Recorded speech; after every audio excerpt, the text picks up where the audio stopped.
Ladies and gentlemen, welcome to the show that will keep you up to date with everything in the world of college football on this, another glorious college football Saturday. My name is Alex Chinery, and if you're new here, this is how it works. I'm joined every week by three of the brightest young college football minds in the UK. They each watch and report back on one or two games, and I keep you up to date on the rest of the scores. During the dead periods, we talk about everything college football, some banter, some insight, and we preview some of the best games for the course of the rest of the evening. So I hope you are ready, because this is a brand new college football experience for the UK. This is College Football Live.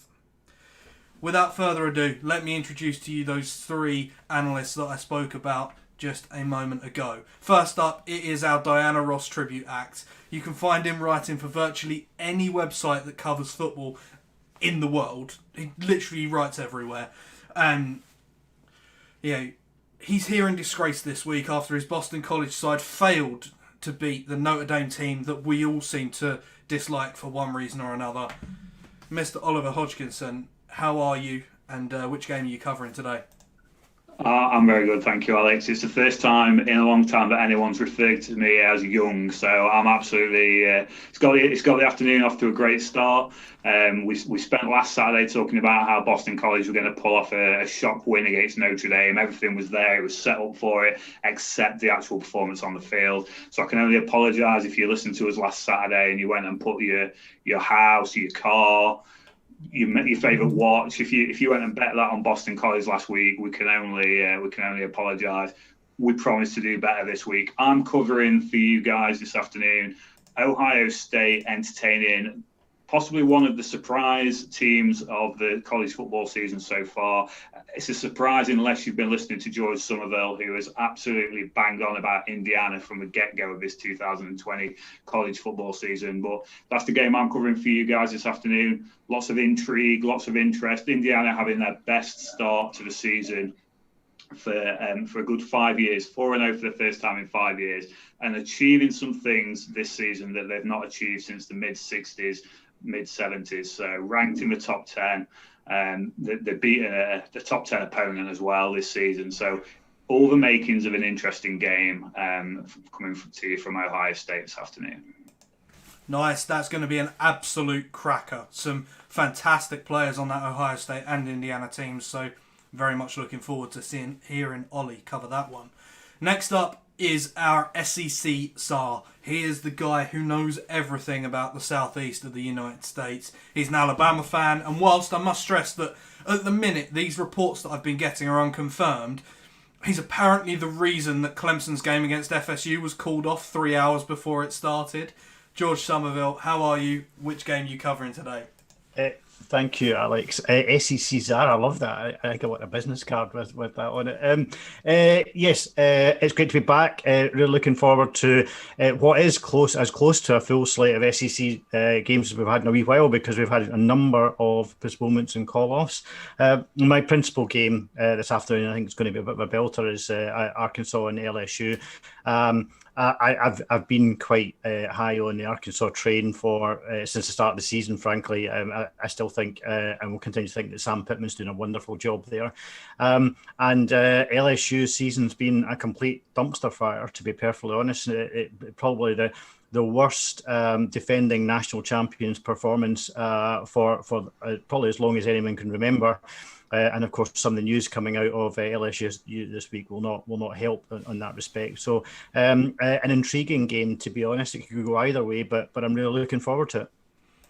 Yeah, certainly going to be a good one. Sam Pittman, one of the guys that a lot of people laughed at that hire at Arkansas at the beginning of the year, but he's been fantastic so far this season. Finally, and well, it's fitting really that I introduce him last every single week.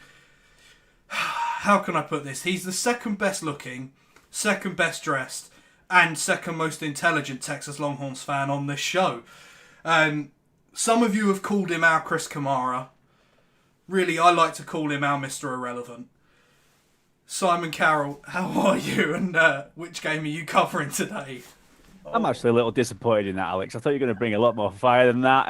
I'll take second best on this podcast in every single category from here till dusk of dawn. Yeah, I'm all good, thanks, guys. Busy week, but great to be here for College Game Day. We absolutely love Saturdays, don't we? I'll be covering Georgia Southern at Army this week. Now, bit of a panic, obviously. I like to pick a bit of a off-the-cuff game, don't I?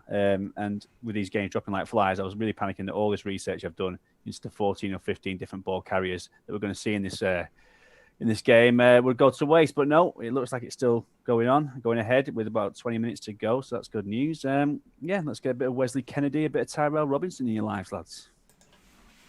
Very good. And, of course, everything in that was meant slightly tongue-in-cheek. Should probably be Mr. Irrelevant Game rather than just Mr. Irrelevant for Sai coming into these games. As I said, I'll keep you up to date with everything else going on around the college football grounds today. We've already lost one of the 5 o'clock slate. That Clemson game against FSU that I joked about with George has been cancelled after it seems a Clemson player tested negative on Thursday before the team travelled, but then on Friday the ACC requires every team to take an independent COVID test before the game, and one of the Clemson players tested positive with that test. Obviously he had travelled with the rest of the team on the team plane down to FSU, so there's nothing they could do. The game had to be called off.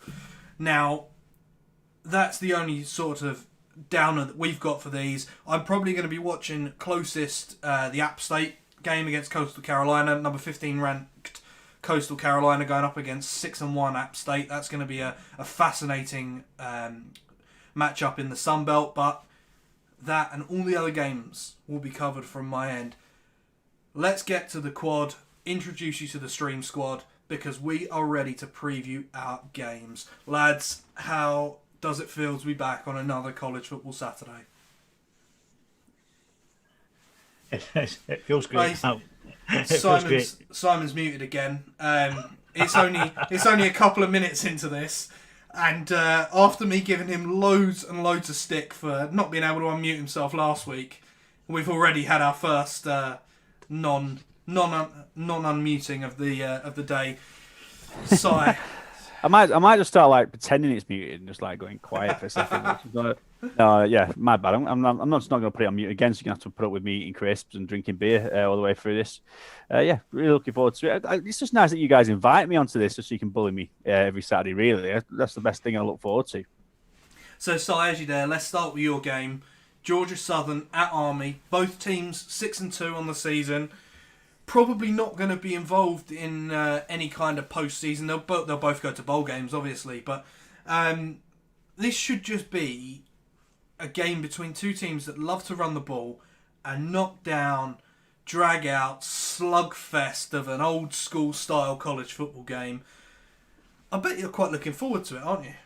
Yeah, I like the physical side of football. I also, triple option offenses and stuff like that. This is what differs college football from the NFL, isn't it? So any new viewers out there trying to get into it, this is the kind of thing you should see on a weekly basis in college football. But there's something a bit special about Mickey Stadium for me. Army's home stadium, Blake Field, it's called as well. I don't know if you guys ever played NCAA college football on the PlayStation. Al, you might have been about 2 when the first one came out or something. First one I ever had was 2011 with Tim Tebow on the cover. I bought it from America. I didn't have a HDMI cable, so I was playing it in black and white. It was awful. But one of the first things I ever played as back then was Army. And ever since then, I kind of a little bit of an affinity for them. Georgia Southern at the time wasn't even in the game. But yeah, looks good. Like you say, both teams going with a 6-2 record, so decent season. And like I just said, an absolute advertisement for option football. There's going to be too many names. You guys are going to see me peering down to my notes all the way through this, trying to figure out who's carrying this football. Don't expect much conversation from me in this one.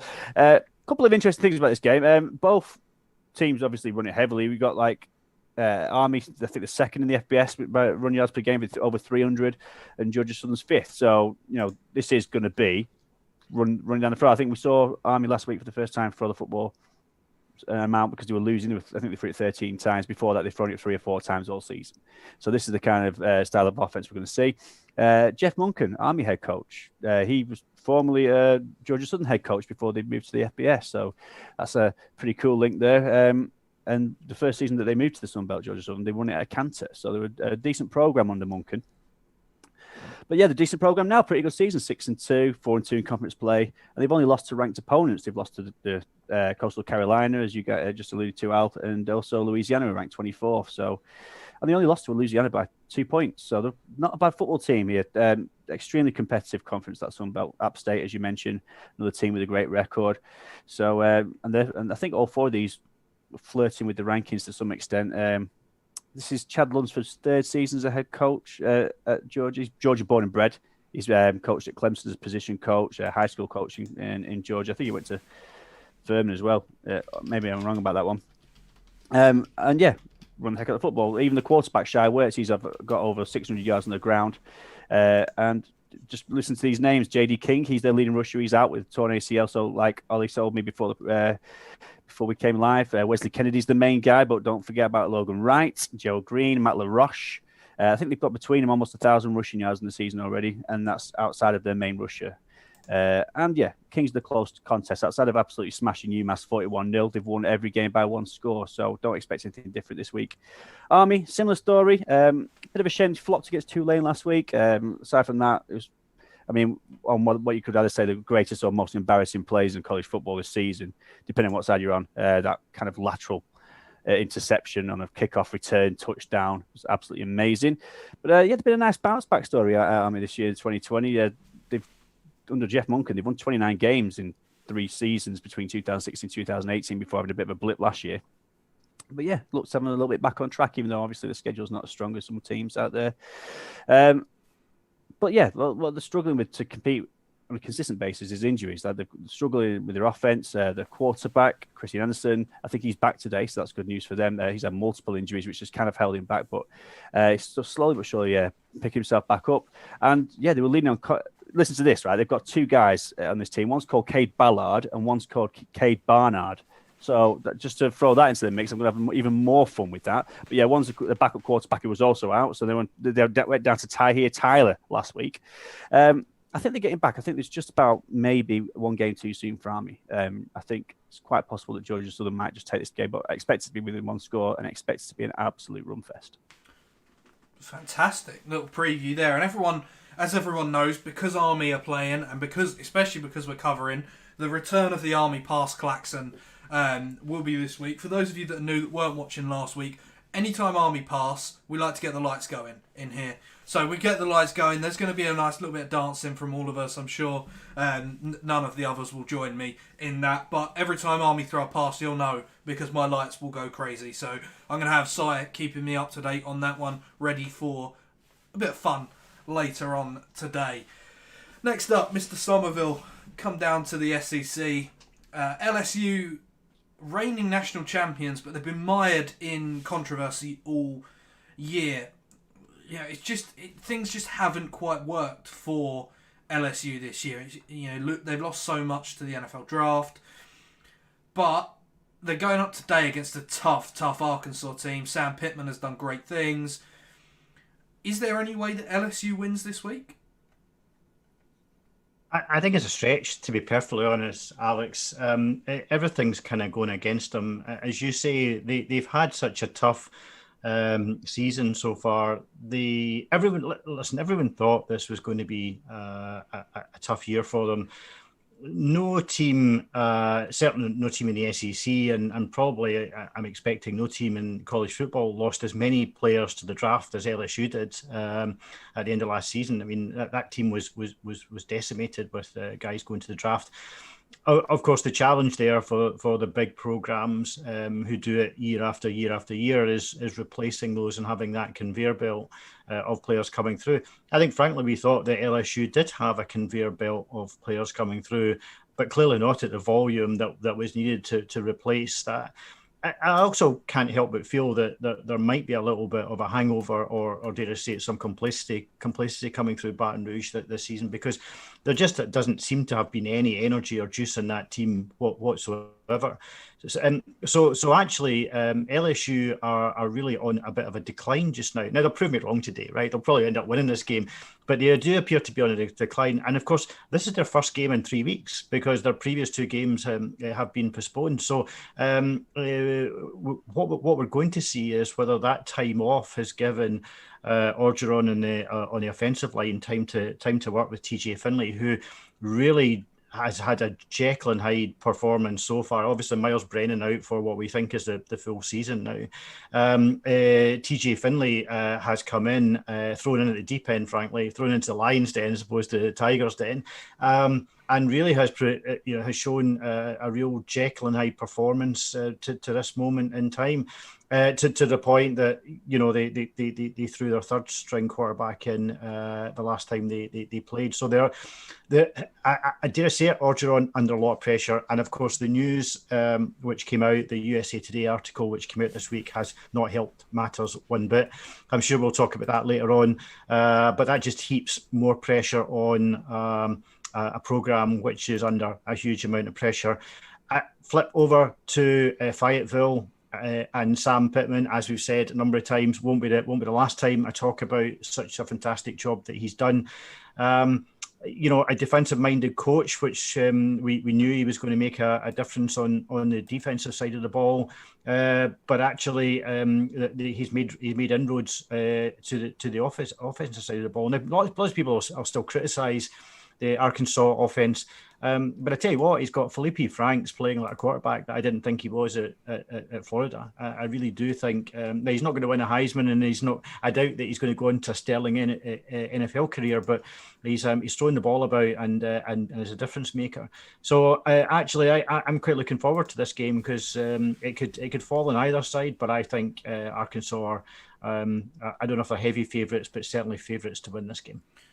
Yeah, so actually, currently across the country, LSU is a 1-point favourite for this game, which is really surprising. And if you have a bookmaker that allows you to bet spreads on college football here in the UK, that's an odd that I would look at and potentially bet on. Now, I'm not giving out betting advice on here because I don't do that personally. It's my sort of personal preference.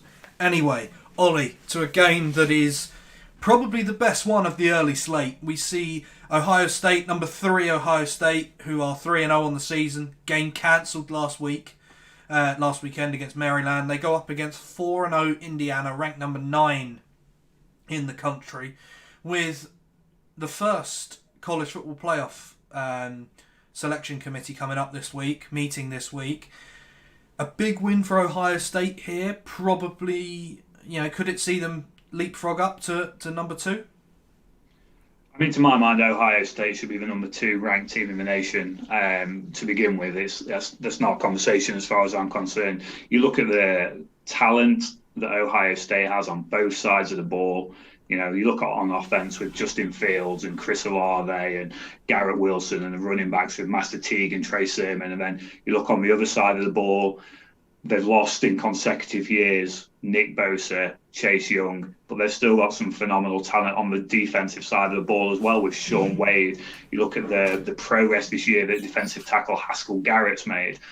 The linebacker trio of Pete Warner, of Tough Bill, and of Baron Browning. There's just phenomenal talent all across the board in this Ohio State team, and they should be number 2 going in. I think coming out of this game, we talked about LSU and Arkansas being a close game. We talked about how Army and Georgia Southern should be a close game. Coming into this game, there is a massive disparity in the betting market. So Ohio State are a huge favourite, 20-point favourite to beat Indiana. And the reasons are fairly simple.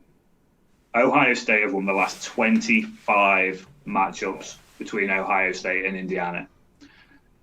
We mentioned in the introductions, this season has been a fairy tale for Indiana. They are not used to this level of success. The last time they played an all top 10 ranked shootout was 1967. A lot of the marks that this program are achieving this year are 30, 40 years old. That's what the magical season that Indiana are having so far this season. And it's led to Tom Allen being up there in the conversations for Coach of the Year because he's done such a great job. And Indiana aren't without talent. You know, you look at quarterback Michael Penix Jr., he's a 9-1 winning record as a starting quarterback in the college football. You look at running back Stevie Scott, who's got 5 touchdowns this year.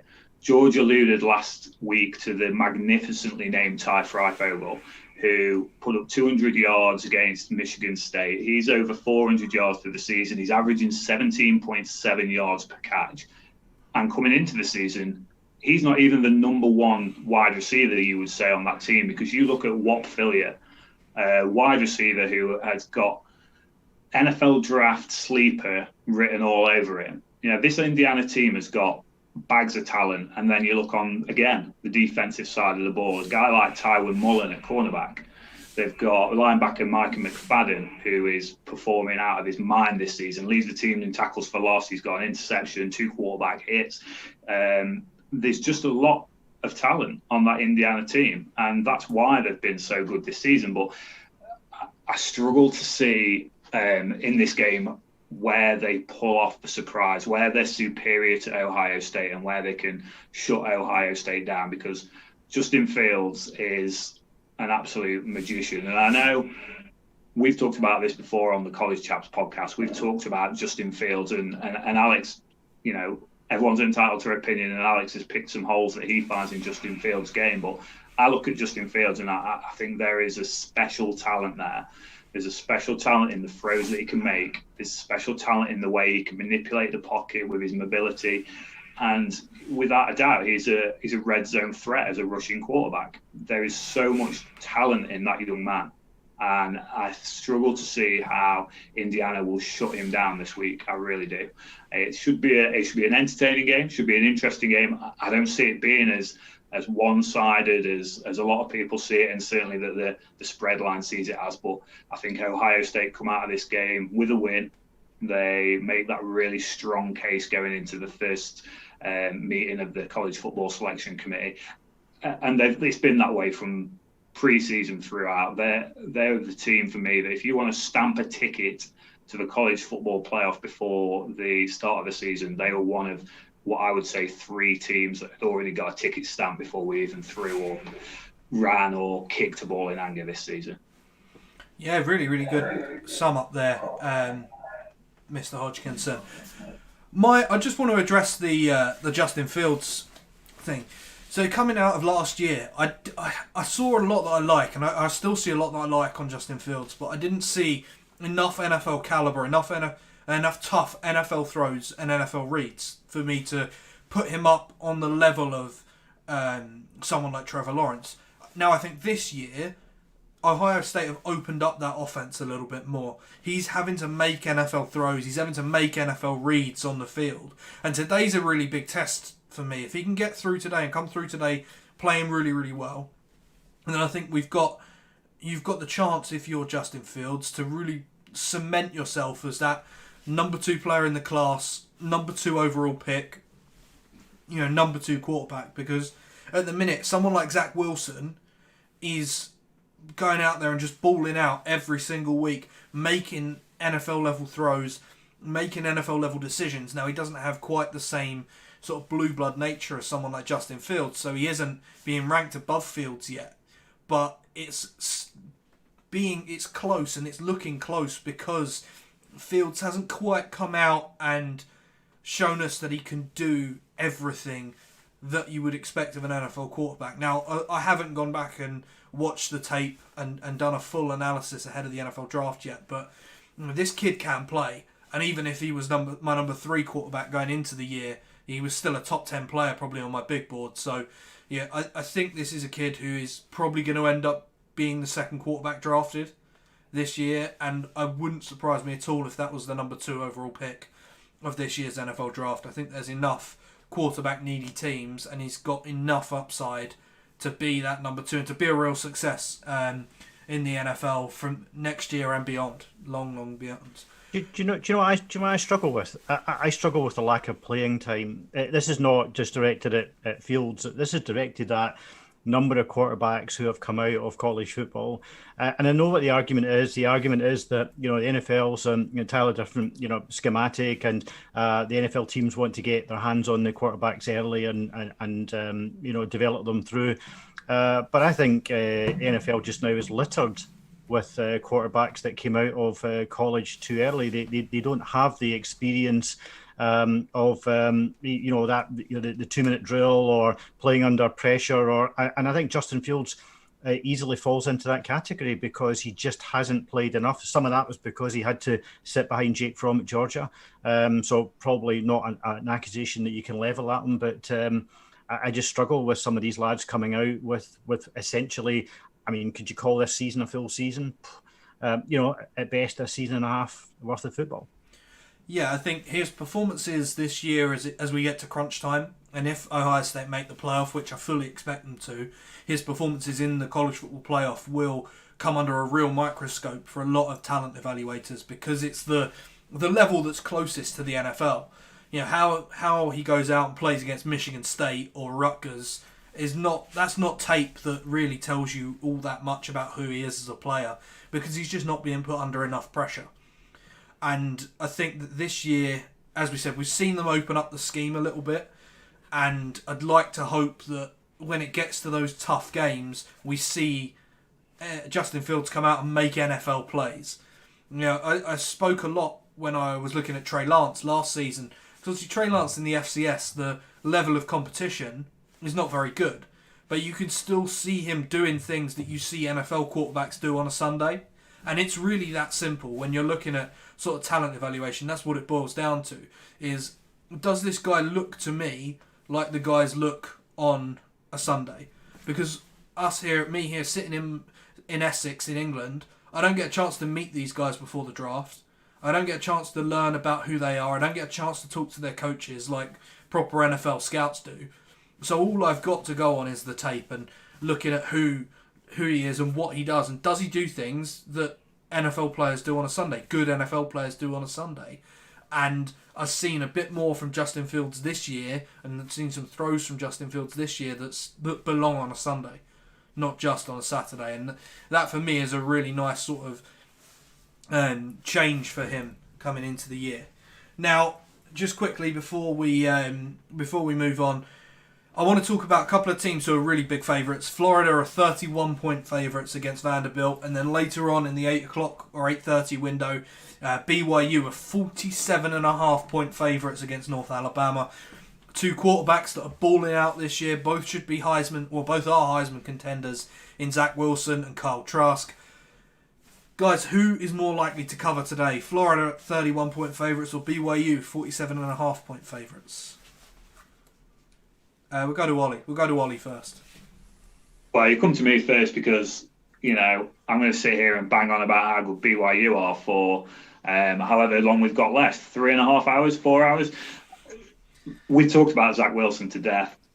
I talked at length last week about Gunnar Romney, Dax Milne, all the talent they've got there, all the talent on the defensive side. For me, BYU cover that, and they cover it comfortably. North Alabama are 3-3 coming into this game. They're not an opponent that's going to trouble Zach Wilson and the BYU offense, even slightly. And then that 3-man pass rush led by Kyrus Tonga is something to behold. And I don't think North Alabama have got that capability to overcome that.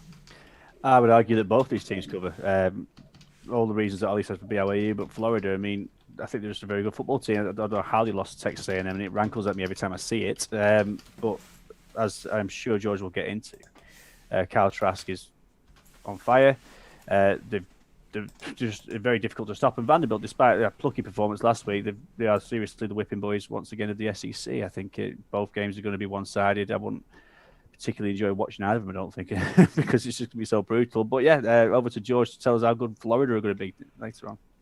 Yeah, I think Florida are shaping up nicely, and it's a tale of the way two teams' season has gone. Vandy are now 0-6, sorry, which tells you that their players have switched off, despite, as you rightly point out, a plucky performance against Kentucky last week. Where I said last week that I think that the players are very much still playing for Derek Mason, but Florida are on fire, and just the stats that Kyle Trask is throwing up, or the comparables that we're getting with Kyle Trask. If you compare him to the two quarterbacks who left college or SEC last year, and Joe Burrow and Tua, who we absolutely think were, season-defining quarterbacks. I mean, Joe Burrow had the best season that we've ever seen in a college football quarterback. Trask is tracking ahead of them in terms of the stats just now. And actually, if you compare him to Burrow, they're spookily close at this time of the season. Passing yards, Burrow had 226 yards, Trask had 2247 yards. Burrow had 27 touchdowns, Trask has got 28 touchdowns. Both had 3 interceptions. It's spookily close as to how these guys are operating, and very much like Joe Burrow, Kyle Trask came into this season with little pressure on his shoulders other than being the Florida quarterback. He also compares well with great quarterbacks from Florida in the past. He's now only one of 3 quarterbacks in the entire history of Florida football to have thrown for more than 25 touchdowns in this part of the season. Who are his peers? His peers are Danny Werfel, who's a Heisman winner, and Tim Tebow, a Heisman winner. So, I think we are exhibiting. I think a lot of people thought the comparison to Joe Burrow was a lazy one. I do think we're experiencing a player who is having a great season. For all the reasons I said, Vandy 0-6, and Florida, kind of pushing ahead, really having aside that one defeat to Texas A&M. I can't see this being anything other than a blowout, to be perfectly honest. Yeah, so we definitely expect both. I think both of those teams will cover as well, so I agree with you there. Final question, as the games are just about to start, the 5 o'clock games now in this window. Guys, we're going to go around Ollie first, then George, then Si to finish us off. Which players are you really looking forward to seeing at your games and maybe in the rest of the morning window, as it were? For me, it's Ohio State wide receiver Chris Olave. The guy is a phenomenal wide receiving talent, and this upcoming 2021 NFL draft class is absolutely packed once again with wide receiver talent. And I do not think that Chris Olave gets the respect and the praise that he deserves. 4 touchdowns so far this season. He doesn't lead Ohio State in receiving yards, but the guy just makes play after play after play. He's got speed for days. He can take the top off on offense off a defense, with relative ease. Great hand skill. Showed his toughness earlier on in the season. Took an absolute brutal hit, and although he didn't come back out, he was raring and willing to. For me, it's Chris Olave that is the guy to watch in this Ohio State-Indiana game. I love that dude. George, who are you looking forward to watching today? Well, we've touched on the Arkansas defence, and I think it's only right that we pull someone out from that. Guy I talked about on Saturday in Athens a couple of weeks ago is Hudson Clark, defensive back. He's a freshman, and what I love about the story is he's a walk-on. I love a good walk-on story. He had 3 interceptions against Ole Miss. He's picked up a number of interceptions since then. He has earned himself a scholarship. He will get a scholarship in January. It's just a great story. I think when it touched on about the fact that TJ Finley is has got that whole Jekyll and Hyde thing. Not sure about it depends how much they've worked on him in the last couple of weeks, but he's not particularly familiar with the offensive scheme. So he has already thrown 3 interceptions in the few outings that he's had. Good chance that Clark will have a few more picks today, to be perfectly honest. And you've got to make sure you check out George's Saturday in Athens column. It's every Saturday around midday on the touchdown.co.uk. Phenomenal way to keep up with everything that's going on in the SEC. As you'll have known from last week's episode, and from you'll find out today, George knows everything that's going on in the SEC. Like, he literally, even if he moved down to Tuscaloosa or to Atlanta or to Athens or to Florida, and one of these SEC towns, wouldn't matter. It wouldn't change because he already knows it all anyway. So make sure you're following you're following the touchdown to read that column when it comes out every Saturday lunchtime. It really gets us in the mood for college football, I've got to say. Right, Simon, which player are you looking forward to watching in your game? Loving these shameless plugs. I'm going to drop one myself in a second. I know you guys are banging about Wesley Kennedy, the Georgia Southern running back. I'm going to go on the Army side. Freshman running back Tyrell Robinson, possibly one of the most exciting players they've had come through their ranks in a long time. He's really lit up early on this season. But if we are plugging, I want you to take a read of Rory's Saturday lookout list and take a look at Indiana defensive lineman Jerome Johnson, who is the only reason why Indiana may be able to stop this Ohio State juggernaut offense. So yeah, take a look at him, see how he copes, because he's going to be double teamed and it's going to be brutal. Nice. So games should be underway pretty much now. Given we are at 5:05, I know some games like to start at weird times, just the way that college football can be sometimes. So there's been, obviously with the Clemson move, there's been a huge amount of games moved around on channels on the US. So if you're using ESPN Player or you're watching on BT Sport, there may be some technical difficulties for the first sort of 5 to 10 minutes, just while they get their feeds synced up, ready to go. You shouldn't miss a huge amount. We're still going to be here. We've got loads of stuff to talk about whilst the games are a little bit quiet, whilst they're just getting going. So make sure that you don't go anywhere with that. As we did last week, we will be taking some breaks over the course of the 4 hours or so that we are going to end up being live. Just to make sure that we can stand up, stretch our legs, go and get some water, etc. Really, really important for us that we do that. So please stick with us while we do. App State are already in the red zone against Coastal Carolina. I cannot get my link to work for that game. So for the minute, we're just gonna have to. You just have to do with me letting you know what's gone on there. I would imagine the kickoff was muffed or of some sort, or there was an interception / fumble. I'm going to try and get that up whilst I will leave one of the other guys to just jump in and keep us up to date on their games. Well, we've got some nice option football style already in this one. Weirdly, the Georgia Southern took basically a fair catch of a kickoff which didn't even reach the end zone, which was odd. But Shywork starts at quarterback, and instead of being Wesley Kennedy gets the first carry of the game, it's Logan Wright. These helmets, these Georgia Southern matte blue helmets, are something to behold and really smart. Ollie will tell you that I'm a big one for uniforms, particularly all whites like the Eagles are wearing today against the All Blacks of Army, which is pretty cool to watch. Both decent uniforms, these two. But yeah, early doors, good defense as well from Army down to the third down. I think a third and long early doors.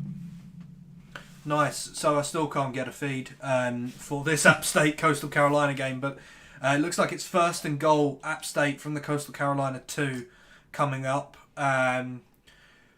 George, what's going on in your game? Who received the kickoff? Who's on offense? Arkansas received the kickoff. It had a pretty quick 3-and-out, so LSU got back behind the ball, and they're now third and fourth in their own 30-yard line. So nothing too dramatic happened yet. It's all still 0-0. Nice. That'll be an interesting game, I think. That Arkansas offense, if they can score early as well and put some pressure on LSU, then I think we could see perhaps a decent-sized Arkansas win on this one. Now, Ollie, your game, who has started out on offense in that one? So just had the kickoff. Indiana and Michael Penix come out to take the first snaps of the game. Indiana only received the ball once to kick off this season, and they're 1-0 receiving the ball to open the game. So first pass incomplete, looking for Ty Freifogel. So the Hoosiers are out first and hoping to get out to a fast start against this Ohio State team. Nice. That should be a pretty good one. We've got another team in the red zone. Illinois. The Illinois Fighting Illini are going up against the Nebraska Cornhuskers today in another Big Ten basement battle. Illinois received the kickoff, it looks like, and are marching or have marched down the field here against this one. So, yes. Illinois kicked off. Luke McCaffrey fumbled. Owen Carney Jr. recovered the fumble on the first play of the game. So Illinois set up in the Nebraska 20-yard line here, and they have punched it in. Chase Brown rushed up the middle for a 3-yard touchdown. So Nebraska's day going very much how Nebraska's season, well, really how Scott Frost's tenure has gone. And we weren't cruel enough to make Cy take on another Big Ten basement battle here between Illinois and Nebraska today, which is why he's ended up on the Army game rather than this one, because we couldn't make him watch Nebraska again. We like to take the mickey out of him sometimes, but we're not that cruel. Well, I mean, Luke McCaffrey gave the Cornhuskers a real boost last week, but that is an awful start for them. Interesting one in this, guys. The two different versions of the triple option here. I mean, you talk about the I formation. This is like the I formation. It's like four guys in the backfield lined up directly behind each other. You've got no idea where the ball's going. And in the end, it's just the quarterback who runs it for 1 yard before it's being tackled. It's very, very ostentatious for a 1 yard gain. But whereas Georgia Southern, they're a bit more creative in the backfield, got guys in motion. But I think they get themselves confused a little bit, really. It's just in a run where they didn't know who had the football themselves, let alone the defense. They just tackled everybody. It's a great start. Great start. Defense is doing really well in this one because these are two difficult offenses to figure out early doors. Nice. There's some pretty good starts going on here. It feels like so. What's gone on in this one? So it looks as though Coastal Carolina went for it on fourth down, maybe, App State went for it on fourth down, and didn't get it. Must be because there's a turnover of possession here. I'm just waiting on the play-by-play feed that I followed to catch up, and we'll be able to see what's actually happened in that one. But it seems like a bit of a wild start on the wild blue turf that is the home of Coastal Carolina. And George has his touchdown sign out. George Somerville, let's go, buddy. Yeah, you're not going to believe this. After they obviously must have played our chat in the locker room before they started. But Vanderbilt have just scored against Florida. They actually got off to a really lively start. And it really kind of marched up the pitch. To be perfectly fair, all that criticism of the Florida defense seemed well deserved because Vandy just made stride after stride. There was a flag on the play, but the touchdown stands. I'll come back to you with who scored it in a second. But 7-0 Vanderbilt. What a wild start that is for today. There's been another touchdown as well. The Texas State Bobcats are leading the Arkansas State Red Wolves 7-0 in their game. That's on ESPN Player right now. That's pretty much a bargain basement matchup as well. So it looks like the play-by-play feed that I was following just got the red zone sticker the wrong way round on the App State Coastal Carolina game. So it's 3rd and goal, App State at the Coastal Carolina 1 yard line in that one. Bit of a wild start. That was like the ending to last week in the first sort of 10 minutes here. It's nice to see, Alan. It's nice to see that it's not just us who have to iron out the creases at early doors, and like your technology's finding its feet as well a little bit. I'm on advert break here. Both teams punted on their first drives. Nothing really special going on just yet. Just waiting for a big game-breaking play from one of these teams, and we'll see how we'll get it going.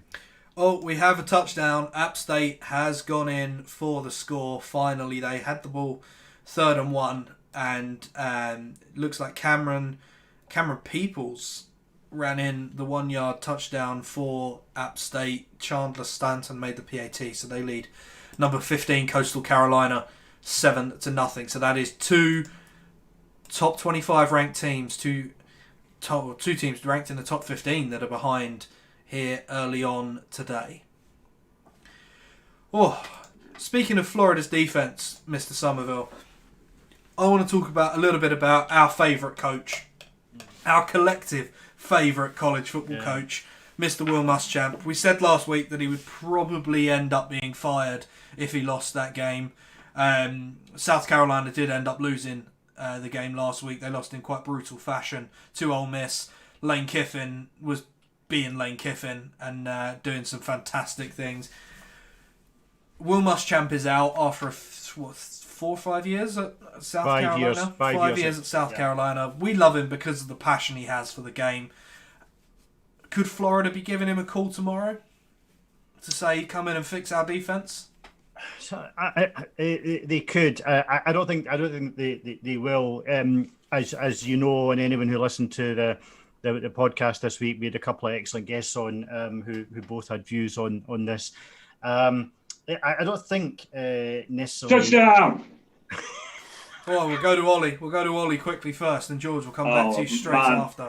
This is going to be the story all afternoon long, I think. So Indiana picked up a first down on the very first series, then run, pass, sack, second to plays of the drive. Justin Fields comes out, he finds Garrett Wilson for a good 50, 60-yard gain, and then he's found Garrett Wilson again for the touchdown. So 2 passes, 2 completions, touchdown, and the extra point through the uprights. It's Indiana 0, Ohio State 7. Nice. George, back to you on Will Muschamp. Yeah, I mean, I think there's a good chance that he appears somewhere next season, to be honest. I don't think he needs to come into a team as an analyst. I don't know what the pay structure's like. I don't know what the termination of his contract's like. But I think he probably can come into a team. I think he'll be quite high on those wanted lists, frankly. You talked about Florida. Quite possibly. Of course, he was the head coach at Florida, so whether he'd be quite so keen to go back and join it as a coordinator. I tell you what, though, I wouldn't be surprised if he headed to Tuscaloosa, to be perfectly honest. Pete Golding has come under a lot of criticism this year for the way that the defense has played. And I'm actually slightly concerned as we get through this season as to how the defense will stand up against the likes of an Ohio State or a Clemson. We saw what Ole Miss did to them with the hurry-up offense, that they really struggled with that. And Dylan Moses has really struggled to get his feet back after that horrible injury.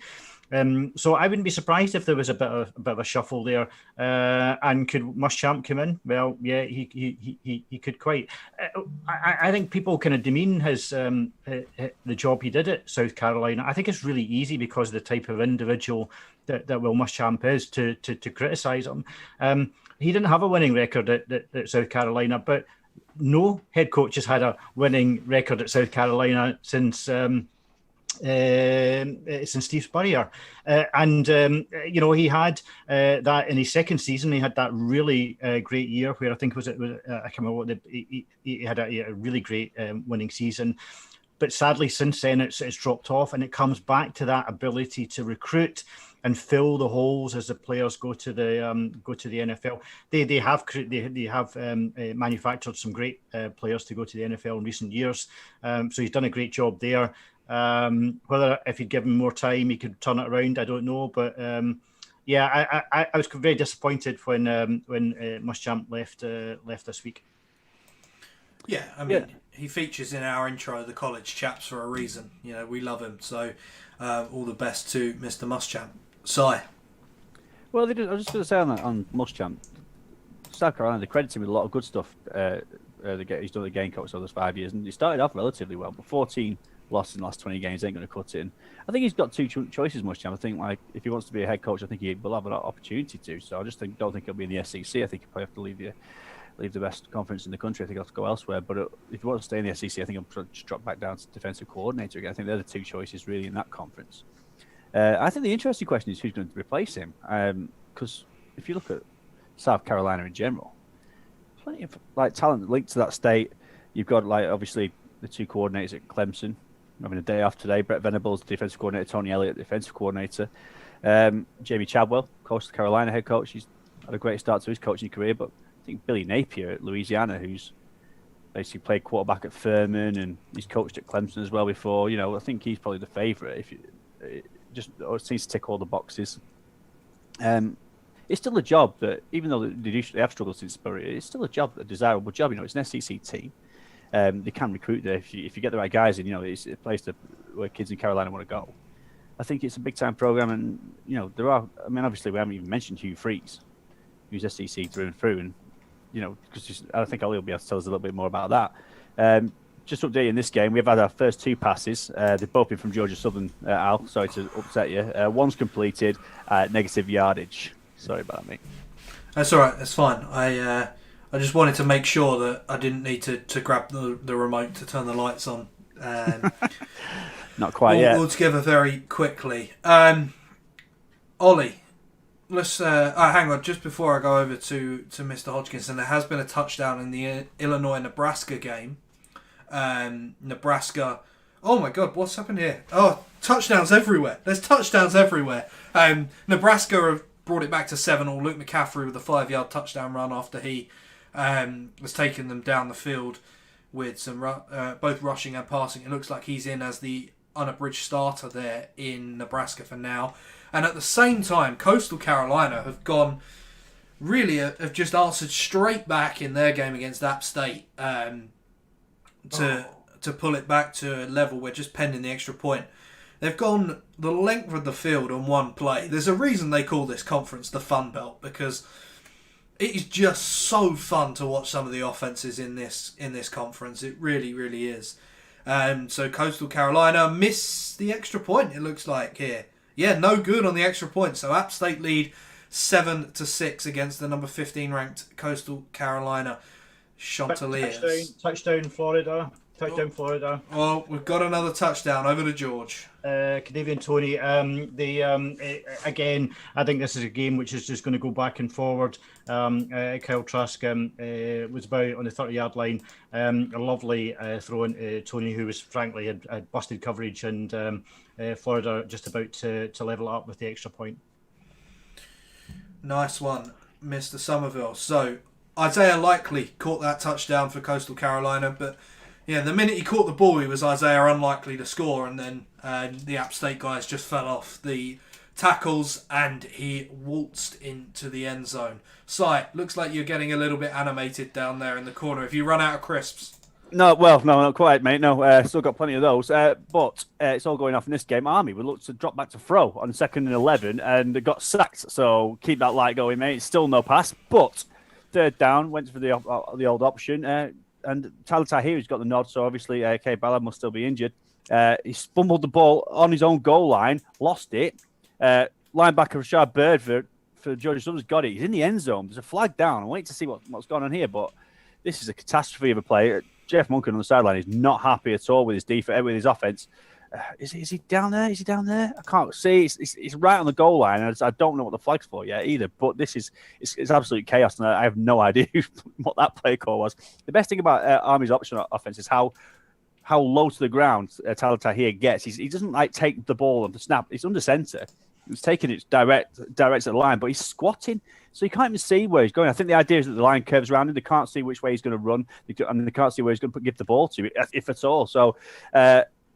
Yep, 2nd and goal. Here we go. The TV just jumped a little bit there. Must have caught up by 30 seconds. But Georgia Southern has the football on the goal line. Could be in for a touchdown, you think? Nice. So it's already going a little bit crazy down in up at West Point for the Army game. Memphis is in the red zone against Stephen F. Austin this year. The FCS Lumberjacks have had a pretty decent season, actually, already this year. For an FCS team, obviously FCS competition was stopped, but they are 6-3 on the year. I'm going to go back to Si because it looks like he's got a touchdown to tell us about. Punched it in, Shyworth, cheeky little option play, kept it for himself, around the left-hand side, over the 2 yards. Comfortable as you like, Georgia Southern up 6-0. Nice. So, a good start for Georgia Southern. They lead there against Army. Memphis, look, they're huge favourites against Stephen F. Austin, the FCS outfit today. But as I said, the Lumberjacks 6-3 on the year and could provide a relatively stern test, or a sterner test than many people think for Memphis. But we would expect the Tigers to come out on top in a big way in that one. Oh, a little bit of a lull. Hang on, Al. I've got something for you here. This Georgia Southern broken out a guitar on the sideline, and Shyworth just got handed it to him when for scoring the touchdown. Or it might have been given to Rashard Bird for the defensive turnover. You know, we got these turnover chains and. The turnover guitar must be legendary, I would have thought, right? I'm going to have to research this, lads. Come back to me. It scored a field goal to go 3-0 up. Okay, George on the update. Some people expressed some some reservations when we came up with this idea in our Slack channel for the touchdown. Is it going to be entertaining? Is it going to be really worth it? It's pretty easy to find a lot of the games online. Now, I want anyone watching here today to let us know, how many of you really knew that Georgia Southern gave a guitar out for turnovers on the sideline? And is there anyone better in the world of UK college football to be telling you that Georgia Southern broke out a guitar after scoring a touchdown from a turnover against Army at West Point than Simon Carroll? I don't think there is. So it was broken out to JD King before his season injury in a previous game. I'm trying to get the video to it, see what he's up to. He might be playing it. Surely you do have to play the touchdown guitar or the overturn or whatever it is, right? I mean, you have to play it. I thought it'd be an air guitar though, G. I don't know what's going on here. This is crazy. I thought he'd put it behind his head or whatever, but you can take your turnover chains and throw them in the sea. This is the next level. Here we go. I tell you what is entertaining and what hasn't got any airtime so far is that Texas jacket that Mr. Chinery's got on. I mean, that's about as entertaining as we're going to have in the next 3.5 hours. Vintage only. When it comes to football clothing, vintage only. There are some great sites that do some really, really good vintage NCAA gear, and they're definitely worth checking out. If they want to mention on here, you know where to find us to come and give us a sponsor. So that's the only way you're getting a mention off me. Can I go back to... Oh. Shut up, everybody. Shut up, everyone else. Always talking. Guys. Justin Fields interception. This is as rare as it comes.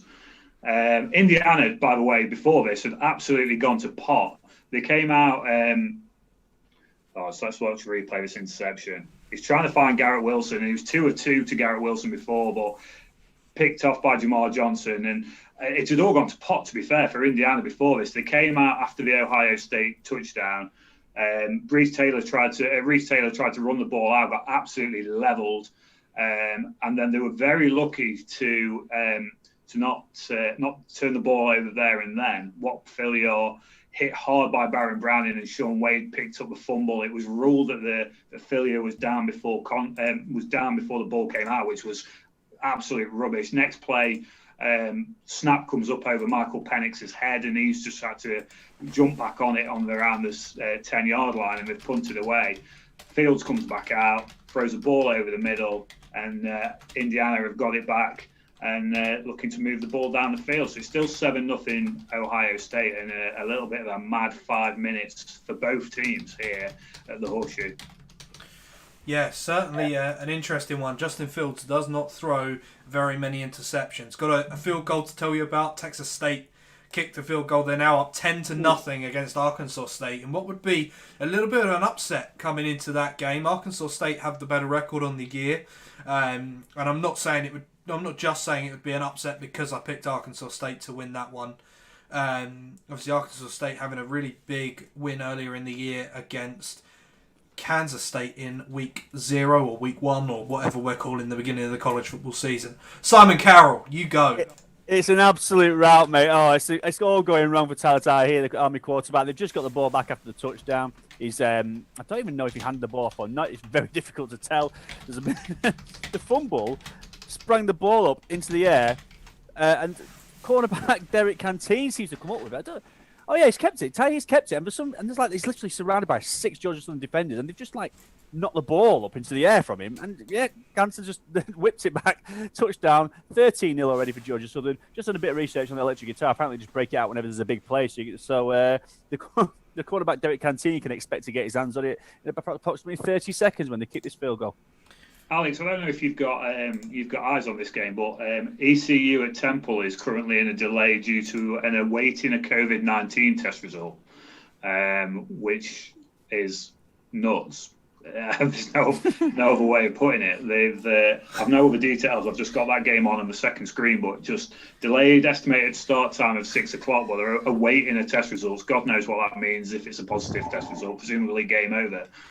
Yeah, that's exactly what I predicted in our piece before the show, guys. That's what I thought that would happen in that game. Yeah. All right, calm down, son. Calm down.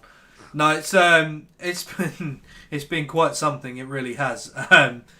Over the last few weeks, the COVID-19 situation in college football, loads of games called off. Obviously, we had Clemson called off 3 hours ago.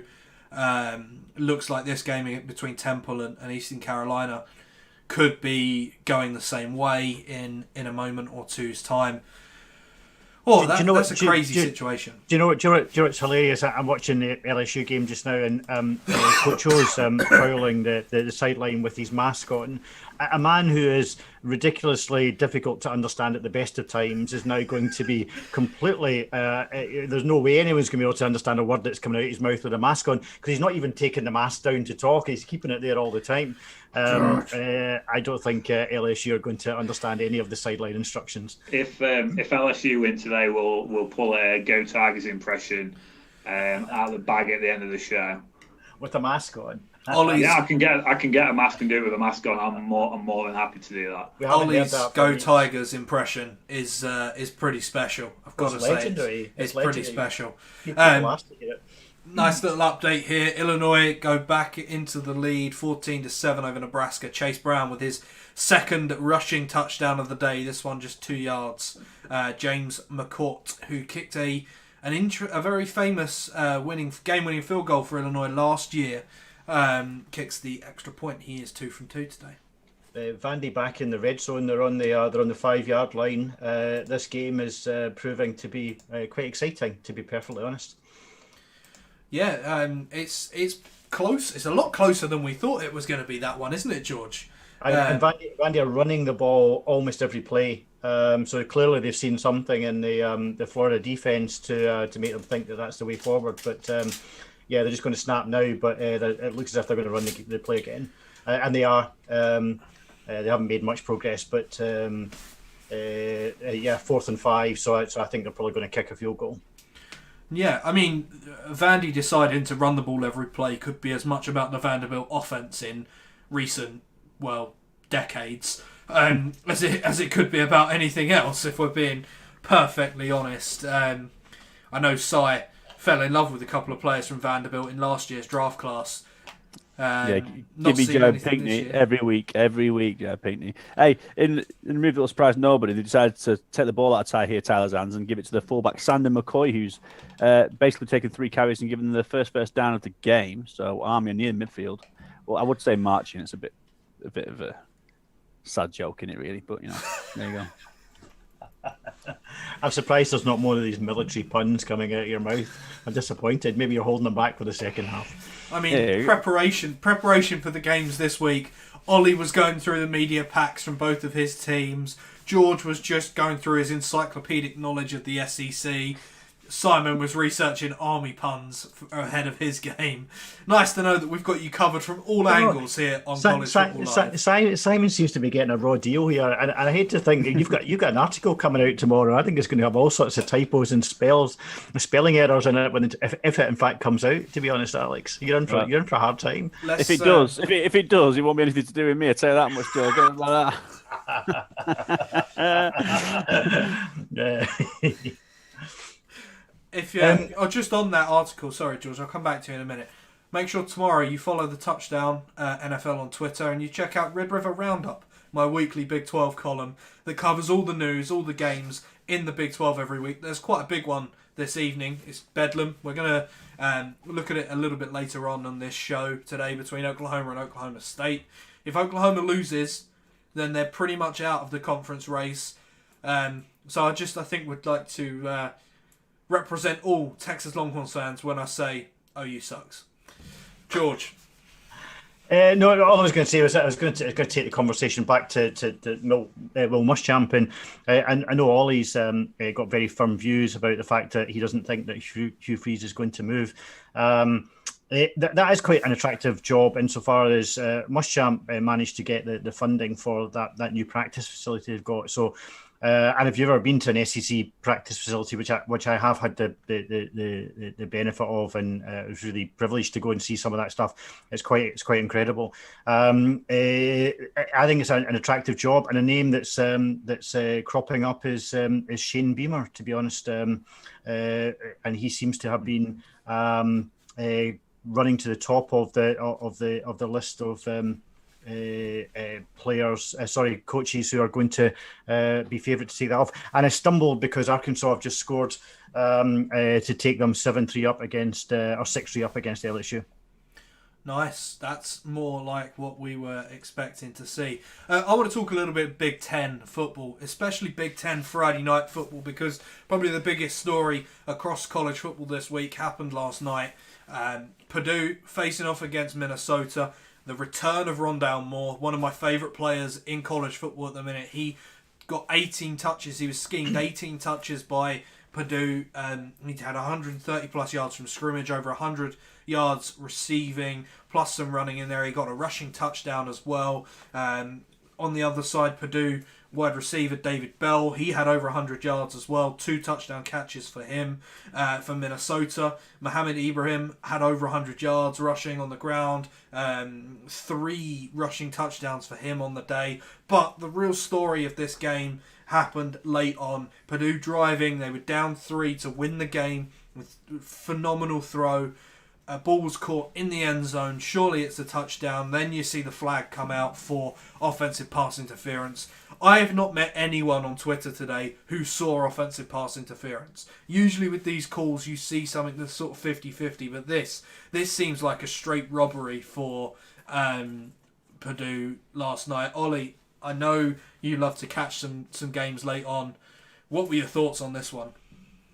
Yeah, it's drastically unfair to a Purdue team that had started off the season 2-0, and then they lost to Northwestern, and then now they've lost to Minnesota in the most unfair of circumstances. And you want to bounce back from a defeat like the Northwestern defeat, look like you're in a position to do so, and to have it taken away with what's frankly a god-awful call. And we see more and more in the NFL these terrible pass interference calls, but it's not as prevalent, should I say, in college football to see as many calls, especially game-deciding calls like that, unless you're watching the Big 12, where Alex will famously tell you the referees in the Big 12 are absolutely shocking.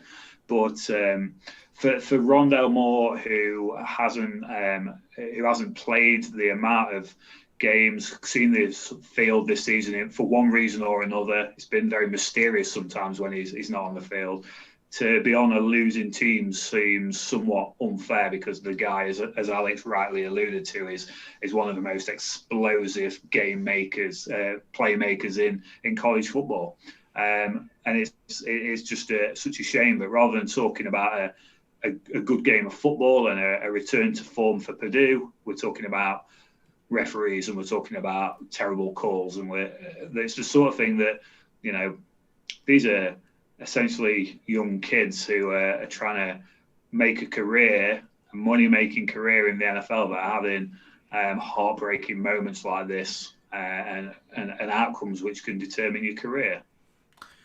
Yeah, 100% agree with you there. It was an awful decision from the Big Ten refs, who are really trying to take the crowd away from the Big 12 refs as the worst in the country this year. There's a big play just dropped by a Coastal Carolina receiver there. It looks like they were rolling. It was 2nd and 2. They went for a bit of a shot downfield. It was Likely who caught the touchdown, who actually then couldn't keep it in. Both helmets today, App State and Coastal Carolina, have American flag decals. They are really, really cool looking helmets. So I'm sure Mr. Carroll will want to check them out after the game. For those ones, the Mountaineers and the Chanticleers of Coastal Carolina. So two really, really cool helmets. I meant to Google this before I came on. I meant to Google it yesterday. What is this Chanticleer? I know this, mate. I know this. Go on, tell me. This is based from our country, this English literature. So if you go back to the Canterbury Tales and Chaucer times, he wrote a story about a giant Chanticleer, or Chanticleer, should I say, which was a massive, like, cockerel kind of fella in the yard who used to bully all the other animals. That's where it's come from. It's pretty cool, isn't it? And Coastal Carolina are bullying teams left, right, and centre this season, so it's quite fitting. We're first and goal here with the Army. They got some running game going. We've had Zion McGee, who's a hybrid defender for Georgia Southern. He's the only one trying to stop it, it would seem. We've had our first sight of Tyler Robinson, which is is he going to get? No, he didn't go anywhere that one. Sorry, guys. But this Army offensive line, bit nasty. Left tackle Luke McCleary looks an absolute animal. He's got like the face makeup dripping down his face and his lead blocking all the way down. But left guard Mike Johnson took one in the nether regions, which looks a bit nasty. He had to go and sit down for a couple of plays. But yeah, end of the first quarter now, and Tyler's that look like he's overcome his early woes. He's had a few big runs this last drive, yet he's still only up to about 14 yards rushing because of being dragged in the backfield so often on the first two drives. It's looking like Army are getting going. We could have a score just after half. One of the things I was going to talk about in the LSU preview was the fact that the LSU have only been able to practice one running back in the last, or one scholarship running back in the last 2 weeks, which is Chris Curry. And the one thing that's really interesting in this match so far, LSU have run the ball, and the one running back who hasn't touched the ball is Chris Curry. So what they've been doing with their other two running backs in the last 2 weeks, I have no idea. Oh, yeah, certainly quite something. A little score update for you. Memphis now leads 14-0 against Stephen F. Austin. The Lumberjacks are an FCS team, so we did expect Memphis to win quite big, but I thought the Lumberjacks would stick around a little bit more from SFA, but no, it seems that Memphis is well and truly in control of that one. Brady White, has thrown for a touchdown already, and Rodriguez Clark has rushed for another. Ollie, Brady White was supposed to set the world of college football alight a little bit this year, wasn't he? Hasn't quite done that. He's gone under the radar a little bit so far this season, but he's having a decent year, isn't he? He's already thrown 22 touchdowns for Memphis this year, and going under the radar a little bit. I think the problem for Memphis is they've been a program that has routinely been disrupted this season. They've had games cancelled, they've had games moved around. They've had obviously Kenneth Gainwell, the star of that team as far as I'm concerned. He opted out early on. They've had DeMonte Coxey.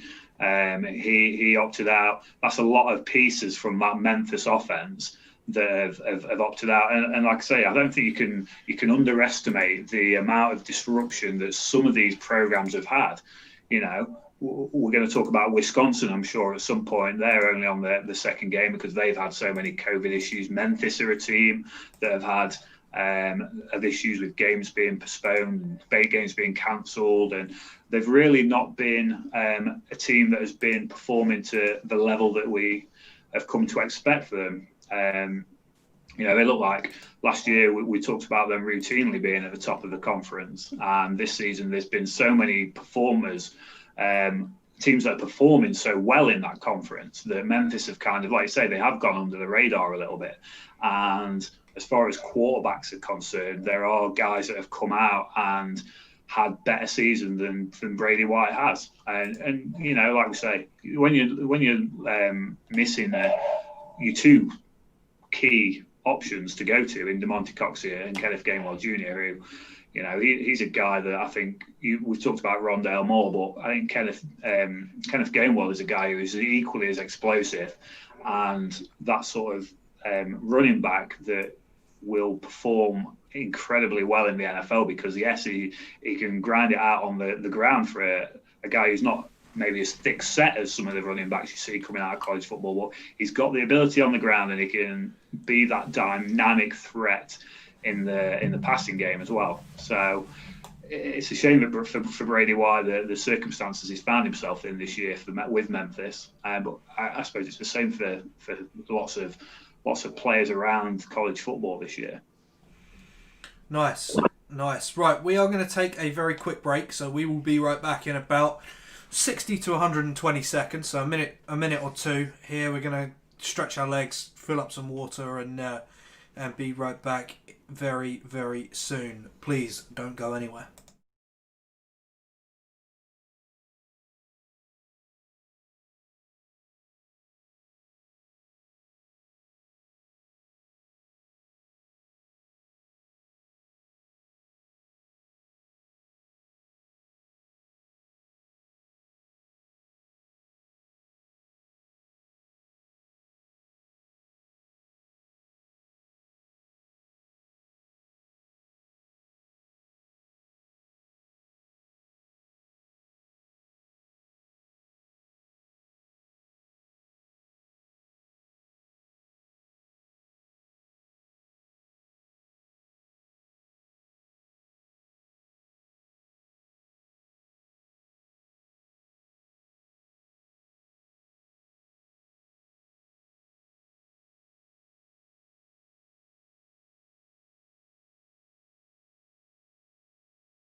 Okay, we are back here after that break, and I'm going to go straight to Mr. Hodgkinson. Guys, Justin Fields' interceptions are so rare, but like buses, you wait for one interception and another one comes along, and it's an absolute pinball of a touchdown ball, of an interception ball bouncing off multiple Indiana, and it's Chris Olave who he was trying to find, but it ends up in the hands of the big defensive lineman Jerome Johnson. I think it was Rory that alluded to in his piece today, and Indiana have the ball, and they've been scrappy on offense, really, the Hoosiers, but they're still in this game unbelievably just because of the ball security of Justin Fields. It's just not what you expect the storyline of this game to be, but that's what we've got. And I think Indiana, they keep on defensively as they have been doing, then they get a bit going on offense and they could have a result on their hands here. We could be in for a surprise, but it's still Indiana 0, Ohio State 7 at the moment. Nice. Well, we could certainly be having a shock on the cards here so far. Just need Indiana's offense to get rolling a little bit more and really make Ohio State pay for some of these mistakes. Something happened in your game as well while we were away. Yeah, just before the end of the first quarter, we saw Army string some offense together. I'd say they found something, but they've not changed anything. They've just got it rolling, really. Tyler, the quarterback, has kind of found his rhythm down to the 1 yard line, and Sander McCoy, the fullback, who has pretty much carried most of the football, really, despite Tyler Robinson having a few carries, bundles it over the line. So we are at 14-7 still to Georgia Southern, who's just got the football back now. Maybe a game here, guys. Yeah, we saw last week in that Tulane game, Army, they can come back from these deficits you wouldn't think possible for them to come back from. George Somerville, how's things going for you over there in the SEC? Well, I think just caught it as LSU have kind of marked up the pitch, and in fact I've just scored a touchdown with McMath. So your timing was perfect. So LSU take the lead. So now 10-7. This is developing into the game that we all hoped it was going to do, and it really is back and forward. Nice. I want to talk to you a little bit about Mississippi State, because there were some reports yesterday that they were travelling to face Georgia in Athens with less than 53 players on roster. Now, the SEC limit is having a roster of at least 53, if I'm correct. Yep. That's correct, Alex. So there was a lot of hoo-ha on Twitter, a lot of the local reporters getting quite hot under the collar. That only 49 players had got on the plane to Atlanta yesterday. And I did try and do a little bit of digging about with this. You're right. You have to have a minimum of 53, and in that 53, it's set out just specifically how many players can be assigned to offense, defense, quarterback position, etc., etc. What it would appear is that Mississippi State have said have proposed to fill the 4 spaces on the roster with walk-ons. Now there was a bit of debate about whether that game could go ahead. I've struggled to find out a bit more about that. It looks as if the game is going to go ahead. It's a later kickoff, but don't be surprised to see that there might be some back and forward on that. But it just shows you. Interestingly, the world of Twitter is a interesting place to be at this moment in time. But most of the commentary coming out of Twitter was kudos to Mississippi State for trying to make the effort to play the game. But whether someone intervenes and says, I'm sorry, and those 53, as I understand, have to be scholarship athletes. So that's where the 4 starts to become quite contentious. So I'm keeping an eye on Twitter to see if anything develops in the next couple of hours. Very nice indeed. Looks like the East Carolina Temple game has got underway over there. So obviously that test that they were waiting on, the result came back negative, and that's just thrown me for a loop because it has moved the scoreboard that I use to follow all the scores around.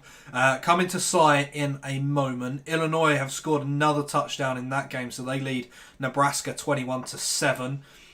Scott Frost's year is getting worse and worse by the day.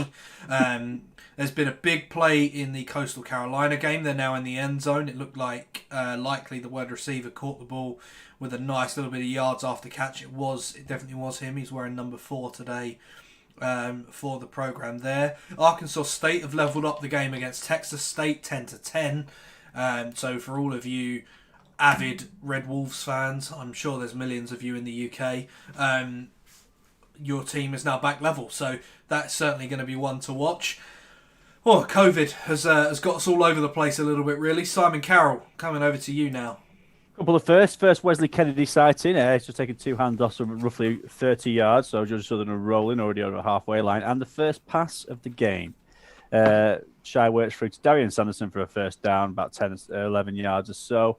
Georgia Southern, I think, on offense, certainly the better team, certainly the more fluid team. Army, though, do not out of it by any stretch. So this could be, again, as ebbs and flows.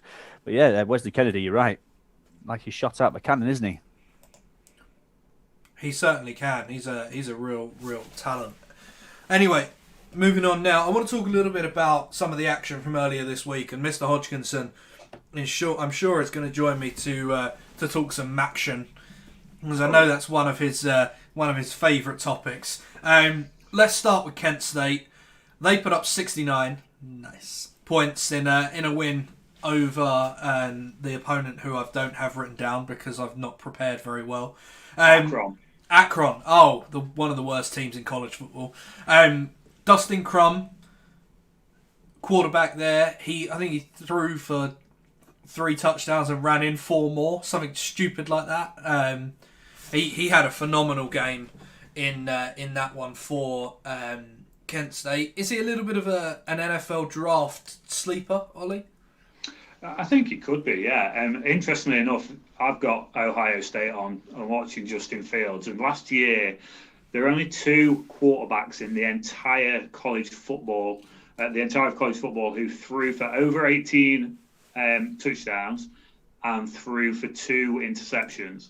And that was Justin Fields. And again, that brings into focus how rare the performance we're seeing from Justin Fields is today, because the whole of last season, regular season, Justin Fields only threw 2 interceptions, and he's got 2 today against Indiana.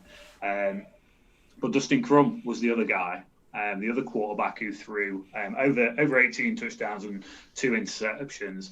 And he's gotten off to a very similar start to this season. He's a 75.3% completion percentage, thrown for over 800 yards in his. I think Simon's got a score, so we'll come back to Dustin Crum.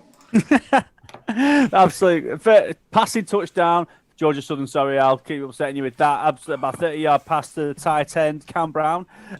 Lovely little out route to the corner. Just tiptoes in beyond the pylon nicely. Absolutely nicely. I think he's going to stand. There seems to be a bit of debate about it. Oh, comfortably in. Absolutely comfortably in. Touchdown. Georgia Southern taking the game now, 20 points to 7. Nice. Anyway, back to go straight back to Dustin Crum and our chat about Kent State. Yeah, a small school prospect like Crum. Maybe, do you reckon he stays possibly for another year, or has he got another year of eligibility? Yeah, well, everyone has, haven't they, this season? Oh, of course. So as I was saying, he's displayed good accuracy, good decision making. That 75% completion percentage this year, 9-1 touchdown to interception ratio this year. He's thrown for over 800 yards through 3 games, so the guy can sling it. You've got to bear in mind one of those games was against Akron. But he has got a bit of mobility to him. He is accurate. So I mentioned the mobility. He's got 164 rushing yards, 5 touchdowns so far this year. He is accurate. He's not got the best arm strength in the world. I'd say he's middling sort of arm strength, but he has got that good decision making about him. He can make plays. He is mobile, which is the things that you're looking for in an NFL quarterback. He's not going to be flying off the board early on. Let's not get carried away. But I think you look at Dustin Crum and you look at maybe a very late round pick, maybe a priority undrafted free agent. We're quite focused on FCS sometimes at the touchdown, and a guy like Ben DiNucci out of James Madison, who was a late round pick for the Dallas Cowboys last year at the quarterback position, he's come in to even start a game for the Cowboys this year, and it didn't go exactly fantastically for him. But there is evidence there that guys from the MAC, from these smaller schools, can come into the NFL and perform. And I think Justin Crum will be a guy who will make probably a very good backup in the NFL. Let's put it that way. I don't think he's going to be a starter in the NFL by any stretch of the imagination, but definitely got that ability that will be wanted by NFL teams. Let's put it that way. Yep, yeah, 100%. I really like him. I think he can sling the ball all over the place. You know, there's some mechanics issues, as there always are, or as there often are with these group of five and smaller school prospects, because they don't have the resources to get some of these great quarterback coaches in to fix them. But be interesting to see what his path is towards the NFL draft. Now, a couple of touchdowns to talk to you about. Texas State now leads 17-10 in the game against Arkansas State, which looks like it's a pretty good back and forth game. Live on ESPN Player, if you've got a spare screen. Don't take us off to put them on though. It's not quite that interesting, I promise. Coastal Carolina kicked a field goal, so they now lead 9-7 against App State. And Stephen F. Austin have pulled a touchdown back against Memphis. The Lumberjacks are losing 14-7 at this moment in time. I want to talk to you, Ollie, about the rivals of Kent State in the MAC East, the Buffalo Bulls. That's the Bulls, not the Bills. As Google always sort of tries to make me... Oh, did you make an error? No. I want the University of Buffalo Bulls here for me, and their freak at running back in Jarrett Patterson. This guy has done everything this year. He's on a tear. He had 301 yards and 4 touchdowns in their win earlier on this week over Bowling Green Falcons. He already has 500 yards and 8 touchdowns in 3 games. Is this a running back that could sneak into the first round of this year's NFL draft? Well, that is a big call. I really like Jarrett Patterson, and he played phenomenal for Buffalo last year, and he was a guy that I highlighted as their player to watch in their bowl game last year, even before he was NFL draft eligible. He's an absolute phenom at the position. There's no doubt about that. And yes, Buffalo beat a very poor Bowling Green team, and Bowling Green are a very, very poor team this year in the MAC. But Jarrett Patterson, who just grinds out those yards week in, week out. He's elusive once he gets into the open field. He's not afraid to get down and initiate contact. He's got everything that you want to see out of a running back. And there's absolutely no reason why that doesn't translate into the NFL. I think what your problem is with labeling him as a first round guy is twofold. So you're looking at positional value for the NFL. We saw with the last NFL draft class in just a few months ago that there was some incredible running back talent in that class that was available in the second round, in the third round, because the positional value just isn't there. And then you look at the competition that he's up against in this year's class. You look at Travis Etienne. You look at Najee Harris. We talked about Kenneth Gainwell a little bit earlier when we were talking about Memphis. There is another absolute raft of talented running backs. But I think, for me, I don't see why there is any reason why Jarrett Patterson isn't in that day 2 conversation. He is that good. And I think you're going to see that. And I think teams will appreciate that. If you follow, if you're watching along on Twitter or you follow Twitter, Jarrett Patterson pretty much retweets everything that anyone ever says about him. And there are plenty of people who are very knowledgeable about what the NFL teams are thinking, that are saying some pretty incredible things about Jarrett Patterson. And I think he is a guy who, if you're looking for a group of 5 prospect or a smaller school prospect, however you want to word teams that aren't Alabama and Clemson, Jarrett Patterson is a guy you should be keeping your eye on for sure, as is Dwayne Eskridge, the wide receiver out of Western Michigan. Yeah, I love this kid, Patterson. I think he's a phenomenal NFL draft prospect, and it wouldn't surprise me at all to hear his name called early in this year's draft, and maybe not in the first round. That was possibly, I was possibly being a little bit disingenuous there and putting that in for the shock factor. But yeah, I really like him. And a kid that's putting up this many yards, and he had a great year last year as well, putting up numbers in the MAC. And a lot of people will say, oh, it's only the MAC, but you still got to go out and do it against kids who are on scholarship playing FBS football. Oh, back to Mr. Hodgkinson, I think, for this one. Big play. We've been waiting all afternoon for Indiana to do something on offense, and Michael Penix Jr. has just found wide receiver Miles Marshall. Bear with me, we're just showing a replay of it now. Pops it in the bucket, 30-yard, 25-yard line. He's reeled it in, and he's made it all the way down inside the 10, I believe. Yeah, well within the 10. And Indiana are knocking on the door of their first score. They attempted to rush the ball with Stevie Scott on the first down, 2nd and goal from around the 4-yard line. But a huge play from Michael Penix to Miles Marshall. And that's the sort of thing that Indiana have needed to do because they've suffocated this Ohio State offense. Both defenses are playing lights out, really, and Indiana have lacked that spark on offense, but they've certainly got it with that huge passing play from Michael Penix Jr. Nice. That's exactly, as I say, exactly what that game needed out there. And it looks as though App State are now into the red zone against Coastal Carolina as well. They've been rolling on this drive. Touchdown. Lots of run games. And we go back to Mr. Hodgkinson.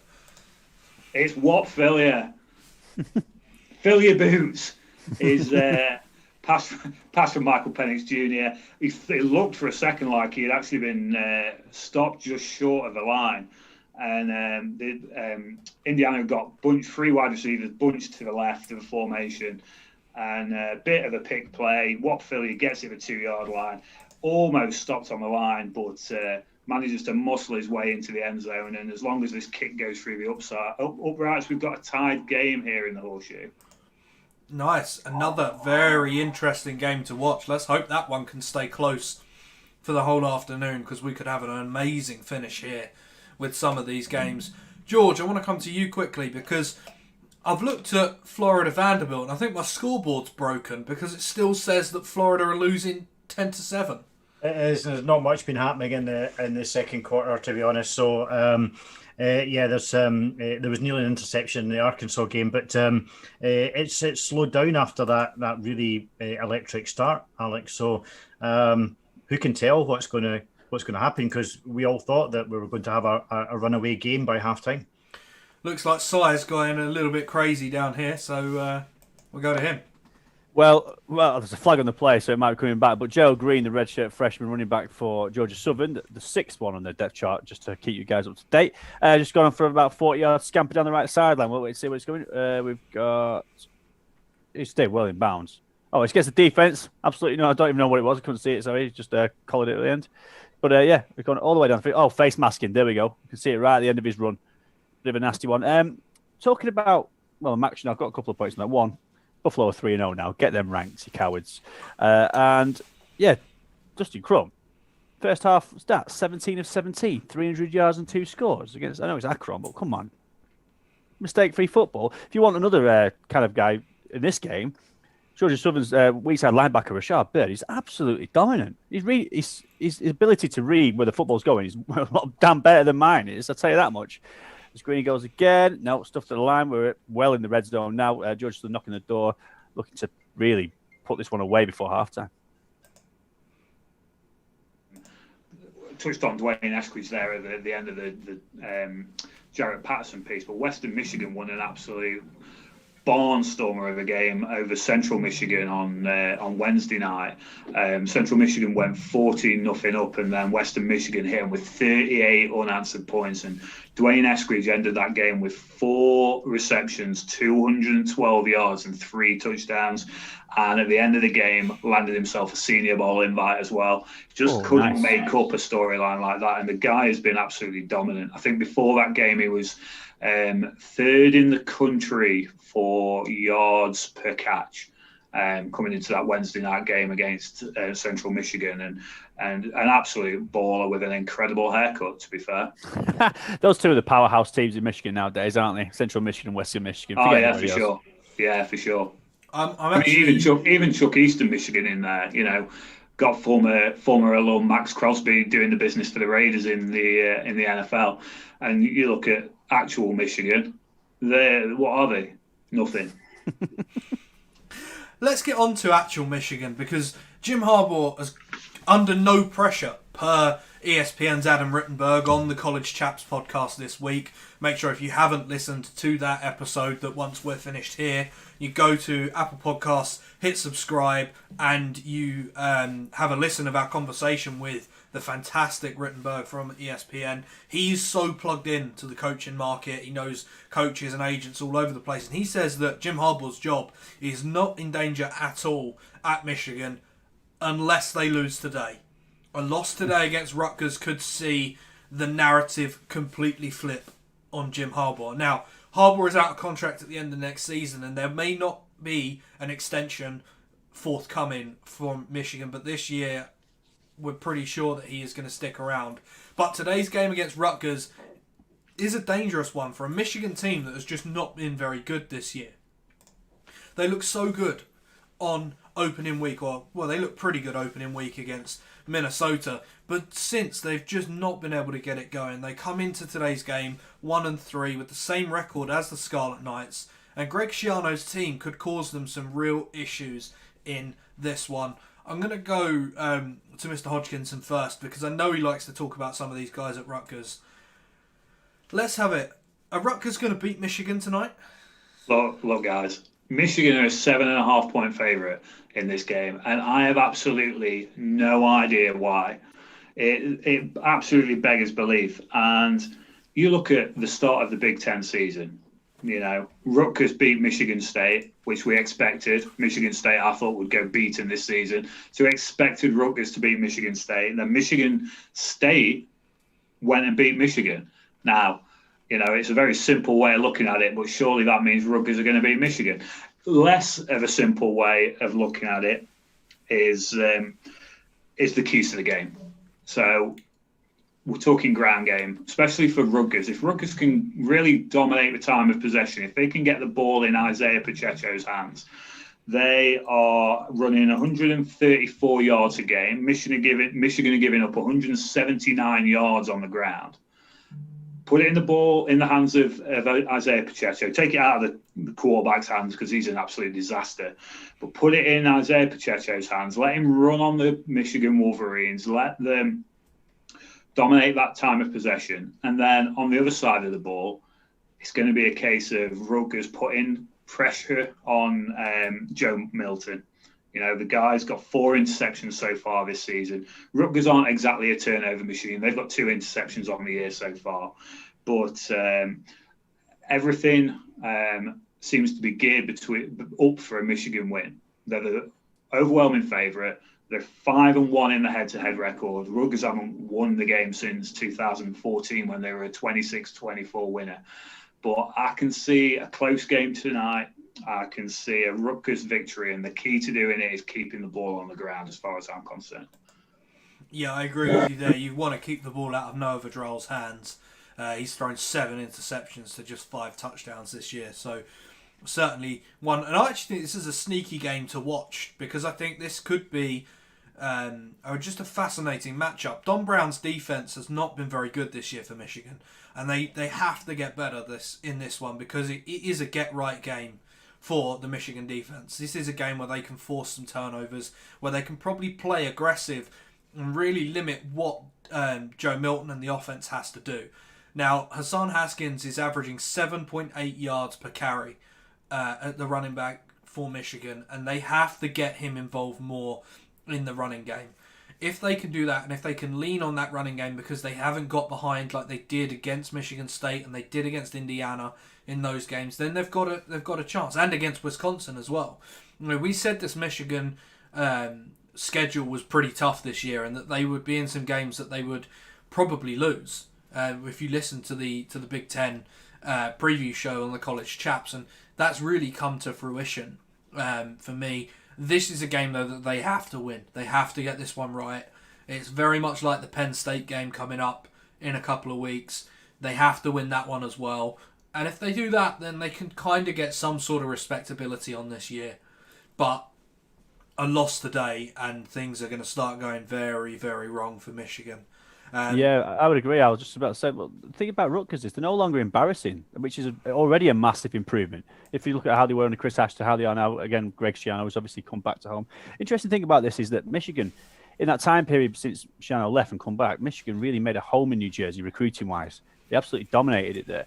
And that's something that is a problem for Schiano and Rutgers. And if they get a win today, that's something he can really hang his hat on, not only just to say, like, we can keep up with Michigan. Why do you have to go all the way there when you can play it here in your backyard? But also, it's like to say to potential recruits, like, look, we're here to compete. We're not just here to make up the numbers like we have been traditionally. So, yeah, I think it's a huge game for Michigan. I think, like you say, I think you said it in our production meeting, like, he won't see out the season. I don't think he sees out the plane journey home if they don't win this one. I think that's that bad a loss in terms of perception, even though Rutgers are better than they have been for a long time. And I think there's some. Interestingly, I think there's a bit between the teeth for Rutgers in this one. They've got 3 or 4 players who used to play for Michigan on their roster. And one of them, Michael Dunford, the Rutgers D lineman, he's been absolutely balling this year. So it will be interesting to see just exactly how tough Rutgers. I don't expect this to be a walk in the park at all. If Michigan get out of this game just with the win in any shape or form, I think that's a win for Jim Harbaugh. I really do. I don't think it was. I found it interesting that Rittenberg was so certain, and obviously he's far more plugged in than we are, but I found it almost incredulous that he was so certain that Jim Harbaugh wasn't on a hot seat, because I think every time that we do a coach's hot seat segment on our podcast, Jim Harbaugh is the first name, and we've kind of had to try and find other people so we don't look like we're picking specifically on Jim Harbaugh, but he is perennially on that hot seat as far as we're concerned. And I said a couple of weeks ago, the rumour mill surrounding Harbaugh going back to the NFL, for me, seems to be almost a get-out clause for him. I can jump before I'm pushed. I'll jump back to the NFL and get a role there before I'm pushed out of my job at Michigan. Because you've got to think that the way the program is performing and the results that the program are getting, and the inability to develop the talent that they've had through the doors at Michigan, it just all points to someone not keeping their job. If it wasn't such a big name as Jim Harbaugh is, we talk about Will Muschamp at South Carolina, and George alluded to the success that he had early on in that program. He wouldn't have had that time at Michigan in the same way that Jim Harbaugh's having that time at Michigan. I can honestly, that's my honest belief in that. So I just think sooner rather than later, if the results aren't coming in for Michigan and it starts today, you've got to think that you see Jim Harbaugh out the door in one form or another. It's interesting. I went to see Michigan 2 years ago in the Michigan State game, and that was a miserable touchdown, Ohio State. George hasn't spoken for ages. So it's all right. Ollie spends like 10 minutes talking about it, and then as soon as he hands over, there's a touchdown in Ohio State. Right, I'm going to go quickly to Ollie. Tell us about this touchdown, and then we're going back to George. Guys, when we were on the break, we were talking about Master Teague and what he brings to this Ohio State offense, and he has just gone 44 yards off the left-hand side, around the edge of the left-hand side, and he's gone. The guy is in the end zone for a touchdown. And we were talking about Master Teague before. At the time we were talking, he was running at 9 yards per carry. The guy is built like an NFL running back. He can lower his shoulder and take out a linebacker quite easily, but he's shown that he can go for the long run as well. Ohio State 14, Indiana 7. Sorry, George. Actually, a bit of an update in the Arkansas game. Arkansas had forced a turnover on LSU and got the ball back. In the very next play, I think it was Mike Woods, the receiver, got the ball, and he got absolutely flattened by the cornerback, Eli Ricks. who then kind of stood over the top of him and kind of, obviously said something. A flag came out, but the flag came out for targeting, and that the call was confirmed. So Eli Ricks has been ejected from the game. I have to say that LSU have now forced a turnover, so they've kind of got the ball back. But what I was saying about Harbaugh was that, for a number of years now, that program really hasn't made the strides that I think a lot of people did, which goes back to this whole point about what is it that Jim Harbaugh is building there. Now, as I've said many times, the brand is strong again. The brand is super strong. One of the strongest brands in the college game in terms of the ability to get recruits, to get people to go to university, because effectively that's what kind of drives most of this, is trying to get students to go to Michigan. But I have to agree. I just don't know how much longer, and particularly if they have a losing season. Again, Adam Rittenberg said, well, maybe if they have a losing season this year, people write it off to the pandemic, and it's such a miserable season. But I can't. I think there is a possibility that his contract runs out, and he walks off into the sunset, and everybody's friends. Yeah, I think that's probably the most likely outcome. Now we're going to go round the grounds very, very quickly. Nebraska kicked a field goal to cut the Illinois lead to 11 in that one. So Illinois leads 21-10 in that game. Just an update. Obviously, we heard the Ohio State touchdown from Ollie. That is 14-7 to Ohio State in that one. Temple in East Carolina, we said, has started. It's scoreless there. We're almost through the first quarter in that game.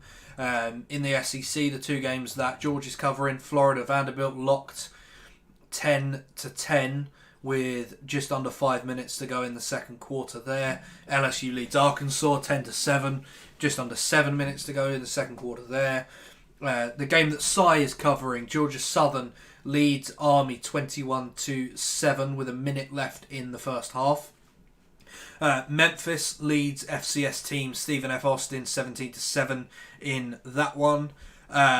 There's a wild game going on at Texas State as the Bobcats lead Arkansas State 24-17 with 5 minutes still to go in the first half in that one. So that's a pretty crazy offensive game if you're looking for one to tune into, if you're not following any of the games and you've got a spare screen. Just as I say that, Memphis has kicked the field goal, so they now lead 20-7 against Stephen F. Austin. And then finally, the game that I'm watching, Appalachian State leads number 15 Coastal Carolina 10-9 in what has been a really, really close game between two of the premier teams in the Sun Belt. Some Sun Belt fun belt for me today. Mr. Carroll, you're making some noises and looking a little bit weird. Yeah, touching my nose, catching your eye. Yeah, we got so excited talking about Jim Harbaugh. I forgot to say that Georgia Southern missed a field goal, so this game's still just about in touch. And yeah, Army have marched down the field, and Tahir Tyler's actually done a quite good job. He seems to want to make a mess of it every time he gets the football, or some way. He stumbled without anyone touching him just here and tried to pitch it quickly, but his knee's down, so he's going to be down there. I just wanted to run out some of these numbers and this is what I'm battling with in this game. Georgia Southern yards. Gerald Green, 47 yards. Wesley Kennedy, 30 yards. Logan Wright, 25 yards. Matt LaRoche, 2 yards. Army. Tahir Tyler, 64 yards. Brandon Walters, 23 yards. Jacoby Buchanan, 16. Sandy McCoy, 15. Tyrell Robinson, 9. AJ Howard, 8. Brahim Murphy, 5. Kay Barnard, 2. Every single play that comes along here is a research mission. It's very difficult. But the good news is for me is that we're literally 50 seconds away from halftime because the ball's just not being thrown. One more thing, Al. We almost had an Army pass again. They've been desperately trying to do it. But he got flushed out of the pocket and ended up running himself for a first down. But you will be the first to know as soon as that ball leaves Tyler Tahir's hands. I'm ready. I'm ready for when Army finally throw their first pass of the day. Illinois have another rushing touchdown, their third of the day. They now lead Nebraska by 28 points to 10.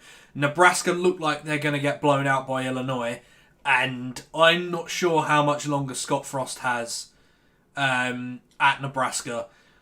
This is not a good season. It's not been a good tenure, really, for a guy who was the quarterback when Nebraska last won the national championship. Time is running out, and it's so hard to see them getting rid of him because of that success that he once had. But at the same time, it's all going wrong for this school and this program, and I tell you, something needs to be reset there because it has not gone well this year. Luke McCaffrey has thrown an interception today. He's only on 50% completion percentage in this one. It's been a running game really, this one. Both teams up near 100 yards rushing, and there's been some interesting matchups. Chase Brown, the running back from Illinois, has 2 rushing touchdowns. Mike Epstein with the latest one, as Illinois lead Nebraska 28-10. Al, just to say to you while you're on it, just this absolute battering by Illinois just shows how poor Penn State are, surely, compared to last week. Then, I mean, we talked about Michigan. Penn State are in a world of trouble, and it felt to me last week watching that game that they were mailing it in, absolutely mailing it in. Penn State. I think that it's over for them as a season. I think they just don't want to be there anymore. I mean, it's gone. But yeah, the Big Ten is completely and utterly upside down right now. It makes it really exciting for me. I really enjoy it. But yeah, there are too many big programs in that conference struggling to make hay, and some of them might survive. Blame it on the pandemic, like George says, But other than, I think Michigan in particular, I just don't know. I'm not going to put up with that. It's embarrassing. Yeah, the Penn State troubles couldn't happen to a nicer program. Now there have been some accusations levelled at the staff at Penn State. It's not the first time that this staff has had accusations levelled at it, and accusations levelled at a star player.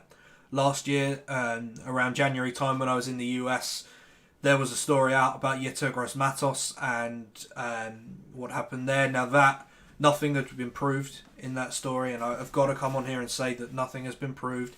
These are only stories that have been reported, and I'm only reporting on what I read and what I hear for you. And now this week has come out a story that there was a fight in the Penn State group. Micah Parsons was involved, the potential top 5 overall pick in the upcoming NFL draft. And again, this is a story, it's not confirmed. It's not been confirmed really by anyone. It has just been reported that this accusation was sort of told to the coaching staff. The coaching staff suppressed it, saying that they didn't want bad news coming out about Parsons.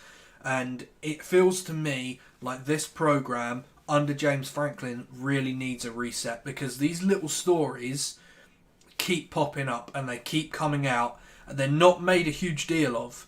And obviously this is a program that has built itself back up from one of the most horrible outcomes and misuses of power in college football history. And it has got to change. Something has got to get better at Penn State, because some of these little accusations that are coming out are really not little accusations. And at this point, with a bad season and it seemingly problems beginning to reoccur there in Penn State, something has got to change. And it's high time that James Franklin and his staff really come out and speak on these accusations, because you've got to put a stop to it. You cannot have these kids. They're college kids. Only there's so few of them actually go on and play pro. You've got to treat them right, because at the minute it feels to me like Penn State are not doing that. Sorry to interrupt. We've got a bit of a play in the LSU game. The old Felipe Franks that we know and love threw the ball directly to Jabril Cox, who is actually having one of the star LSU players, and he got it to the 1 yard line. We thought it might be a touchdown, but they confirmed it one time. And LSU have just run it. Tyrion Davis-Price has just run it into the end zone. So the Tigers extend their lead. Al, fire up those lights, baby. We've had an Army pass. You better believe it. Here we go. 25 Army pass, Claxon. Let's go. 25 yards? Yeah, well, you catch them cold, don't you? Emil Smith, wide receiver for Army, took it down. Very next play, Tahir Tyler fumbles the football. Looks like it's been turned over to Georgia Southern, so I don't think they'll be passing again, mate. We all know an Army pass means a change in colour, and we've changed that colour to blue, because I think I need to go across to Mr. Somerville for an update on Florida Vanderbilt. Well, we do. I was so busy watching the. This is my Kamara moment. I was so busy watching the decision at LSU that the Gators have now taken the lead in this game. It's 16 up. I'm going to have to come back to you with who scored the touchdown. But Gators are now turning it around. And I was just about to say that this is going to be interesting because I don't know if you caught beforehand, Dan Mullen had left the arrival at Vanderbilt Stadium really late. Apparently Vandy's locker rooms are tiny. And Florida had then deliberately left arriving at the stadium until the last possible minute. And I was about to say, I wonder if this has caught them off guard and caught them cold. But the Gators have turned it around. And interestingly, if Kyle Trask has thrown the touchdown, able to set a new record in the SEC for the number of touchdowns scored after 7 games, which up until now had been held by Tim Couch of Kentucky and Joe Burrow. Very nice. That's a really good update there. Florida look like they're about to start to pull away in that one. I believe Vanderbilt started off with the ball, so I think Florida receives the second half kickoff in that game. So I've got the chance to double up and really take away this one. Simon Carroll, your game's gone to the half. Yeah, and I tell you what, mate, they've not only got the guitar on the sideline, George, but they do have a turnover chain as well. So they've absolutely rocking the whole lot here. It was the fumble stood, so Jerusalem picked up the ball. They've knelt it. It's at half time. That's the 3 lost fumbles. Last time Army lost 3 fumbles in one game was 2016 against Navy. This is how disjointed this offense seems to be. For every good play that Tahir Tyler makes, he seems to drop a clanger the next time. I don't think they'll be passing anytime soon because that was a disastrous play straight afterwards. But this one is well and truly comfortable for Georgia Southern, to be honest. Guitar and a turnover chain. Some of the teams are going to have to start raising their game on that sidelines. Yeah, I think they will. Felipe Franks has taken my criticism to heart and just thrown 40 yards down. So Arkansas now at the 20-yard line. So I think there might be defensive pass interference. We're just waiting on that call coming through. But Arkansas just marched straight back down there. This is a crucial play for them because if they score here, they're still just under 4 minutes to go. That pulls them back closer to LSU. I expect they don't want to go in at the half 10 points down. Very nice. So we are over to Temple, where East Carolina have taken the lead 7-0 in that one. Holton out Alhers. Ollie will, I'm sure, correct me on that one. Through the pass to CJ Johnson for a 60-yard touchdown. Yeah, I've got that game on my second screen, and it was an absolute beaut by the lefty Holton Ahlers. He found CJ Johnson, who managed to keep in bounds on the sideline and break free for the score. It's a beautiful touchdown for an ECU team who've been struggling this season. Nice. It's very good to get that update there. As we look around the grounds, we're just close to going to the half in a fair few games. Touchdown, Buckeyes!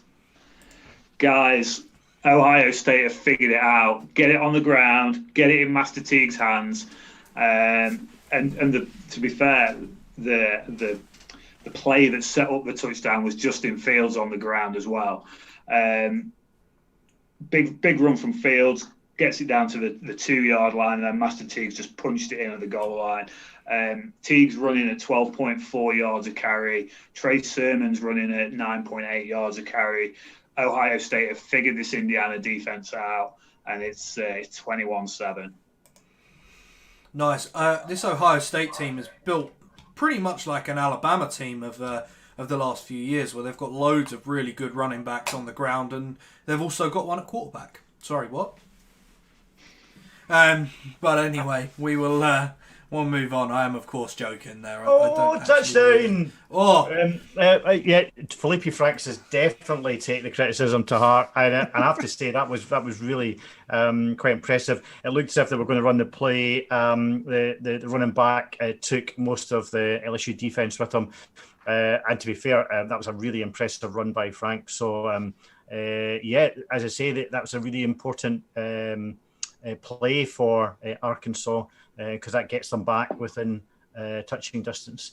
I suspect just for the replay, this might get pulled back a little. This might get pulled back. He dove to get into the end zone.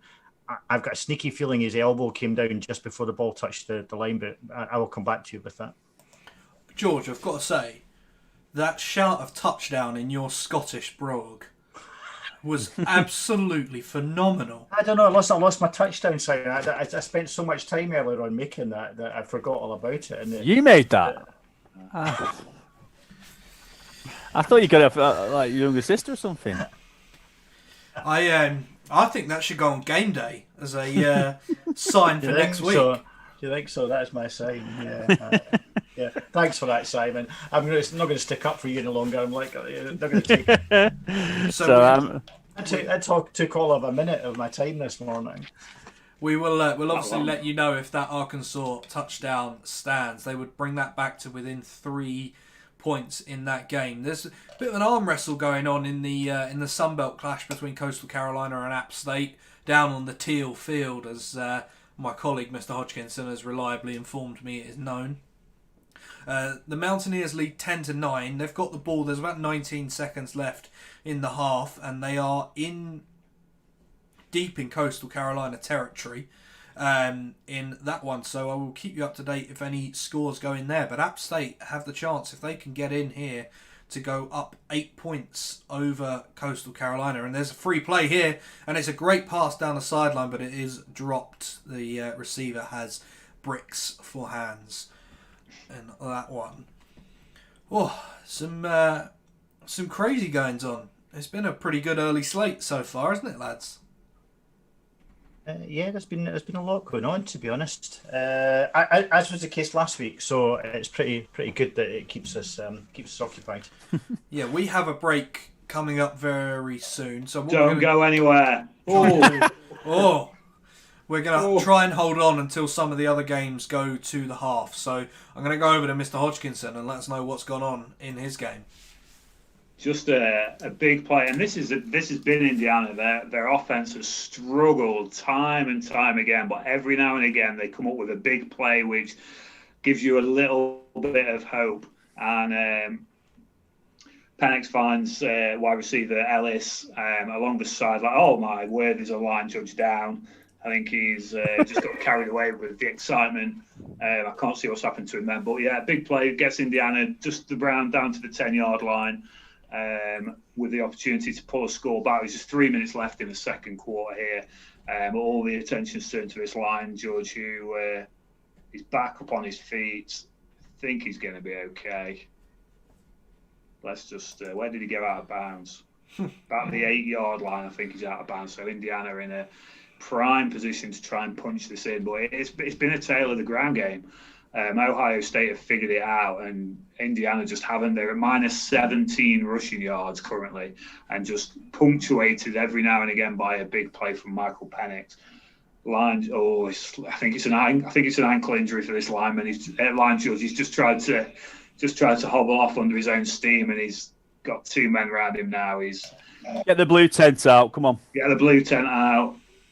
Couple of still not seeing what happened to him. Al, you're not in a blue tent right now, is that right? He is in a blue tent of emotion. I'm in the medical tent on the sideline.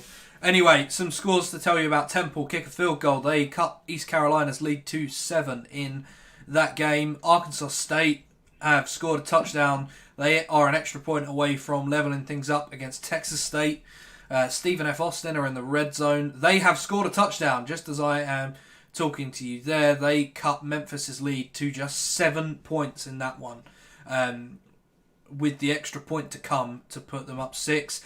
And just as I say that as well, App State are in. It's a touchdown pass thrown by the quarterback. They don't have names on the back of their jerseys, which is really, really unhelpful for me. And that is a lovely touchdown pass, about 20 to 25 yards down the sideline. So App State are going to go in at half-time in this one up by 8 points. You'd imagine there's 10 seconds left. Let's go over to Oliver Hodgkinson.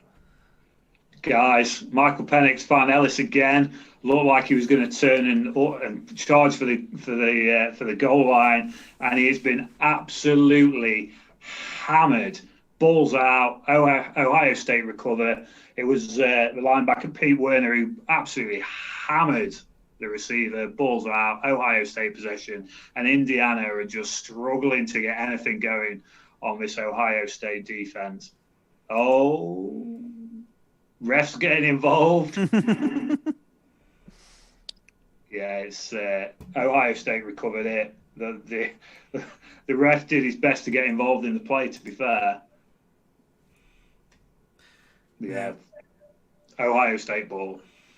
There we go. Christian Wells, the receiver who caught the touchdown for App State. Zach Thomas, the quarterback, throwing that one. Zach, sorry to interrupt you. Zach Thomas is an interesting quarterback out of App State. Yeah? What have you seen on him then this year, Ollie? Watched a couple of App State games, yeah. And to be honest, I think App State are a very underrated team. You know, they're 6-1 coming into this game. They've had some tight games that you think they should have probably done a little bit better in, but Zach Thomas's ability to move the ball downfield, and you know, again, just a team that go under the radar, that have consistently actually been a group of 5 team that people have focused on ever since they beat Michigan. And we're bringing it back to Michigan being nothing again. But Zach Thomas is certainly a quarterback you should keep your eye on. I mean, the star of the game so far for App State has been Cameron Peoples. The running back has 20 carries for 176 yards and a touchdown in this first half. App State have doubled the amount of offensive yards that Coastal Carolina have put out so far. So there's 8 seconds left in this first half, and Coastal Carolina are going to try and score to pull it back a little bit. But that missed extra point looks like it could prove costly in what has been a pretty close game so far in this one. I will let you know if they do anything other than just run the ball straight up the middle and go into the half. No, that looks like what they're doing. It was always a trap game, this, wasn't it, really, for Coastal? I don't think it was a trap game, because these two teams are good. App State are 6-1. They're not a bad team, and it's just a game at the top of the Sun Belt. And it's just because one's ranked, isn't it? And the other one isn't. You kind of like lose sight of it.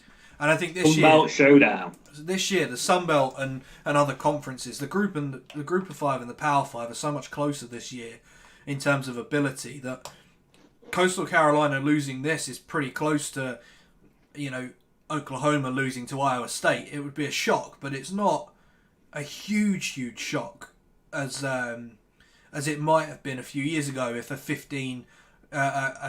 Sunbelt team ranked 15th lost one of their games. You'd think, oh God, what's going on? Something crazy must have happened. But no, I don't think that is quite the case in that one. So that one goes to the half. App State up 17-9. Simon's games at the half. That's Georgia Southern 21, Army 7. Florida is at the half. They lead Vanderbilt 17-10. Looks like LSU Arkansas is about to go to the half. Is it, George? Yeah, it's just got 27 seconds left. LSU are kind of labouring, trying to get down the field unless something miraculous happens. LSU will lead at the half. The Florida touchdown was a Kyle Trask pass to Trevon Grimes. So that means he beats the 7-game record, SEC record. Nice. That's always good to see. Illinois still lead Nebraska 28-10 in that game. There's about 30 seconds left in that one. With Ohio State having the ball in their own territory as well. We are going to take a little break here, so we will be back in a couple of minutes' time. I can already feel my voice getting a little bit husky, so I need to go and get some water to help my throat stay okay for the rest of this stream. And as I say, we'll be back in about a minute or two, so please do not go anywhere.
Okay, we are back after that quick break. So I'm going to go straight to George because he has had something happen in his game.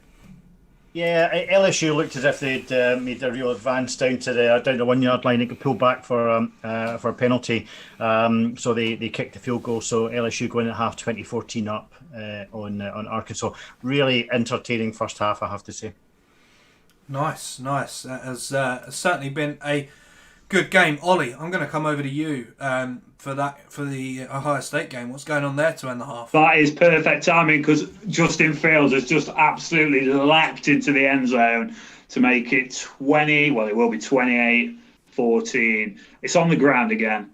Fields takes off, scrambling to the left, gets within a yard or two of the goal line, and absolutely leaps into the end zone.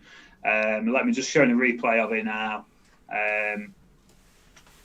Just escapes pressure perfectly. There's an Indiana defensive lineman who just absolutely unchallenged comes rushing straight up the middle. Fields spins out to the left, heads to the end zone, dives in, 28-14, and it's all on the ground. Prior to that touchdown run, Ohio State 187 yards on the ground. Indiana had actually pulled it back to -5 yards on the ground from the -17 they were at last time you guys came to me. 28-14, nearly at the half here. 28-14 or 28-7? 28-14. Oh, strange. My scoreboard here is showing 28-7, which is a bit weird. Let me just double check. You really need to upgrade for Windows 98, Al. Yeah, I think I do. Here, it will be 28-7 actually. I can't think there's not been another Indiana score, so yeah. Call it 28-7. Oh, fantastic! Because that's what it is with 17 seconds left in the second half. Blowout as we predicted there. Well done, everyone. Yeah. Texas State have taken a half-time lead over Arkansas State. They lead 27-24 in that one. East Carolina have scored another touchdown in that game against Temple, so they lead 14-3. That's where I got the 14 from. Okay. Here he is, covering his backside now in that one. So, some good games so far today in this half. Anyone desperately stand out to you so far watching these games? For me? For everyone. Everyone. Well, they're just in Jeff Monken going to the stands and shout at the Army cadets for something. I can't really understand what was going on there. But anyway, well, just getting back to the narrative that this is a running game. We've got 65 yards through the air and 231 yards on the ground in this game so far. You'd be mistaken if you thought it was the other way around, wouldn't you, really? But I think the biggest playmaker and the biggest criminal in this game is the same guy, Tahir Tyler. He's the one who's moved the ball down the field mostly for Army. He's the one who's given it up 3 times to Georgia Southern. And very much there's been a difference in the game. And Georgia Southern, when they got the football, proving very difficult to stop. Whereas they've got a linebacker who's bossing it. Rashad Bird is just is the man. I think if I had to pick a guy at the half so far from my game, I would go with Rashad Bird because he's the difference maker. So, Si, you could say that Bird is the word. I very much, mate. If you don't find that song and play us out with it, I'll be furious. Oh, here we go on this one. George, I'm going to come to you. You've watched the first half in a couple of games. Anyone sort of stand out? Obviously, Carl Trask breaking an SEC record. It's hard not to talk about Carl Trask, although I would say by his own standards, a relatively slow half. I mentioned it earlier on.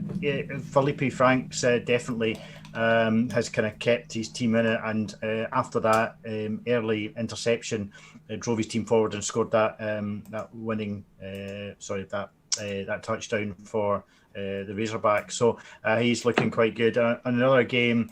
The Vandy QB Kenny Sears again. I think it's easy to say that a team is 0-6. I have no drive. He is well up for it and really trying to pull his team forward. So second game in a row that I've watched him, I have to say he's impressed me. Nice, I like it a lot. Ollie, coming over to you. I know you've been waxing lyrical about Master Teague all afternoon, but is there anyone else who has caught your eye in this one so far? Honestly, he's been the difference maker, Master Teague has. Shout out to Chris Olave, who's 90 yards on 2 receptions, including a really nice toe drag swag catch for a big gain earlier on. But yeah, Master Teague, he's up near 100 yards, 11 carries, 98 yards, 8.9 per click, 2 touchdowns. He's been the difference maker, and obviously Justin Fields getting it done on the ground, although he's struggling a little bit through the air.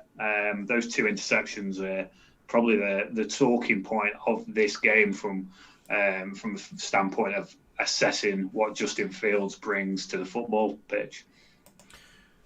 Very nice. It's going to be well worth watching back and seeing those Justin Fields interceptions for myself, as long as I can find some footage of that game. It looks like that one is well out of hand at the minute. So, Si, we're back underway, aren't we, in the game between Georgia Southern and Army? We are, and we haven't talked about him much on offense, but every time he collects a kickoff or a punt return, Tyler Robinson is a live wire. He's ridiculously quick. He's taken it back to the 40-yard line, the 42-yard line, and over halfway with 3 returns so far. Georgia Southern's defense is just starting to step up quite big, although that was a big play from Army. CJ Wright, the nose tackle, and Raymond Johnson, the defensive end, giving this quarterback for Army everything he can take, because he seems to keep the ball a lot. Tyler. Very rarely does he lateral it in the option offense, and he's done had a nice little run there for 12 yards. This is the kind of Jekyll and Hyde performance we're seeing from him here. Every now and again, he'll make big plays, keep the ball moving. But in truth be told, in 5 Army drives in the first half, only 1 went for points. Obviously, 3 were fumbled and 1 was punted. The one that went for points is exactly how they want to play this game. That was an 8-minute drive. So if they can somehow manage to keep hold of the football and keep it moving, they're in the game. But as it stands, Georgia Southern is just a better team on defense and have a bit more variation on offense. And I think that's the way it's going to end up if it keeps going this way.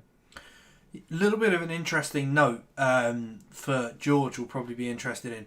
Florida didn't go into the visiting locker room at Vanderbilt at halftime, citing the small space as not being COVID safe. So in order to protect their players and cut down any chances of transmission, Dan Mullen has kept his players out on the sideline and they're going through their halftime team talks, etc. They're on the sidelines, it seems, in that game. Obviously, Florida leading 17-10. They're sort of hiding away. The stadium at Vanderbilt is quite cool because the field goes under the seating and there's a little gap in between the two where photographers and media people would normally sit, and that is where Florida and the players are at this moment in time. I'm just trying to see. I would highly recommend. Sorry, Alex. I would highly recommend a visit to Nashville. It's a super city, and the Vanderbilt campus sits just on the. Well, it really is in the city centre. As you would imagine, it's a beautiful campus. It's a private university. I didn't make it to the stadium, but Nashville's just a fantastic town. So if you're down that way, I wouldn't miss it at all. Yeah, I know our friends, formerly of the Stick to Football podcast, Matt Miller and his brother Mello, love Nashville. They absolutely adored it when they were there for a trip the other week. So yeah, if you're looking for a venue to possibly travel to when we're allowed and it is safe to travel across to America again, Nashville may well be top of some of those lists, as it were. Oh, I'm just going through Twitter and seeing if there's anything being picked up there, and Matt Miller raving about Master Teague today. When you know, you know. When you know, you know.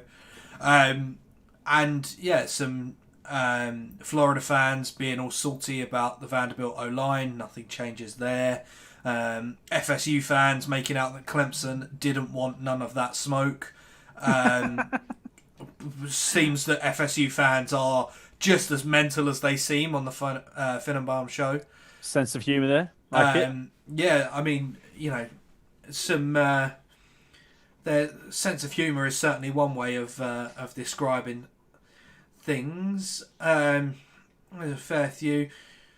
Nicole Auerbach, former guest on the College Chaps podcast, nominated for an award this year, is saying just how rough a day Justin Fields is having up there in the Ohio State game. I think Ollie has sort of confirmed that. He's obviously thrown 2 interceptions today, and he threw 2 interceptions the whole of last year. Sorry, Alex. Not only any old award, finalist for 2020 National Sports Writer of the Year award. See, yeah, that's just the kind of guests that we have on the College Football Chaps podcast. Yeah, if you want to hear from the best media people in college football, come and follow us on. Come and subscribe to us on Apple Podcasts, Spotify, Google Podcasts, wherever you get your podcasts from.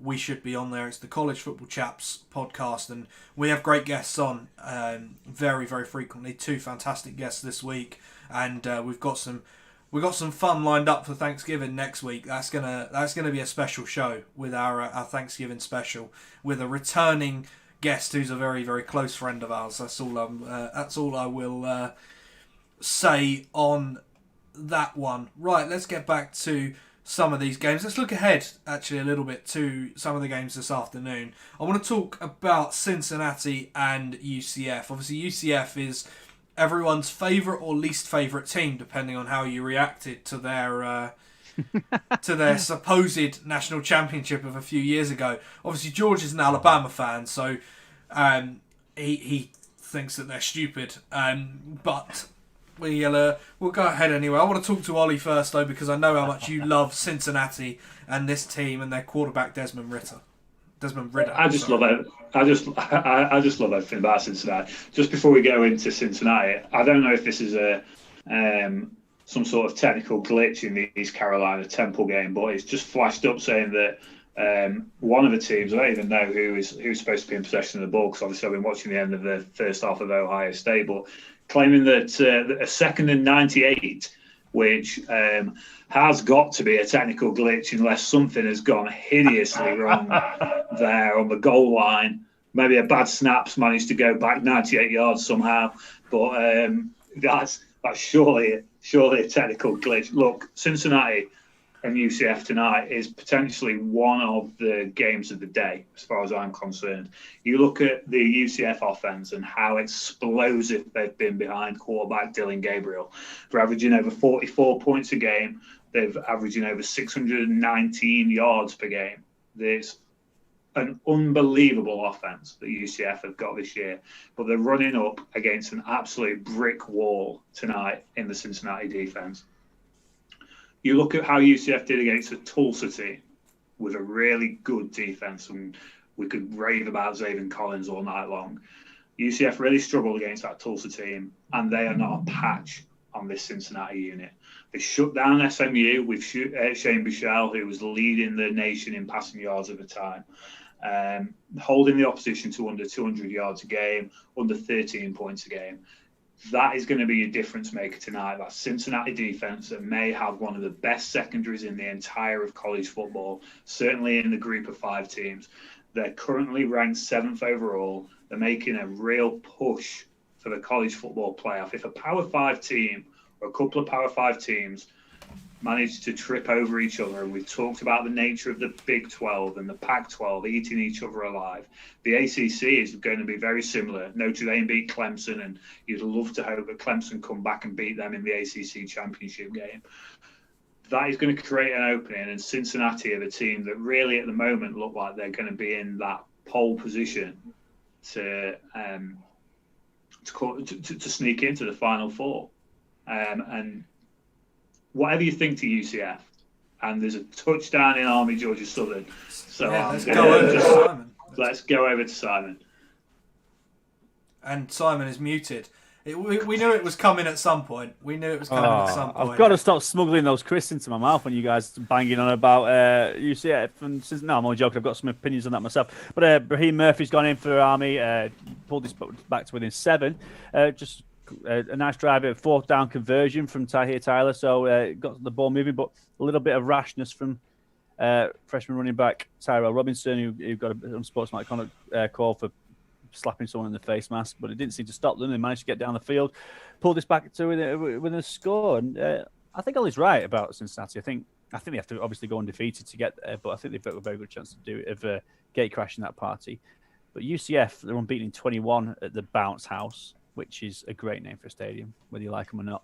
And I don't know if it is a banana skin or a trap game again, but it's certainly a tough contest for Cincinnati. And to me, the AAC is. I know Ollie likes the Sun Belt. I like the AAC. I think every season it seems to bring 2 or 3 teams you can really throw a cat amongst the pigeons, and this year's no different.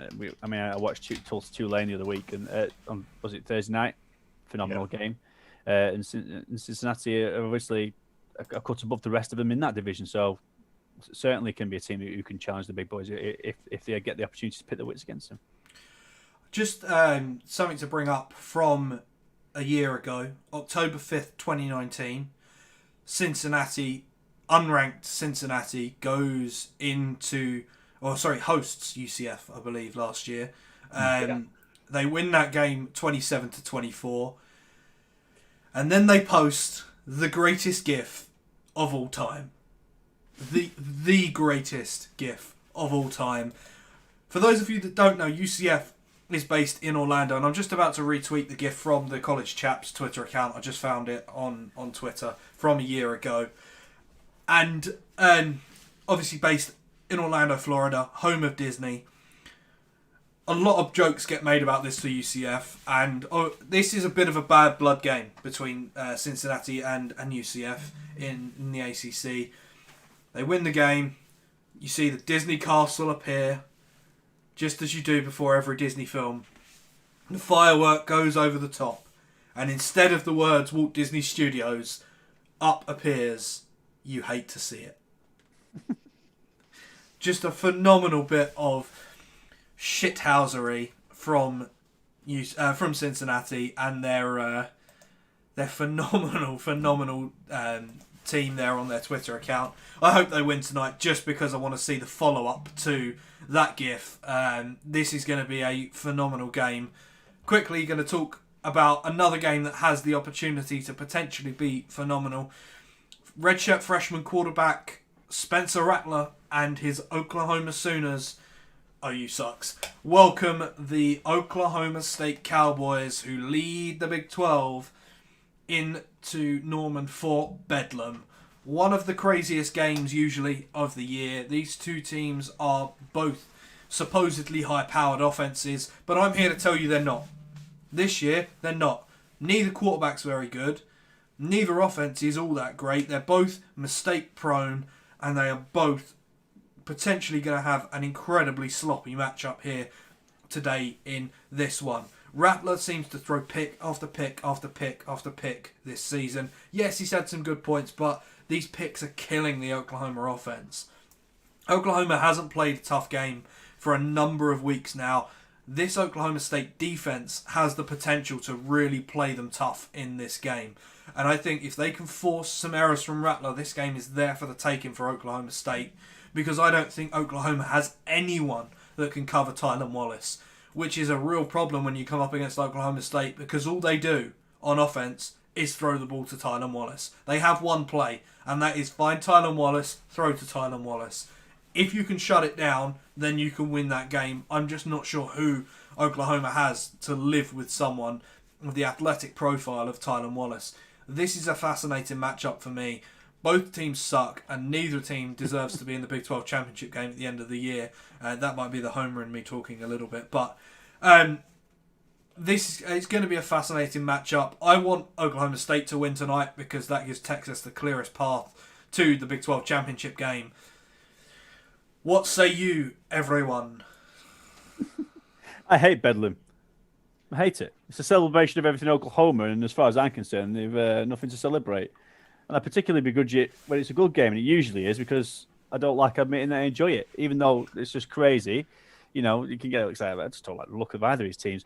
It's normally quite easy to swallow as well when you cheer on the Pokes, you know, because, like you say, OU sucks. Even that's problematic this year, because even though it kind of helps Texas, I mean, Oklahoma State probably the better team. So, I mean, it's hard to work out which way I want it to go. I mean, a tie would be perfect, but obviously you can't have that in college football, so it's just not happening. there's no winning outcome ever in Bedlam. That's my problem with it. I can't stand it from start to finish. You're right. Talon Wallace is the key to the game, without a doubt. I find it quite amusing that a team with Tuba Hubbard on in its ranks is now a passing team, and not even a very good one at that. They've got one trick, like you say. But hello, what's going on here? What have I missed here? Oh, so close. I think Army have just had to turn the football over. They're on the goal line, I think. Big time play there. I've missed something. This is why I hate Oklahoma. You see what they've done to me there? God knows what happened then. I'll have to catch up with that. But yeah, forget Bedlam. Stick with this. Sorry about that. Crazy outcomes. Here we go. We've got a block punt, I think. Oh, what an absolute beast that is. Number 18 on I'm going to have to find out who that is for Army. Number 18? I was about to say that's not Cade Ballard, the quarterback. Hold on. Let me dig out the numbers. That'll be sophomore defensive back Cole Mabry, who's just jumped over the line and blocked the punt, scooped up by some linebacker. They're on the 2-yard line, Army. They're about to tie this up here. This game was over in the first half. There he goes. Fullback Sanders McCoy, 21 all following the kick. Touchdown, Florida in this game. Look, I'm there he is. Touchdown, Florida. You're not listening. Florida had kind of just camped outside the Vanderbilt red zone and succession of runs, to be honest, and Damian Pierce run it in. So Florida really just now starting to turn the screw. Nice. Coastal Carolina in for a touchdown of their own. Grayson McCall, 62-yard touchdown run from the Coastal Carolina quarterback. Yeah, 62-yard quarterback run for Coastal Carolina. They missed the 2-point conversion. Grayson McCall tried to throw to Isaiah Likely, and that pass was broken up. So in that one, App State retains the lead, 17-15 in that game. I just want to take it back to Bedlam for a minute, because this might be Oklahoma State's best opportunity to win the Bedlam rivalry game for some time.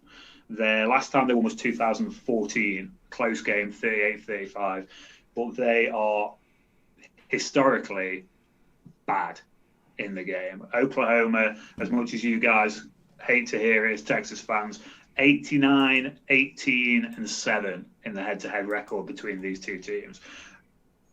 Oklahoma went between 1946 and 1964 without losing a game. The Sooners went on an incredible unbeaten run in that stretch. And it was interesting that Alex referenced Chuba Hubbard, because the Oklahoma rushing defense is actually the 13th best rush defense in the nation. Ollie. Go. I've got to talk through this one. Oh, Scott Frost, you poor man.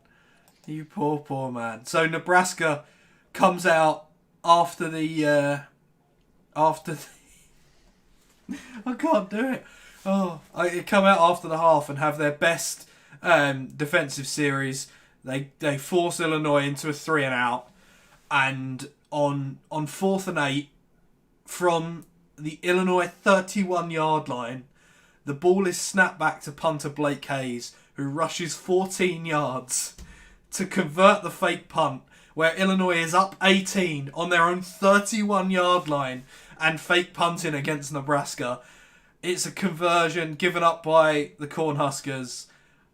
Scott Frost should probably just leave the stadium now, because at that point, your tenure's over, mate.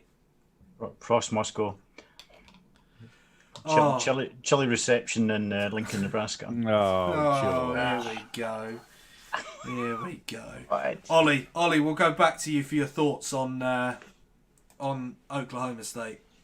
Yeah, it's going to be an interesting game. Like I said, Chuba Hubbard, who's was so heavily regarded after his incredible season last season, he's going to have a real tough time rushing against Oklahoma. It is going to be very much an air game, and I know you don't like Spencer Rattler, and you talked about interception after interception after interception, but Oklahoma have put up three games in the last four where they've put up 50 or more points. They've got an incredible trio of wide receivers, young wide receivers in Marvin Mims, Theo Weiss, and Austin Stoner, and that I think possibly, and I love Oklahoma State. Don't get me wrong. Before the start of the season, I had Oklahoma State pegged as the Big 12 champions, and if they win tonight, that's half ticket punched. But it's going to be such a tough game. Oklahoma State have got a really good defense. That's been the standout point of Oklahoma State's season. Guys like Rodarius Williams, who's Greedy Williams' brother, he's been called up to the Senior Bowl this week. Guys like Colby Harville-Peel, the safety. It's going to be an interesting, intriguing matchup. But like you alluded to, guys, Tylan Wallace is the key to this game. 220 yards in the Bedlam rivalry game back in 2018. Guy missed last year because of injury, but he's back to his very, very best, putting up 100-plus yard games. And even when he's not a factor in the box score, you look at what he does on the field in terms of his impact on the ground game, in terms of how his presence helps create opportunities for other teams. You know, you look at, I want to say it was the Iowa State game, and his presence on the outside forced the safety to come over to double team him and left tight end Jelani Woods wide open for a touchdown up the middle. So it's going to be a fascinating game. Kicks off at, I believe, midnight here. So it's a late night for a lot of us if you want to catch that one. But I think the winner stakes a very realistic claim to the Big 12 title. I just want to ask you, Ollie, because like you say, the Sooners defense, I think, is the standout unit in this clash. And interestingly enough, the Oklahoma State on third down are the worst in the nation. So for me, I would argue that makes the Sooners for me the team to take it. But I know that Alex fancies the Poke. So what do you think?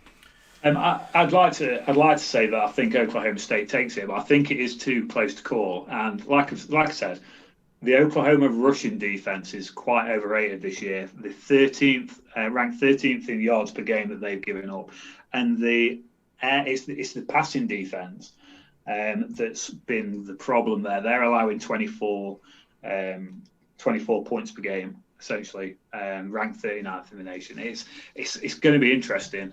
I just think Tylan Wallace is the key, and if they can wrap up Tylan Wallace, that's going to be a huge difference maker. I just don't see who Oklahoma have that do it. Touchdown in that game. Simon. Boom! Another cheeky little pass play from Georgia Southern. They keep catching Army out every now and again with these pass plays. We've got I think it's about 20-25 yards out. Quarterback Shyworth fakes the handoff and hits an absolute dime to Logan Wright, who's a running back, who scampered out from the backfield and went down the left sideline. It's very similar to the touchdown throw they threw to the tight end in the first half. Yeah, cheeky little wheel route. Just waits for the pressure to come. Out comfortably in his stride. Army defense floundering at his feet. Georgia Southern back up 28-21. This is a proper game now. Oh, hang on. Point after blocked. 27-21. That could be key. This game is... Oh, hang on. Sharks in the stand. I thought it was just the Army cadets, but we've got that Shark who was drunk at the Super Bowl in there too. It's all kicking off here. That is a huge touchdown throw. That's absolutely amazing. That's 30-yard pass. Beautiful. Right into the bucket there. Over the back of who's probably been the best player on defense actually for Army, the safety, number 27, which is Kendrick Duncan. Touchdown, Buckeyes! Have it. Oh, this one's over too. Go on, Ollie. It's Garrett Wilson again. The Ohio State have come out in the second half and they've kept the familiar theme. It was a Justin Fields run that put him in position in the red zone. But Garrett Wilson lined up in the slot. Just replays on now. Little fade touchdown, back of the end zone. It looked like he was going to run a slant route, but he dips back out again and wide open essentially. Justin Fields 2 touchdowns, 2 interceptions on the night. But again, it's the ground game that's brought him into the brought them down the field, and Justin Fields himself who managed to set that play up. Okay, and a couple of field goals to tell you guys about. Illinois have kicked a field goal. They lead Nebraska 31-10 in that one after their fake punt up 18 on their own 31-yard line on that drive. App State have also kicked a field goal. They now lead by 5 against Coastal Carolina in the game that I am watching for this group. And we also have Rice, who are facing off against North Texas in the battle between the two worst named teams in college football. The Rice Owls facing off against the North Texas Mean Green.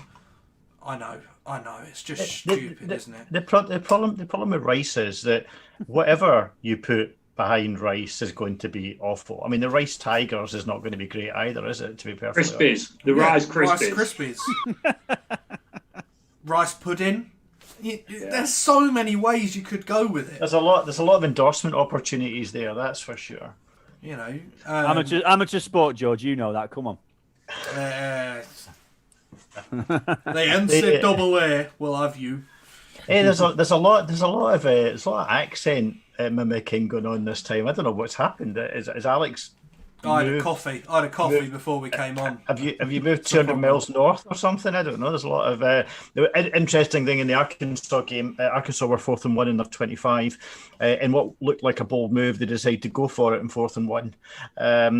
Clearly trying to get an offside from LSU, but unfortunately the Razorbacks offensive lineman decided to do a Superman-esque type thing and was offside. So they've now had to punt it, which was slightly embarrassing for him and not quite how the Razorbacks saw this playing out. Okay, Arkansas State 30-27 up now against Texas State. They drove down the field and scored the touchdown. They've actually kicked the extra point as well to go up 31-27. That looks like a cracker of a game in that one. There was another accent there coming out over the course. It's because the rugby's been on and I've been listening to so many different accents over the course of the last few weeks on there. So some interesting scores all around these games. I think we've done Bedlam to death. Let's spend a little bit of time talking about Wisconsin because the Badgers have started the season 2-0. They've obviously lost 2 games to COVID-19 restrictions after the quarterback's room was riddled with the disease and across the whole program ended up being testing positive. But it is their quarterback, Graham Mertz, that I want to talk about because this kid has started off the season in red-hot form. And last week's win over Michigan has seen the Badgers rise to 10th in the AP poll, the AP Top 25. Mertz has 7 touchdowns and 0 interceptions on the year. He is throwing for around 190 yards a game. The rushing game for Wisconsin is also has also been really, really good. The offense has put up 45 plus points in both games they've played so far, but those games have been against Michigan and Illinois, 2 teams that have not had great starts to the year. They come into this game against the Northwestern team that are 4-0 and playing really, really well. Peyton Ramsey has 6 touchdowns on the year. He's throwing for pretty similar number of yards per game to Graham Mertz, but it's the rushing yards that are doing well and the Northwestern defense, which is having a really, really strong season. This isn't an offense that's going to go up and put 40 to 50 points a game up. They're happy to win games by 1 score, putting up 20 or so points. I think today it's a real battle between offense and defense. It's whether this Nebraska defense can slow down. This Northwestern defense can slow down Wisconsin enough to really keep themselves and their offense in this game.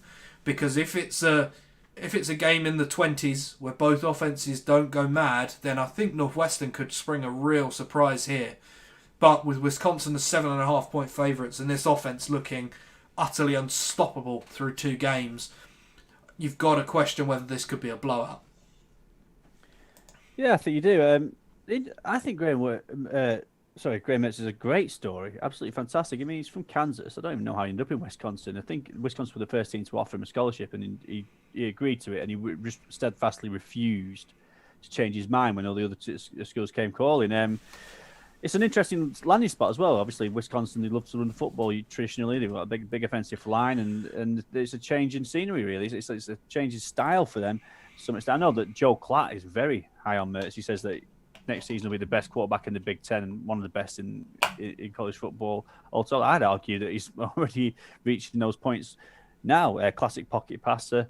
You don't get much on the ground from him, but it doesn't mean to say he's not mobile, really. I think he's only going to get better in that regard, too. Wisconsin interesting. I think a big battle is him versus Paddy Fisher, the linebacker for Northwestern, because obviously spying the quarterback from that linebacker spot and a very much tone setter for Northwestern, like Alex. Touchdown, Indiana! Come on, let's go over to Ollie. Here we go. Lads, I said in the first half that Indiana have one big offensive play out of Michael Penix every now and again, but other than that, they're absolutely turgid on offense. And this is the big play of the third quarter. Finds Ty Freifogel wide open, who shakes off the attentions of two, maybe three, if you really want to count a guy being quite close at the end, Ohio State defensive backs. In for the touchdown. Ty Freifogel has given, for saying that Indiana haven't had many massive offensive plays, Ty Freifogel, who has gone up predominantly in the first half against Sean Wade, I think has won that battle. And Sean Wade has actually, he's struggled in this game. A guy that's going to be bandied around as a first round top 3 cornerback in the class. He's really struggled in this game. And Ty Freifogel seems to be winning that battle, and he's in for the Indiana touchdown. Still a long way behind. They haven't got enough on offense to make this a game, I don't think. But Ty Freifogel gets his 5th touchdown of the year. Yeah, the Sean Wade outcome is interesting, Ollie, because he was a guy that had so much momentum off last year and coming into this year, but it seems to have gone a bit quiet on him, and I wonder if that is because he's struggling a little bit in this role. He's come back to school to play outside corner, to show that he can play it at the next level, and I wonder if he would have been better just going off to the NFL in the NFL draft last year as a nickel specialist, playing nickel at the next level. These guys get paid. They make good money. You know, and you see some guys that played a lot of nickel in college can come in and with the right teacher at the NFL level can develop into good outside corners. You know, look at someone like Jair Alexander for the Packers. You know, he played a lot of slot corner at Louisville, played a lot on the inside, has come to the Packers and really shined for them and become one of the best boundary corners in the league, just because of a bit of good teaching and being used differently in a different defense. So you know, I wonder if Sean Wade has made a little bit of a mistake there, going back to school. It's a difficult one, isn't it? Because it was a good cornerback class last year, but Sean Wade was still in the first round conversation. But he's essentially gone back to increase his stock and come in higher up the first round. And I actually think the bits that I've seen him playing outside so far this season, he has been successful. I think he has, on the whole, he has made that transition to playing outside. He's not gone in there and excelled. Let's not get carried away. But I think he has managed to make that transition. But today's, like I say, a couple of times Ty Freifogel's gone up against him and come down with the ball. A couple of plays earlier on in the third quarter, he was stiff-armed by, I can't remember the receiver now, but he was stiff-armed out of the way quite comfortably and a little bit of a bigger pickup than what should have been for Indiana. So it's going to be a game to forget for Sean Wade, but he's going to have plenty of opportunity. There's a touchdown, presumably at App State Coastal. There is. Coastal Carolina are in the lead in this one. Yes. Number 15, they were behind. They've been behind most of, if not the whole game, pretty much. And Grayson McCall has thrown another touchdown, 19 yards down the middle to CJ Maribel. And it was 2nd and 17. The play before, they tried an option play that had just gone just overly wrong, and The 2-point conversion is missed. Javion Hiley was the receiver on the 2-point play, and Grayson McCall couldn't complete the pass. But Coastal Carolina lead 21-20. McCall sort of stepped up and threw a lovely seam route to Maribel, who I believe is the running back, one of the running backs there. Yeah, CJ Maribel.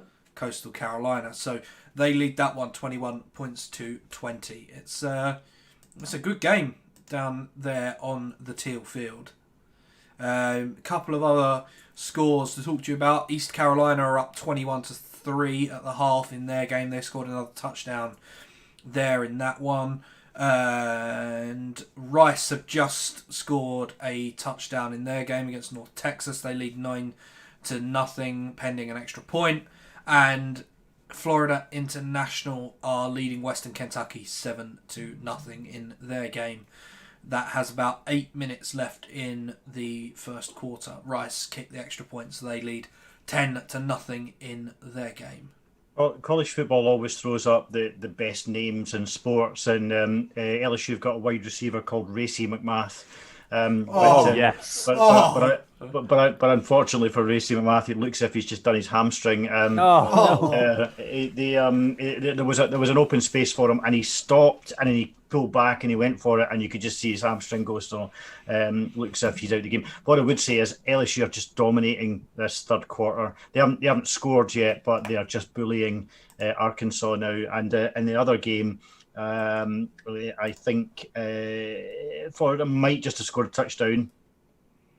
No, he was out of bounds. Kyle Trask is just getting into his groove and is just pinging the ball everywhere. So, I mean, I think the Florida game's probably pretty much close to being over now. The comeback could be on in Lincoln. Luke McCaffrey rushes for his second rushing touchdown of the day. He now has 22 carries for 110 yards and 2 touchdowns. That doesn't sound that bad until you realise that Luke McCaffrey is a quarterback, not a running back. This Nebraska offense is all over the place at the minute. McCaffrey is thrown for 96 yards and 2 interceptions today, but he's rushed for 110 yards and 2 touchdowns. Something tells me that the family business of being a running back might be the calling and the future. Interception, Justin Fields, man. Oh, we'll go over to Ollie to talk us through this one. What on earth is Justin Fields thinking? So he's dancing around. But basically, the Ohio State offensive line looked like it had given him plenty of time to pass. He's dancing around back there, and one of the Indiana defensive linemen managed to get to it. So rather than just go down and take the sack, Justin Fields launches it up in the air, and defensive back, who is it? Jamar Johnson comes up with the interception. I think that's his second of the game, and I think we'll just watch the end of it. Hang about. I got so excited by the interception that the ball comes out at the end. Justin Fields lay on his back, thinking, "What the hell have I done?" Yeah. Just jump in. There's a touchdown in the Florida game, and yet another aptly named player, Keymore Gamble, the tight end for Florida, has just put this game out width of Vandy's reach now. Yeah, guys, the ball came out at the end, and Ohio State recovered it, and have actually got the ball back deep in their own half. It's not the outcome Indiana certainly would have wanted, but that's 3 interceptions now for Justin Fields. I've just seen the interception now, and that is an atrocious play from Justin Fields. It's the kind of decision making that sees you fall very, very quickly down team draft boards in the NFL draft, because he's going to ground. Just take the sack. Just take the sack. You're not losing an awful lot, but he's thrown the ball up, and that is a really, really poor decision. There'll be a lot of scouts watching that with a huge sort of negative feeling, because that is the kind of play that really will scare off NFL teams. It really, really will. Oh, I've just seen the footage of the Illinois fake punt is going around Twitter, and it's well worth watching, because as soon as the Illinois punter catches that ball, it's very, very clear that he's not going to punt it. It doesn't even stretch out in front of his leg like normal punters would do. But the Illinois players, to their credit, managed to get off the blocks of the Nebraska special teams unit and run as far downfield as they can and keep all of the Nebraska special teams players away from their punter, clearing acres and acres of space for this fake punt to work. It is just atrocious from Nebraska. George, let's head over to you. I'd said earlier that Kyle Trask had now broken the record for the number of touchdowns in the first 7 games in the SEC. He's now within 1 touchdown of beating the FBS record, which is held by B.J. Simons, who was at Texas Tech. Kyle Trask has just overtaken Graham Harrell, who was also at Texas Tech.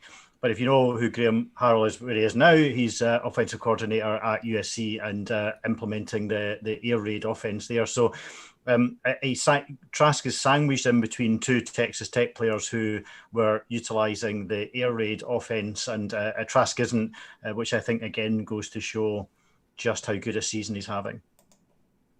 Yeah, certainly has been an incredible season for Kyle Trask so far in that one. Looks like Nebraska kicked the extra point in their game. They did.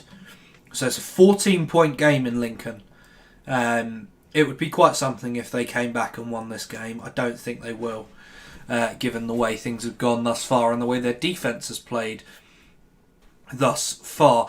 Si, Army down 6. Not a huge amount from you so far. We're already into the 4th quarter in that game, which just shows what having 2 option teams in a single matchup can do for a game. Yeah, we've it's kind of got a bit quiet. Army have got one of those drives that are methodically moving the ball down the field but taking a lot of the clock. Just before the end of the 3rd quarter, Jeff Monken showing he's got some stones. He's not afraid to roll the dice. Halfway line going for it on 4th and 2. I think they've converted both the 4th downs in this game so far. Tyrell Robinson having a much more bigger impact on this game now as running back for Army, but still, I think they've just converted again. It's slow but surely down the field for Army. And now they're only been 6 points. It's it's a formula that's going to work for them. So 1 pass in the first half, 0 in the second for Army. Back to what their bread and butter, shall we say? Yeah, and everyone loves. If you don't watch much triple option football, it's absolutely worth watching. It's almost like art at times. It's like watching a ballet on a grass field. The way that the sleight of hand and the handoffs all work together. It is fantastic to watch. The coordination is phenomenal. Everyone's got a role to play, including the wide receivers. Often people wonder why wide receivers go to schools like this. Well, the reason is that there's a lot more to it than just catching passes. Now, they're part of the offense as well, and if they're not carrying the football themselves, they're doing something just to deceive the defense. And to be fair to Georgia Southern, they've actually coped with it relatively well. And Army's defense hasn't done too bad either, to be honest. I suppose they're used to seeing it in training every day. I suppose you'll get used to it quite quickly. But turnovers has been the key difference. Without those, Army would be comfortably in control of this game. But it seems like Tahir Tyler's turned a little corner in this game. He's not spilled the ball up in the second half yet, and Army are marching. Nice. They've got a turnover and a touchdown to tell you about. Brady White has scored for the Memphis Tigers. He walked up the middle for a 1-yard touchdown, so I guess you could say he's walking in Memphis. And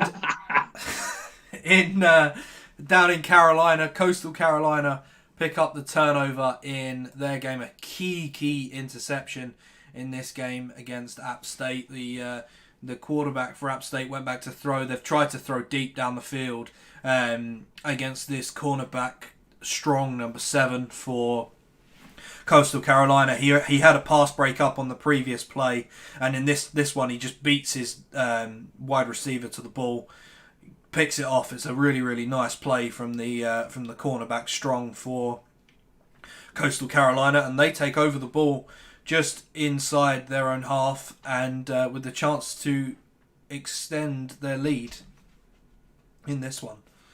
Got a little tidbit for you here, Al. Interestingly, it's wide receiver Michael Roberts for Army who gets the play call.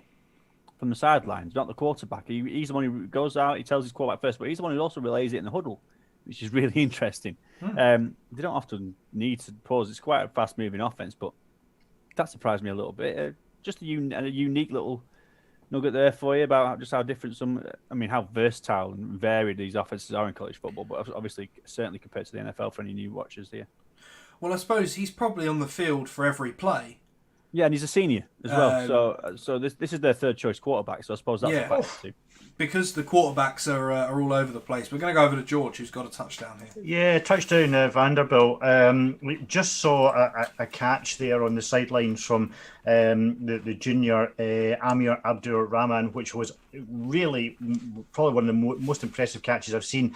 That advanced Vandy up the field quite a bit, and now they've just got a number 19. I think Chris Pierce actually. Yeah, Chris Pierce got the ball and ran it into the end zone. So maybe it's not quite over, but Florida have got a healthy lead. But good old plucky Vanderbilt, they're not giving up without a fight. No, Vanderbilt like this show. They've been on here twice, and they've probably had two of their better performances this season. Over to Cy, because there's a touchdown for him to talk about. Army have just tied it up again. It's the fullback. I could probably find out which one it is. Jacoby Buchanan, the third choice fullback, just to keep things messy. Oh, and the cadets are bench pressing. They're doing press ups rather on the sideline. That must be a thing they do. Who knows? Army tied it up, and they've got a point after to come. So that missed point after by Georgia Southern could prove key. Now we've got only 8 minutes left in this game. So I'll be picking up a game at the end of this one, no doubt, to go on to. And the quarterback, Tahir Tyler, looking hurt on the sidelines and holding his wrist just for a second there. But Army touchdown in the lead. Over to Ollie. Indiana again. It was amazingly. So about 2 minutes ago, they showed a graphic which demonstrated what I've been saying all game. 3 60-yard plays, and then 35 plays for a total of 90-odd yards. And then Michael Penix rolls out, finds Ty Freifogel in the back end, in the back of the end zone. I think it's about 40, 50 yards, touchdown. And Indiana are about to attempt the point after to make it a two-possession game. We got a touchdown in the Arkansas game. The big tight end Hudson Henry is come in. He's actually impressed me quite a bit. So that's the game tied at 20 points each. Touchdowns going in all over the place. Ty Freifogel has been incredible tonight. Calvin Austin III with a 64-yard punt return for a touchdown for Memphis. Max Quick punted the ball away for Stephen F. Austin, and quickly it was right back in their end zone. A fabulous score for Memphis. They now lead that one 35-14, and two very quick scores in this half have kind of taken that game away from the FCS outfit. This is Memphis's game now. They lead 35-14 in that one.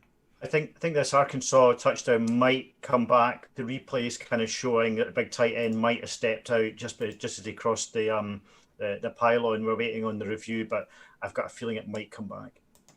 Okay, George will keep us up to date with that one. As we look around the grounds, not a huge amount else happening here. Illinois have scored and most certainly destroyed all hopes of a Nebraska comeback in Lincoln. Brandon Peters rushed up the middle for a 1-yard touchdown in that one. He has his first rushing touchdown of the day. He's also thrown one as well.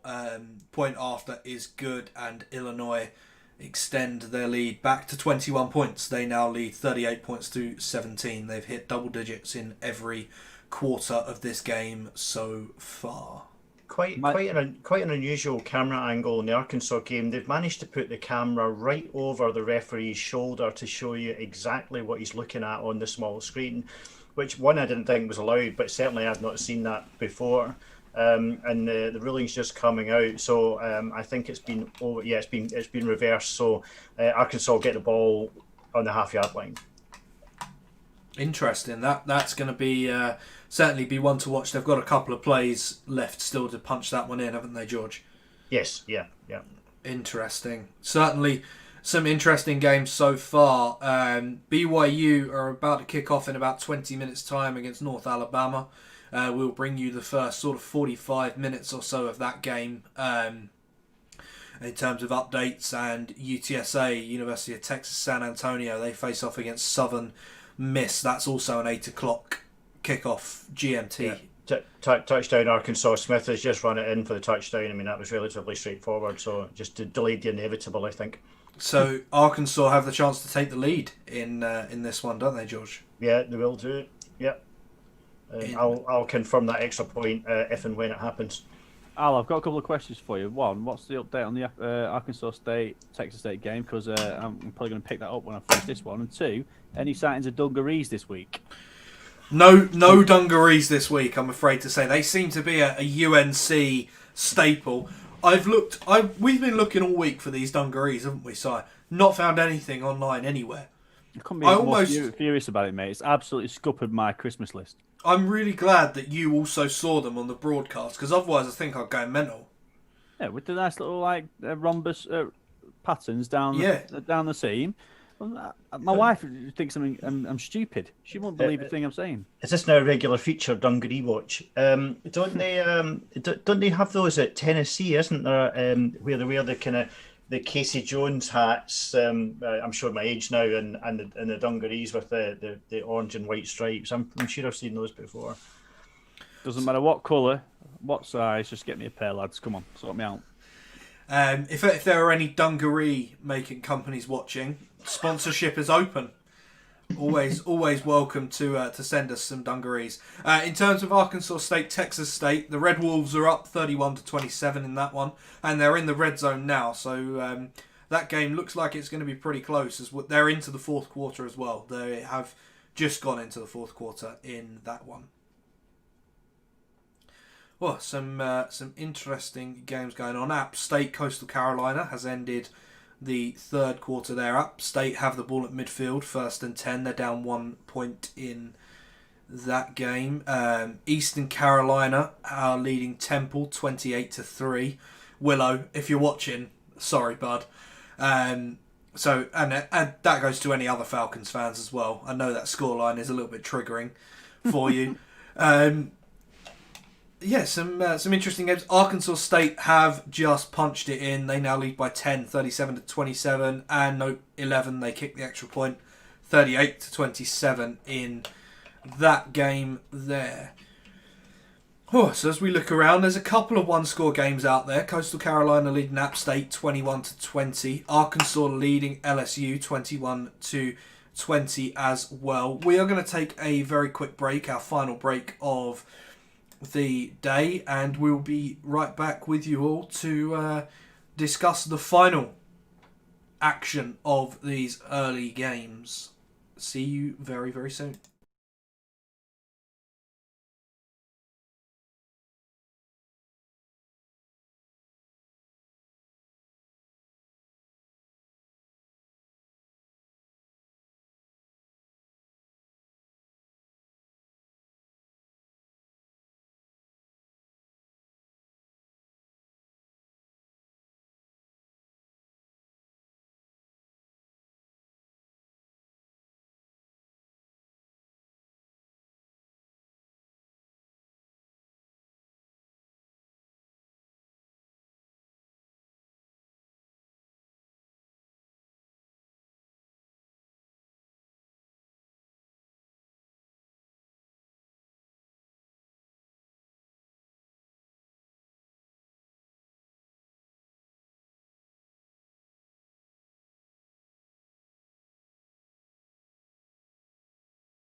Okay, everyone, we are back here on College Football Live. Just a reminder of the games we are covering from this early window.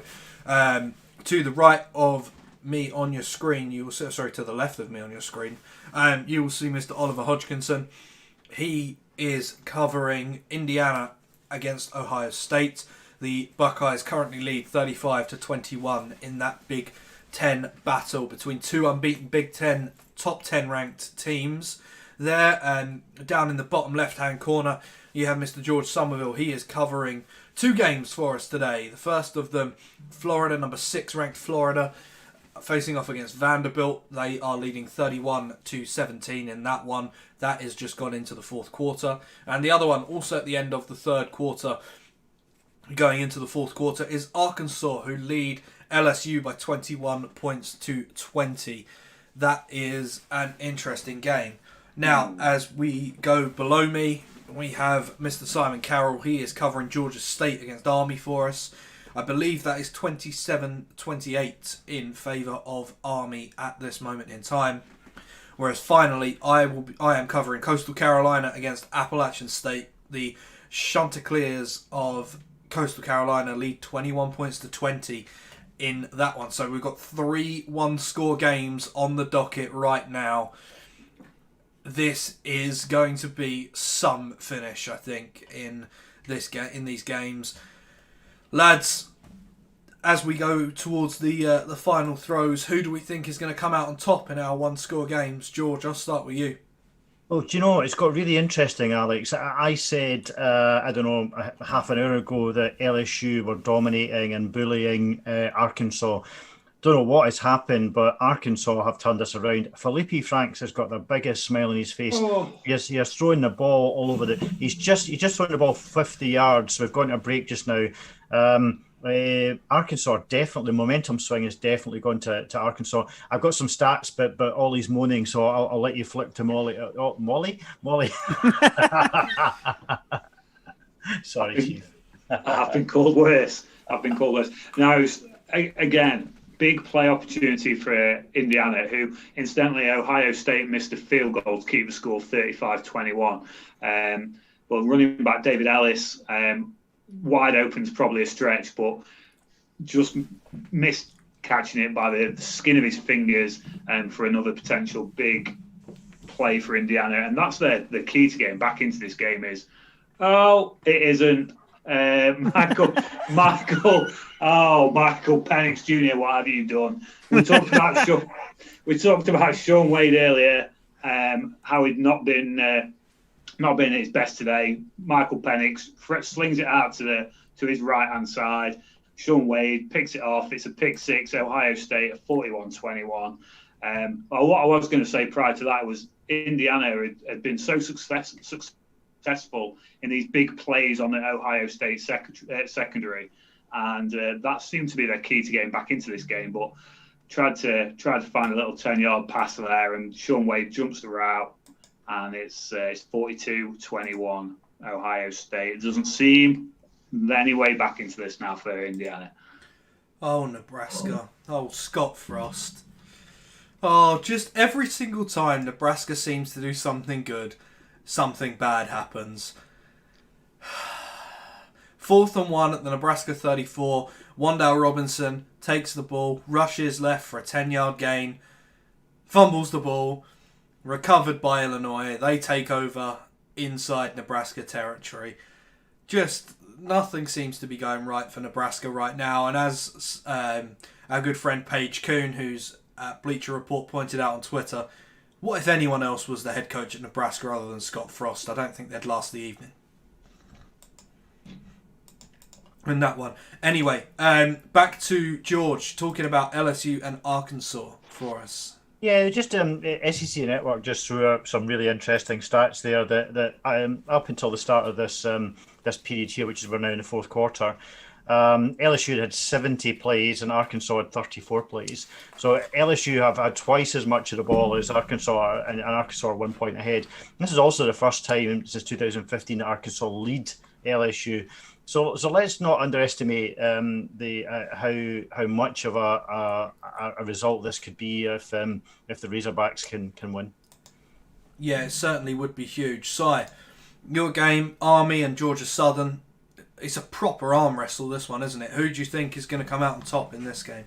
Yeah, well, Georgia speaks about momentum, and I think it's definitely shifted to Army in this one. I think Georgia Southern are trying a few tricks to try and get it back to the swing back their way. They've brought in Justin Tomlin, the backup quarterback, for a couple of snaps, but Shy Works is back in there now. They're at midfield. They've moved the ball relatively successfully. It's an interesting one. This is on a knife edge, this game, and we knew it would be, to be quite frank. But Wesley Kennedy's starting to see a bit more of the football. It almost looked like he lost it there for a second. There is not long left in this game. I think it's less than 6 minutes now. It's just flashed off to an advert break, which is a bit annoying. But yeah, very tense. 5 minutes 15 left in the fourth, it was saying. But yeah, we've had 8 passes from Georgia Southern. Shy Works completed 6 or 7 of his. And Army, just the one. 100% record for Tyler, who has a nursing injury of his own, and we're not sure quite what that's like. It's been a bit of an injury-filled game. We've had defensive end Dylan Springer go out for Georgia Southern, and also running back Gerald Green has gone off looking like a right leg injury, quite a nasty one as well. So yeah, this whole game is very much about 4th and 2 now. Georgia Southern about the 45-yard line of Army. An important field goal in Carolina. Appalachian State kicked the field goal to go 2 points ahead against number 15 ranked Coastal Carolina. App State are 6-1 in the Sun Belt coming into this game. Coastal are ahead of them. They're 7-0 unbeaten. So this is a real huge matchup in the Sun Belt there. So some big plays. Memphis, they now lead 42-14 against Stephen F. Austin. Texas State have scored a touchdown back, so they've cut Arkansas State's lead to 4. Sounds like George has something to tell us. Well, it was a massive point in this game. Arkansas have just marched down the pitch, and the heavens have opened, and there's rain of biblical proportions. And Arkansas were third and goal, and they decide to let Felipe Franks run with the ball, and he's slipped. It's a grass pitch, and it's just given way. So now they're going to have to kick for the field goal, which will take them 20 up. But frankly, a real missed opportunity for Arkansas, because a touchdown there would have hammered home that momentum I was talking about. They shouldn't kick the field goal. Should not kick the field goal up 1. Go for it on 4th down and see what happens. I doubt they will though. Western Kentucky have kicked the field goal, so that is now a 7-3 game. Florida International lead in that one. As I go over to Si. Yeah, we've got a big down. 4th and 2 here. 3 minutes 25 left for Georgia Southern. They've just taken a timeout to discuss the play. Shy Works has just come back off the sideline. He's in the shotgun with just one running back behind him. He's got 3 trips to the left-hand side. This huge play. This family stop. This is pretty much, they've definitely got the bit between the teeth now. Just flexed out the running back as well to the left as well. This looks like a pass play all day long. Let's see on 2-yard 4th down press. What's he done? He held the football. I don't know if they've got there. They did in fact give it to the running back. It's number 2 for Georgia Southern. That's Logan Wright. It's extremely close to the marker. I'm not sure if they've given it or not. Not by that spot. Not even close by that spot. Looks like an Army football here. Just waiting for the judge. Someone do it. Someone do something. There it is. Yeah, Army football. This one is not going well now for Georgia Southern. If Army can wind the clock down like they've done on the last drive, then this one's over. Nice. That's a very, very quick finish there. It looks like Army are going to come out of that one with a big, big win. Florida International have scored a touchdown against Western Kentucky, so that game is now 13-3. I think we're awaiting the extra point in that one. And as we look around the ground, Rice are in the red zone. They're at the UNT, the North Texas 13-yard line in that game. Oh no, it looks like here. Let's see what's going on in FIU. In this game, it should come up. They missed the point after, so FIU leads 13-3 against Western Kentucky, the Hilltoppers, in that game. Now, as we look around the grounds for anything else going on, there's not a huge amount right now in these games happening as we speak. So let's talk a little bit about the Pac-12, shall we? Feels like the Pac-12 got going all a little bit too late in their game. USC and Oregon continue to roll. Opening this one out to the field, Can they make the playoff, and do they need to face off against a BYU and beat an unbeaten team like BYU to get a quality win and get in? Yeah, I said before the start of this shortened Pac-12 season that I didn't see a Pac-12 team that had either the quality in its roster to produce a performance through those 7 games that was of enough of a high quality to put them into consideration for the college football playoff. I still feel that way. I still think that you look at Oregon's remaining schedule.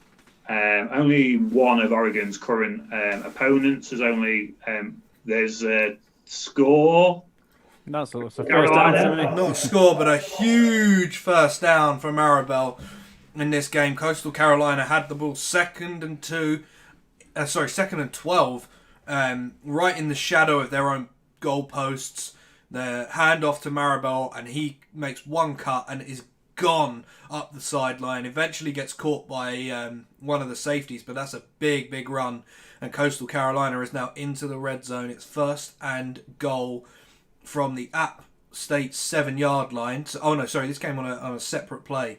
So it looks like there's back-to-back big plays for Coastal Carolina.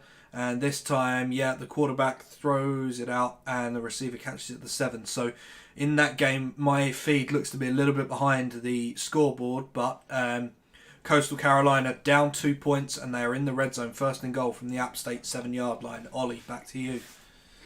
Yeah, so I was just saying, you look at Oregon and their remaining strength of schedule, there's only one opponent that has a winning record, which is maybe a little bit of a moot point at the moment, given that they're only 2 games into the season and the amount of cancellations that they've had. But there's not the quality of roster, I don't think, for Oregon. They're incredible defensively when you look at some of those, especially the freshman linebackers like Noah Sewell and Justin Flo. They've got some incredible defensive talent. I'm not as sold on their offense, although CJ Vidal looks like he could kill a man when he lowers his shoulder. So with Oregon, I don't see it. USC, I thought they'd come out all slinging with Keaton Slavis and an absolute wide receiver room teeming with talent. And they've been not particularly impressive in their first 2 wins. They've won very tight games. And then they faced, I think, probably their biggest test against Colorado, who have been a surprising 2-0 team through the start of this Pac-12 campaign. So I don't see a team like USC or Oregon having really that resume, that performance. Then there's a score. Is there, Alex? No? Yes? Hang on. Keep talking, because this is going to take a little while to think. Oh no, they've given it. They've given it as a fumble recovery in the end zone. Grayson McCall took the snap, faked an option handoff, took the ball up the middle himself, dived to get into the end zone. It looked like he fumbled the ball as he was going into the end zone. Recovered by App State. The officials have given it as a fumble recovery in the end zone. This is going to be interesting to see the second look on this play. So McCall jumps over, is tackled, he's hit, he looks like he's got in to me here for the touchdown. This one's going to be really hard to see though. And of course on the field they gave it as a fumble recovery by the defense. Here as he jumps, you can't really see the line. It's a hell of a play. If this comes out as a fumble, it's a hell of a play from one of the App State linebackers who reaches out at full stretch and tugs McCall's arm backwards to stop the ball from going over. Here, I can't see this being given towards Coastal Carolina. I don't think they're going to have enough to overturn the ruling on the field here. The referee was right on top of it, so I would expect this to stay as App State ball at the 20-yard line because the recovery was in the end zone here. So we're just waiting to see. No, they're looking at another slow-mo angle here on this one, which is going to be a fantastic defensive play by number 13 for App State. Here, no, still nothing. Oh, it's just so unlucky because it's a hell of a play from Grayson McCall. And it deserves to be a touchdown, really. But I think he's going to end up being just short on this one. As we're still waiting, so let's go back to Ollie and keep him talking while the referees make their decision. Yeah, so currently I don't see USC or Oregon, as I said, as a college football playoff. Even if they go through unbeaten, one of those two will, for my mind, they'll contest the Pac-12 championship game. And I just don't see it without they schedule a game with BYU and beat BYU. I think that does put a little bit extra on their resume, and I don't think it's a guarantee that it propels either of those two teams, or if Colorado surprises all, goes undefeated, whoever it may be. I think it improves their resume for sure, because no one has been able to stop. Sorry, this is even more important. The ruling on the field stands, but sire, we've seen some dungarees. No way. There's App State dungarees. Oh, they're probably even better. Are you kidding me? Yellow and black striped dungarees. Rewind that feed and get a screenshot, sir. Come on. Oh, I'm not sure if I can, but I'm hoping I'll see another shot of the App State fans in this, because get a timestamp on that. Dungaree watch. So the dungarees seem to be a sort of Blue Ridge Mountains staple. Carolinas. We've got the Carolinas, and George was talking to us about Tennessee a little bit earlier on. Just quickly before we go back to Ollie, Memphis now lead 49-14 against Stephen F. Austin. That game's into the fourth quarter and well away, so we will stop updating you on that one. North Texas has pulled back a touchdown against Rice. The Rice lead that game, that Texas rivalry game, 10-7 in that one. Going to jump in here. Great stop by Georgia Southern. They've used the last time out, but they managed to hold Army to a 3 and out. It's 4th and 5 in the punting, it looks like. So Georgia Southern will get one more chance to only really get into field goal range with just over 2 minutes left on the clock as well. They're starting from their own 16-yard line. So teeing up to be a good game. I am interested in the Pac-12 to some extent. I am with Ollie. I think neither of them getting straight up with an undefeated season. I think Oregon's resume will be better than USC, especially if USC are only winning like they have been doing the first 2 weeks of the season. You know, they really aren't really clicking. I don't think they're going to curry much favour with the voters if it's every game is like that. But don't sleep on Colorado if we're just looking at the Pac-12 champions.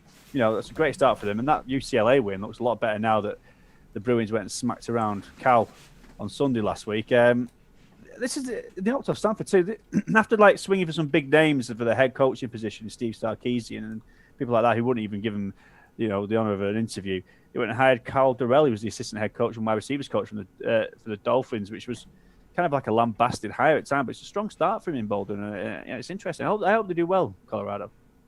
Do you not think, when we touched this before, Pac-12 just started so far back that they're on a hide into nothing, and I just can't help. And sorry, I know this is going to sound an obvious statement to make, but let's just say that Florida, as we assume, play Alabama in the SEC championship game, as Sai holds his head in his hands, and Florida gets beaten by Alabama. Are we really saying that Florida wouldn't get into the college football championship over a USC? Touchdown, Indiana! Okay, we're going to go to Ollie first and then over to Sai. Wide receiver David Ellis catches a pass from Michael Penix Jr., who's now on 4 passing touchdowns tonight. This Ohio State secondary has been absolutely garbage, to be honest. All their attention is taken by the likes of Ty Freifogel and Watt Fillier, and Ellis is just left on his own. And that brings them back to 28, presumably put this extra point through, 28-42. I mean, there's 12 minutes left. I can't see them coming back into it, but the big question here really is Ohio State's secondary and what that looks like going down the stretch for the rest of the season, and when they face a Trevor Lawrence maybe in a college football playoff, or they face a Mac Jones in the college football playoff, they're going to have more answers than this if they're going to want to make a real convincing push for a national championship. Okay, I'm going to go over to Sai now. We've had an interception. The second play really for Georgia Southern on that final drive. 2 minutes 7 seconds left. This game's probably over. Georgia Southern can't stop the clock. Picked off. They brought in the backup quarterback again, Justin Tomlin, just for one pass, threw it an out route. absolutely sniffed it. Did number 34, who's Ben Jackson, the sophomore linebacker. Game over, I would argue. I think this is it now. I think Army are going to take this by a point. Fair enough. There's been another turnover in the Coastal Carolina Appalachian State game. Coastal Carolina picking off the pass here. This is a phenomenal play from one of the corners, or sorry, it looks like the free safety there for Coastal Carolina, just undercutting the route and being a real ball hawk and picking off that pass there. So Coastal Carolina have the ball, 1st and 10 on the App State 49-yard line.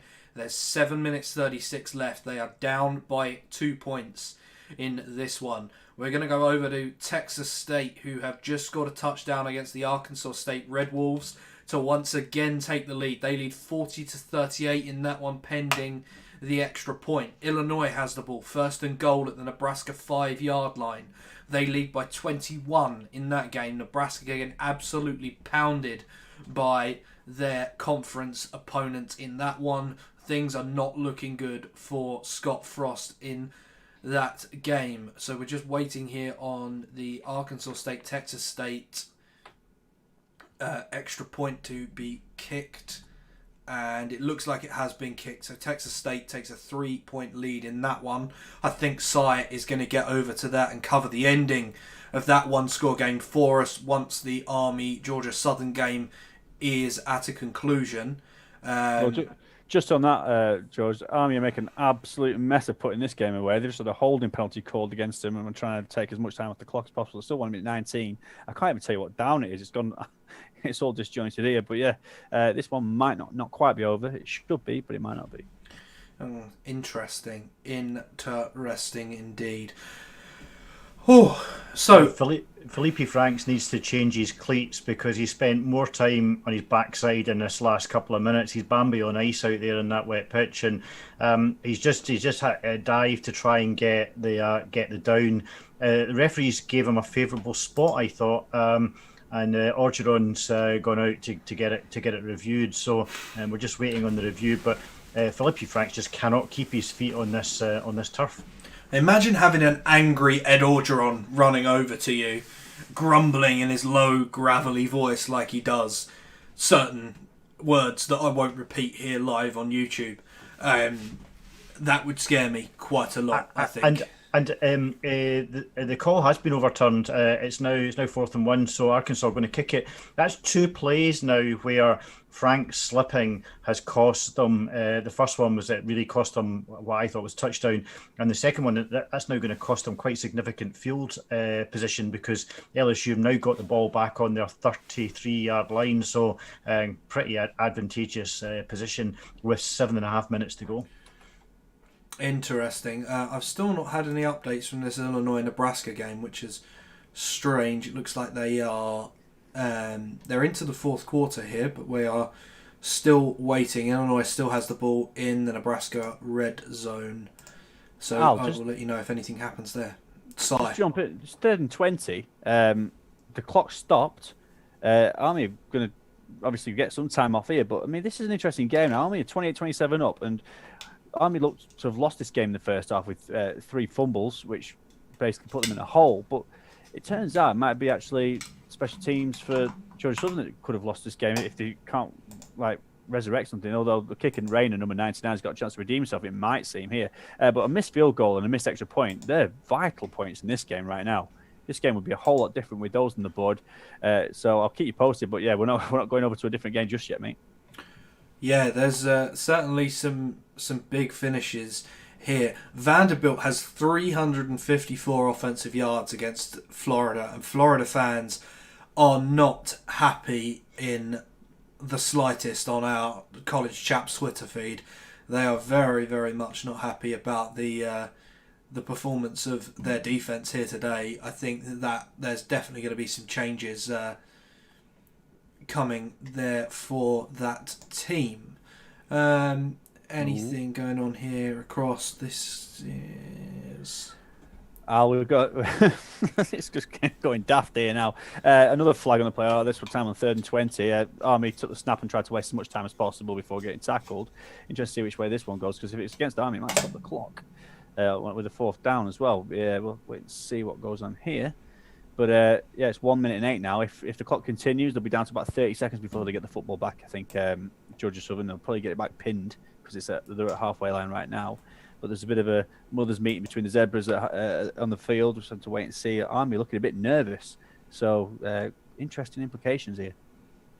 Certainly is. The games between BYU and North Alabama. Oh my God, he's dropped the game. You can tell us who, Al? Coastal Carolina have the ball. They're driving into App State territory. Grayson McCall with an awful throw. His receiver's head isn't even turned around. And the App State secondary has the ball in his hands and lets it go through. An interception there, and App State almost certainly gets a chance to win this game. Currently they're ahead by 2. There's 5 or just under 6 minutes left in this one. That could be a very, very costly missed interception, especially as McCall now, they pitch it out and the running back has gained 11 yards and absolutely ends an App State linebacker on the end of that play. That was definitely some interesting goings on here in the game between Appalachian State and Coastal Carolina. App State lead by 2, but Coastal Carolina now in the red zone. They have the ball on the App State 15-yard line in this one. Florida scored again to really just finish this game off now and just take it well beyond Vandy's reach. So I think that game's done. Interesting.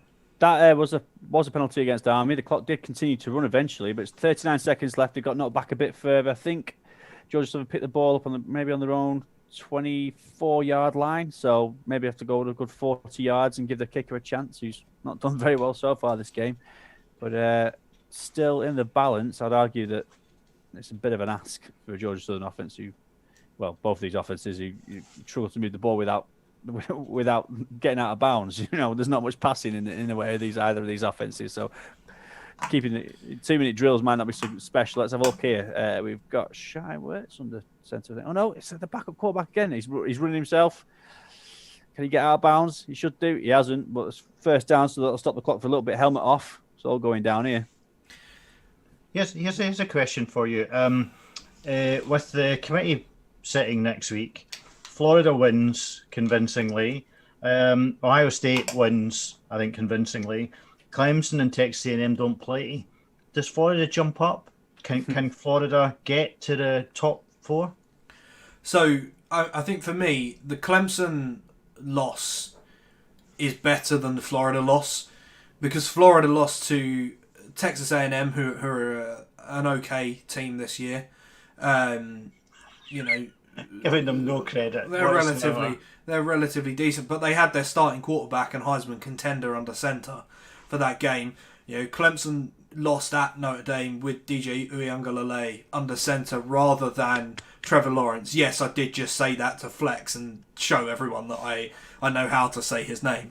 Congratulations. Don't come at me with the other one, though. The other one's even worse, and I've got no idea what the third string quarterback at Clemson, how to say that name.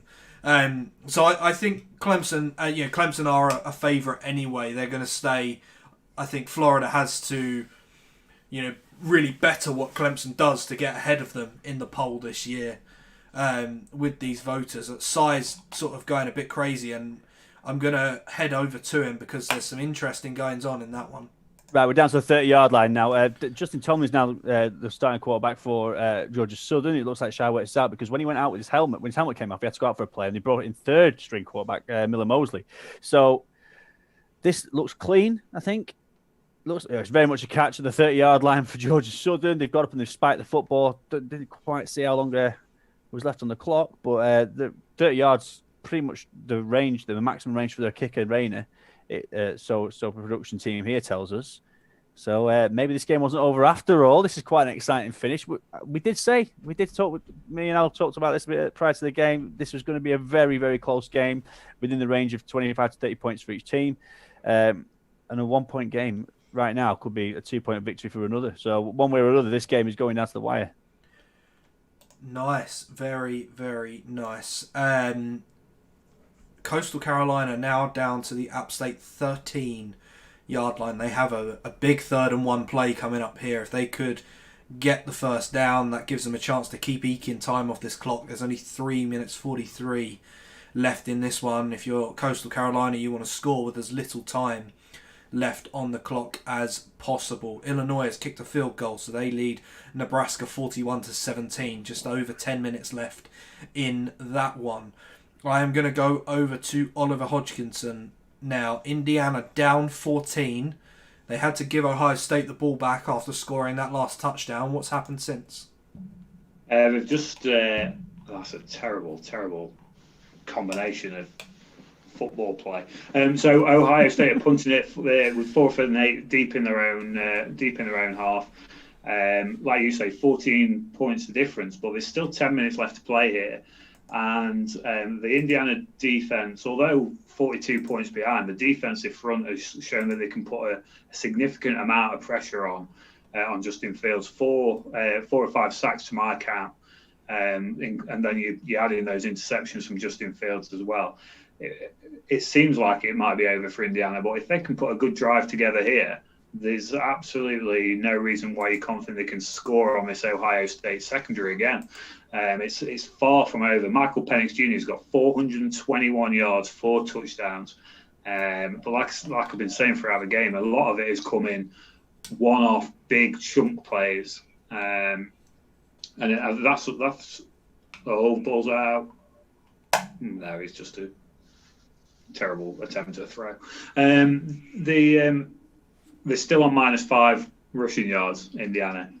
We're approaching nearly 1,000 yards in this game, and Indiana have -5 rushing yards. It's quite a considerable stat, and it just shows what Michael Penix is having to do with his arm. They've got nothing going in the running game, and he's having to create these big chunk plays with his arm. So 10 minutes to go. You don't want to do that. What is going on? Oh, he's taking a sack when he can't take a sack. Army are really winding down the clock now. This is awful. 7 seconds, 6 seconds. Let's get up to the line. It's not the Touchdown, football. Indiana! Oh, right. Going to Ollie first, and then down to Cy. We talk about chunk plays, and there's a flag on the field. I'm not sure. Let's see whether this is coming back. Okay, I'm going to Cy first. It was defensive. Back to Ollie. Defensive pass interference on Sean Wade, who's having the topsy-turviest night of all time. Ty Freifogel, big catch, big play, and Indiana are going to be back within a score. Okay, over to Cy. Nightmare time to take a sack by Georgia Southern, and Army were milking it by not getting off the pile. The clock was ticking. It looks like they've got up to the 33-yard line or 32-yard line and just spotted by the ball at second in time before the game clock goes off.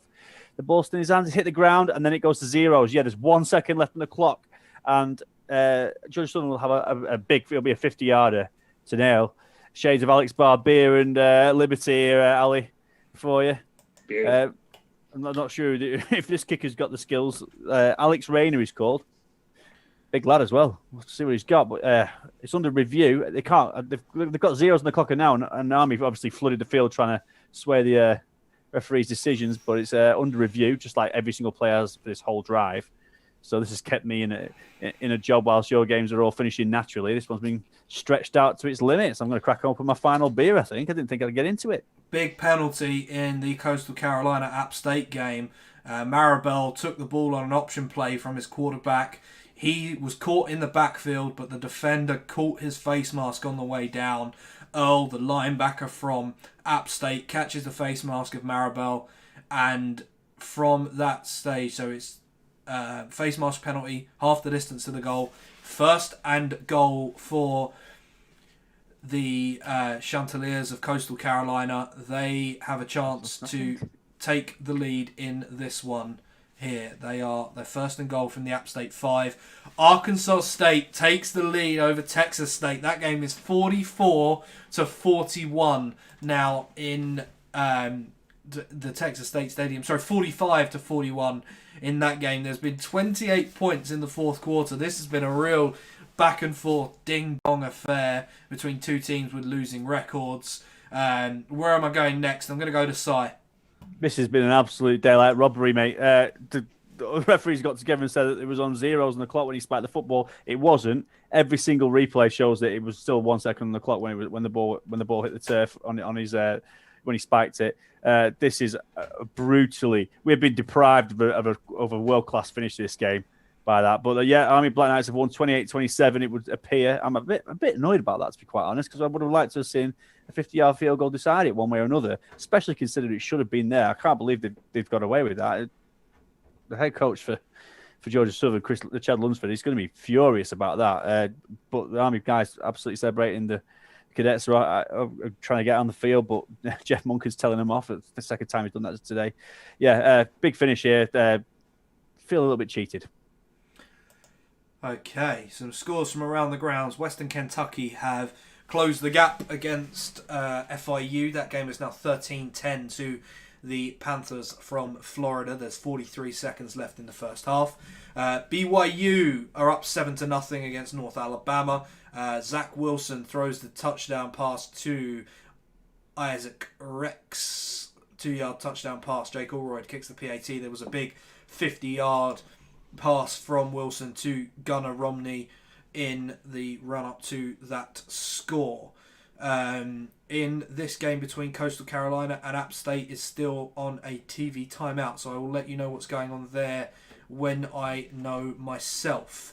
Cy, are you going to pick up the Texas State, Arkansas State finish for us? You are muted, my friend. I'm unmuted because I'm trying to find that game as we speak, and when it kicks in, it will very much be loud and proud. So give me 2 seconds, and I'll try and get it up for us. Okay, there's a minute 43 left, so you are under a little bit of time pressure there, my friend. It's a bit of a controversial point in the Arkansas game because Arkansas had one of their players, Jalen Kittlin, ejected for targeting, and in the subsequent play, LSU chucked the ball into the end zone, and it was collected, and it looked as if he was down, it looked as if he had his knee down, but the referee or the touchline judge ruled that he didn't have the ball under control. It looked as if the ball came out well after he was down, but LSU still got the control of the ball and pushing towards the red zone. Very, very nice. So, in this one, Coastal Carolina have the ball. It's 2nd and goal from the App State 4-yard line, and my feed has just crashed. Oh no, here we go. And just as it comes back, I see the quarterback rushing into the end zone. It looks as though Coastal Carolina is going to take the lead here. They are currently up 4 points. They're 21-23, so rushing into the end zone there. It was a scramble play. He looked like he bounced off a couple of defenders and managed to get into the end zone. They're just deciding whether or not to go for 2. There is 2 minutes 24 left. They, as I say, they lead by 4. So a 2-point conversion obviously puts you up 6. And we are just waiting to see. Oh, it was one of the running backs, actually, White, the running back who got in, it seems. Not the quarterback. As I say, I missed the first half of that play. And they're running the 2-point conversion. It looks like they're going to be swarmed here. And they are. They don't get it. So Coastal Carolina up by 4 points in this one. They lead 27-23. App State is going to get the ball with 2 minutes, 24 seconds left and 1 timeout in their pocket. I said earlier on that TJ Finley was a Jekyll and Hyde player, and we've seen the best and worst of him in the last couple of plays. He launched a ball into what looked like the end zone, but it was so far away from the end zone that I think it nearly ended up in the stand. And it wasn't a player even remotely close to it. He's now shaking his head because he's being felled for intentional grounding. The fact that there was no one within about 100 yards of the ball, I'm not quite sure why he's shaking his head. Oh, I love it. I love it, George. Southern Miss have kicked a field goal against UTSA for the first points up in that one. They lead 3-0. Oh, touchdown LSU. Good noise, George. Good noise. That's the best one yet. This was coming, to be honest. So Jerry Jenkins, a 13-yard touchdown reception. This has been coming, and obviously with about 4 minutes left on the clock, makes it really interesting finish now. We've got 1:17 left in the Arkansas State-Texas State game, Al. 45-41 Arkansas State, as you say, and Braden McBride, the quarterback for the Bobcats, is moving them. I think they're at halfway line now, and they're doing well to control the clock as well. So they're getting out of bounds unless they're able to get the first down, in which case, obviously, the clock stops until they're lined up. 1 minute 5 left in this one. They need, obviously, a touchdown to take it, but it'll be a big win for Texas State if they get it. That's another good 8 yards, but the clock is moving here. Looking good. I almost went all wrong at App State. It almost went all wrong. Coastal Carolina kickoff. 2 men back for the Mountaineers, and they managed to run and bump into one another just as the ball was coming into the catchable zone. Ball was fumbled. Luckily, there was no Coastal Carolina players near it, so they managed to pick the ball up and run it back and get to about the 10-yard line in this one. Just an awful bit of special teams play, but luckily it's not going to affect them too badly. I'm going to go over to Wally now in this Indiana versus Ohio State game. Yeah, Ohio State are driving down the field, run. Just a pass play then for Garrett Wilson. And we talked about Master Teague and what he brings in the running game, but an absolute beautiful piece of blitz pickup, which allowed Justin Fields the time to find Garrett Wilson there. It's nice to see someone attempting to protect Justin Fields this game. He's been sacked 5 times. Some of it is his own doing, but the Ohio State offensive line hasn't been as impressive as certainly I've seen them be at times. But they're in the red zone now. 2nd and 6, handoff to Master Teague, and they're just grinding down the clock. The drive started at 10 minutes, and we're just at 6 minutes now. This is all Ohio State need to do is just drain the clock. Very nice. So, a couple of half times to tell you about. North Texas lead against Rice 14-10 at the half, and FIU lead Western Kentucky 13-10 at the half. We're going to go to Simon Carroll with Arkansas State versus Texas State. Well, they're moving the ball and they're moving it quite nice. Backup running back Calvin Hill with about a 22 yard maybe run out to the right-hand side. Managed to get out of bounds as well. Maybe I might be getting a bit too excited there. Maybe 15 yards, but a very big play. I think 45 seconds left. They're within the red zone now with Texas State. Benny McBride, a quick... Oh, he's got acres of space here. Wide receiver number 3. Jeremiah Hadel's down to the 8-yard line. 38 seconds left. Texas State could take this game, you know, mate. Jeremiah Hadel, if you remember earlier on in the season, made that incredible back of the end zone catch for Texas State. Back in the day where we didn't have many Power 5 teams playing, and we had to watch Texas State week in, week out. So it's nice to hear his name brought up. Yeah, very nice. So Memphis are leading Stephen F. Austin 56-14. Now there's 2 minutes 42 left in that one in the fourth quarter in there.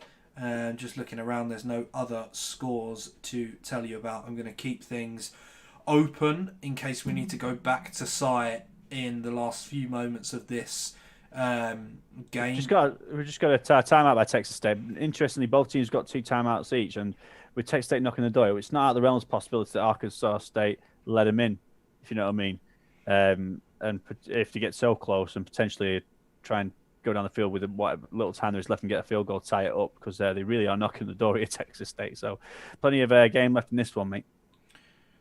Looks like there is a 4th and 20 play coming up for App State on their own 9-yard line. Go back to Simon Carroll. Touchdown, Calvin Hill back in again. This time it's a nice little draw play. Bounce out to the left-hand side, just skips around the would-be tacklers into the end zone. 47-45 Texas State, the extra point critical in this one, but still 34 seconds left on the clock, and Arkansas State have 2 timeouts left. Game on. Very cool score there for Texas State. That's a huge ding-dong battle over there in the big old state of Texas. We are coming back to the Coastal Carolina App State game. It will be 4th and 20 from the App State 9-yard line. There's 1 minute 25 left. App State have no timeouts. They're going to have to go for this. They're down 4 points. And I'm going to see what happens here. I'm going to go back to Simon Carroll. They've missed the point after. Oh, that could be an absolute killer. Head coach. I don't even know the head coach is. I've got to be honest. He's absolutely fuming on the sideline. 47-45. Calvin Hill's still celebrating. I don't think he even knows they've missed the point after. That is 2 points difference now.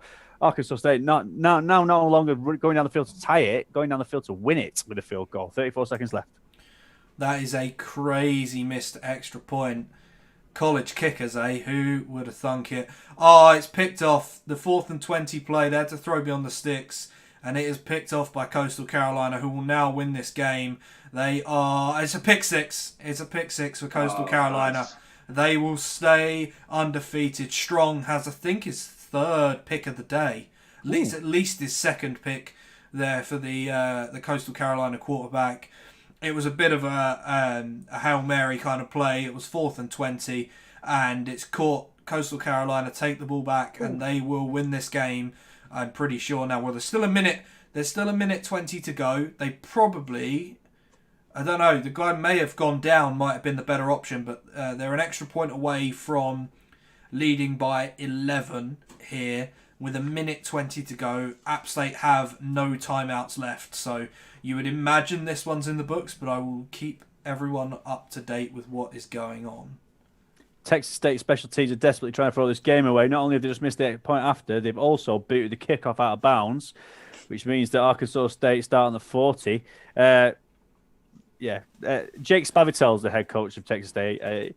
Not a happy man on the sideline right now. And I don't even know who the kicker was. I've quickly got the depth chart for Texas State, and there's some guy called Bates, number 47. He's not even listed as a place kicker on the depth chart, so I don't even know if they went to him afterwards. It was Seth Patton, I believe, is the guy's name who missed the point after. It was a different kicker. It was a different kicker, I think, to the guy who kicked off. Seth Keller was the guy that missed the point after. I don't know who kicked off. I will hopefully get that for you. No, it just says Texas State kicked off. So we'll call him Mr. Bates, and he booted it right out of bounds. I didn't even get close to the end zone. So 34 seconds left, and Arkansas State looking to take the field as soon as they can. Always delays at this point in the game. I'm getting so excited. I'm just waiting for more things to happen. Come on, here we go. Arkansas State quarterback, who is Logan Bonner, I believe. No, Lane Hatcher. Already moving down. I think it's a 6-yard reception to number 34. Look at me. Multitasking with different screens. Go on, George. Have it. Gutsy call. 4th and 3. Arkansas were going to punt it. Decided to go for it on 4th down. Really had to. They're now under 2 minutes, and they did. They converted the 4th down. So now, but they're still in the halfway point in the field. So there's still a long way to go. Nice. Coastal Carolina kicked the point after, so they lead by 11 in their game. There's 1 minute 20 left, and App State will have the ball. It seems like that's an uphill battle here to stop the Coastal Carolina Chanticleers staying undefeated on the season. And it will be interesting to see where the committee ranks Coastal Carolina. They're ranked 15 coming into this game by the AP. So it will be interesting to see where they're ranked by the committee, see how much stock the committee puts into their performance. George, you'll be interested in this. The quarterback who's currently in the field for Arkansas State is Lane Hatcher, who was a transfer from Alabama. Don't know if you know much about him, from Little Rock. He's gone deep. He's gone deep. That's dangerous. Oh, almost picked off. No wonder Alabama saw him out of town. I was going to say that's why he's ex-Alabama, right? Exciting though. Looking good. This is I've had 2 pretty cool games, to be honest. I've got to be frank. Yeah, this has been a fully packed out early window for us. The 8:30 games are just about to start getting underway. We will not touch on these games on here, so we will end once the games we are following finish. We will be finishing up our broadcast today. We need to go get some food, etc., and sit down and watch. Make sure you're following on Twitter at the College Chaps. All our Twitters are on there as well. Size is NFL Draft Sci. They're all on the screen in front of you. We will be watching the rest of the games this evening.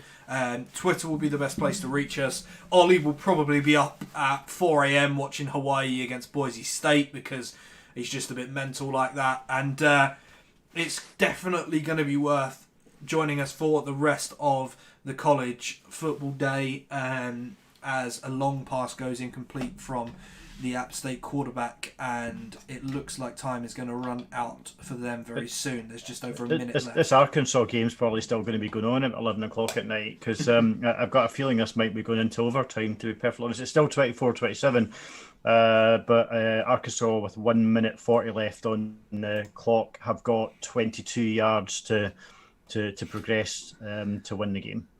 This one's over out, 4th and 17, Lane Hatcher, ex-Alabama quarterback, tried to go deep downfield to his wide receiver, wanted pass interference, it wasn't coming. This one's over, 9 seconds left, Texas State with the football, Arkansas State with one timeout, book it in. Texas State win.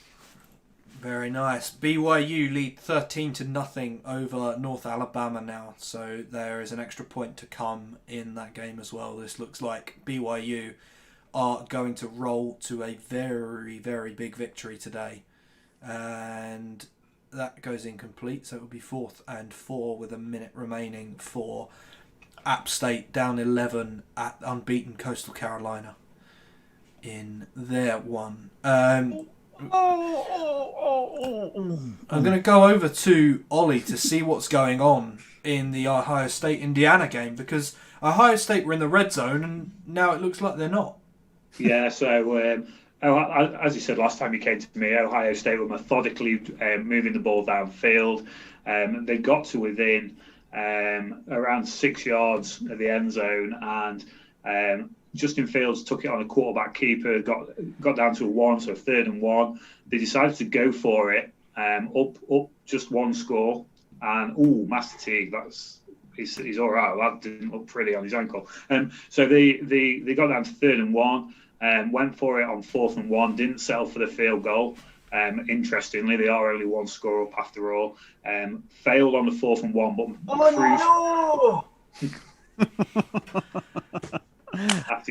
Sorry, Ollie. Arkansas didn't get the third down. Went to kick the field goal. The kicker's longest field goal is 48 yards. It looked as though one of the LSU players got a fingertip on it because it literally was inches under the crossbar. So LSU going to win this game. Interesting. So everyone breathes a sigh of relief as we don't have an overtime game to hang around watching here live on YouTube, and we can all go off and order some food. Cincinnati has kicked off against UCF, number 7 ranked Cincinnati, in that big game there in the AAC conference, and really overall that will be a really interesting game to watch. UCLA has kicked off against number 11 Oregon, which could be a really interesting matchup. UCLA with a big win over Cal last weekend. On that game, sorry to interrupt you. Go. UCLA without quarterback Dorian Thompson-Robinson for that game. Just saw that myself, and it's literally on my screen right now, and it's a battle of two very good uniforms. I think we've talked about this already, haven't we, Ollie? Yes. It's like Knight Rider uniforms from Oregon. And Sean Dollars, a running back for Oregon. What a name. Just having dollars written on the back of your jersey. If he doesn't get drafted by the NFL at some point in his career, it's wasted. Kids making money. We've got Las Vegas Raider written all over him. Yes, he does. Adrian Martinez has thrown a touchdown pass for Nebraska, so the backups are in. Luke McCaffrey has thrown 3 interceptions today and carried the ball 26 times. Something tells me that Luke McCaffrey should really be playing running back for Nebraska, but I don't think there's anyone else capable of playing quarterback on that team. We've already seen Adrian Martinez fail a fair few times in this one. The game between Coastal Carolina and Appalachian State has gone to a final score, 34-23 to Coastal Carolina. They stay undefeated in that game. That's a big win. Just to remind you of some of the other scores, Florida beat Vanderbilt 38-17. Georgia Southern lost to Army 28-27 on a controversial final play. I can see Cy raging below me at that one. Memphis destroyed FCS team Stephen F. Austin 56-14. Texas State eked out a win against Arkansas State 47-45, and that is the finals of the score. South Alabama already leading against Georgia State. They're up 7-0 early in that one. So the last game we're really hanging on for here, well, the end of the LSU-Arkansas game, which is still got some time left, but LSU leading by 3 with the ball, 2nd and 7 on their own 30-yard line there. George, did you have something to say? I was going to say that's the LSU game finished now. So a 3-point victory for the Tigers. That's a big result for Ed Orgeron. It is. Massive result. Eastern Carolina Temple has finished. Despite there being a 40-odd minute delay, it seems to have finished very, very quickly this game. It's not been a contest, this game. We're just showing some of the highlights from it. ECU have won this game very, very comfortably. 28-3. Who actually you guys picked Temple in this one? I picked Temple, to be honest with you. Did you? Yeah. I think I picked Temple. Lots of rushing attempts from both sides have meant this game has run very, very quickly. And the Pirates have won this one 28-3. I think I picked 95-yard kick return in that game. Yeah, nice. Yeah, desperately trying to get up the Ohio State Indiana game to see this one finish off. See, it's currently Ohio State at 3rd and 13. Indiana have just called their final timeout. 1:34 on the clock, 42-35 in Ohio State's favour. As I was saying before, Ohio State got stopped on the 4th down, turn it over on downs, but Indiana just couldn't get anything going, and a crucial 3rd down stop as Michael Penix Jr. attempted to escape the pocket and make a dash for it, and they had to punt the ball away, and they've given it back to Ohio State, who were moving it down and really running the clock down. But are currently on 3rd and 13. Indiana are on minus 10 yards if we're looking for a rushing yardage update on their performance, and the game itself well over 1,000 yards now. Nice. I want to talk very quickly whilst we're waiting for the Indiana-Ohio State game and any developments there. I just want to flag up UMass yesterday having the very rare feat of scoring 2 points as a team. But it wasn't their defence that got the safety. It was actually the special teams unit. A blocked punt was not recovered by the offence. It was recovered in the end zone by the punting team. And they lost 24-2 against FAU. Guys, Indiana are gonna get the ball back with about 50 seconds on the clock, just under 50 seconds on the clock. Forced a 4th down. Presumably Ohio State are going to punt it away, and they're going to have about 50 seconds to play with it. And as Michael Penix Jr. has shown, that's really all he's going to need, because it's just those big chunk plays that he's been making all afternoon. If you can string a couple of those together, Indiana could potentially take this to overtime. Fingers crossed, hope not. Let's do it. 46 seconds they're going to have left to play with. Go for 2 points. You drive down the field, touchdown, go for 2 points. Let's not mess about that. It's the same as last year with Mac Brown's UNC when they drove down the field against Clemson. They had a point after tried to take it to overtime. With how streaky this Indiana offense has been today, you have to say go for 2. Try and pick up. Go for 2. Try and pick that up. And obviously they did this similar thing against Penn State, didn't they? So, we'll have that. We'll take it. Yeah. And even if you don't get it, it's gut-wrenching, but everyone will love you that much more than if you lost in overtime. As I think has happened to Mac Brown's North Carolina as well. Maybe we were a little bit high on them coming into the year because of how they played in that Clemson outing last year. I think the thing with UNC is that, and we've alluded to it several times, that offense is incredible. That defense is just sublime to the ridiculous, really. When you look at the two different units, so Ohio State have punted away, and Indiana are going to start on their own 22-yard line. 38 seconds on the clock. Some 42-35 the score. Some quick scores to keep you updated. Jamar Jefferson took the first play of the game, a rush up the middle for a 75-yard touchdown run. Oregon State leads Cal 7-0.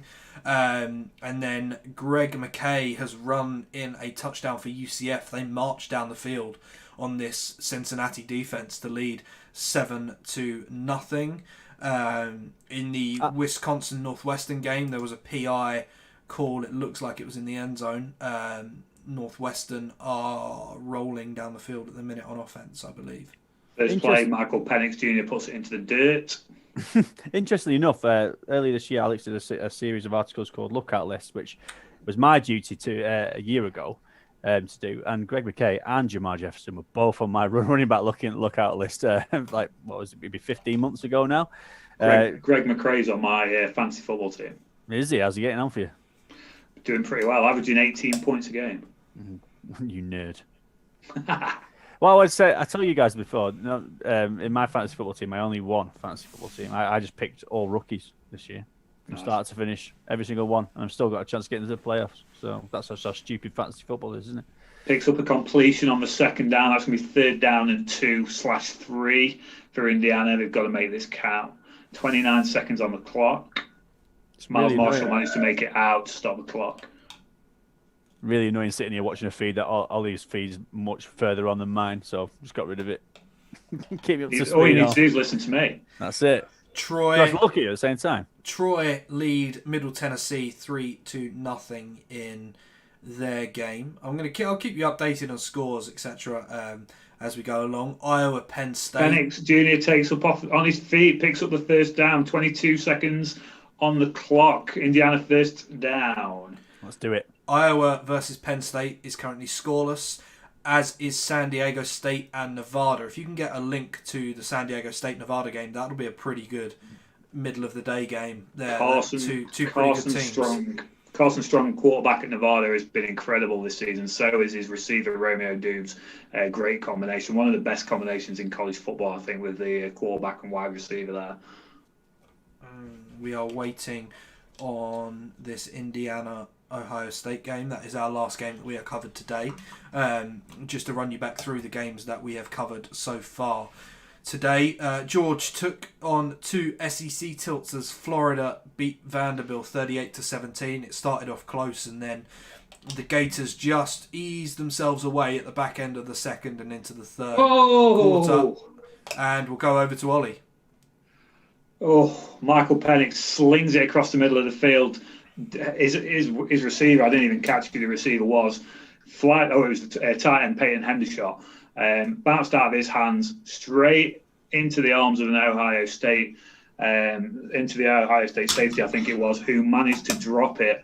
And Indiana live another play, 3rd and 10 in their own half, just about 9 seconds on the clock. Are we going to have a Hail Michael here?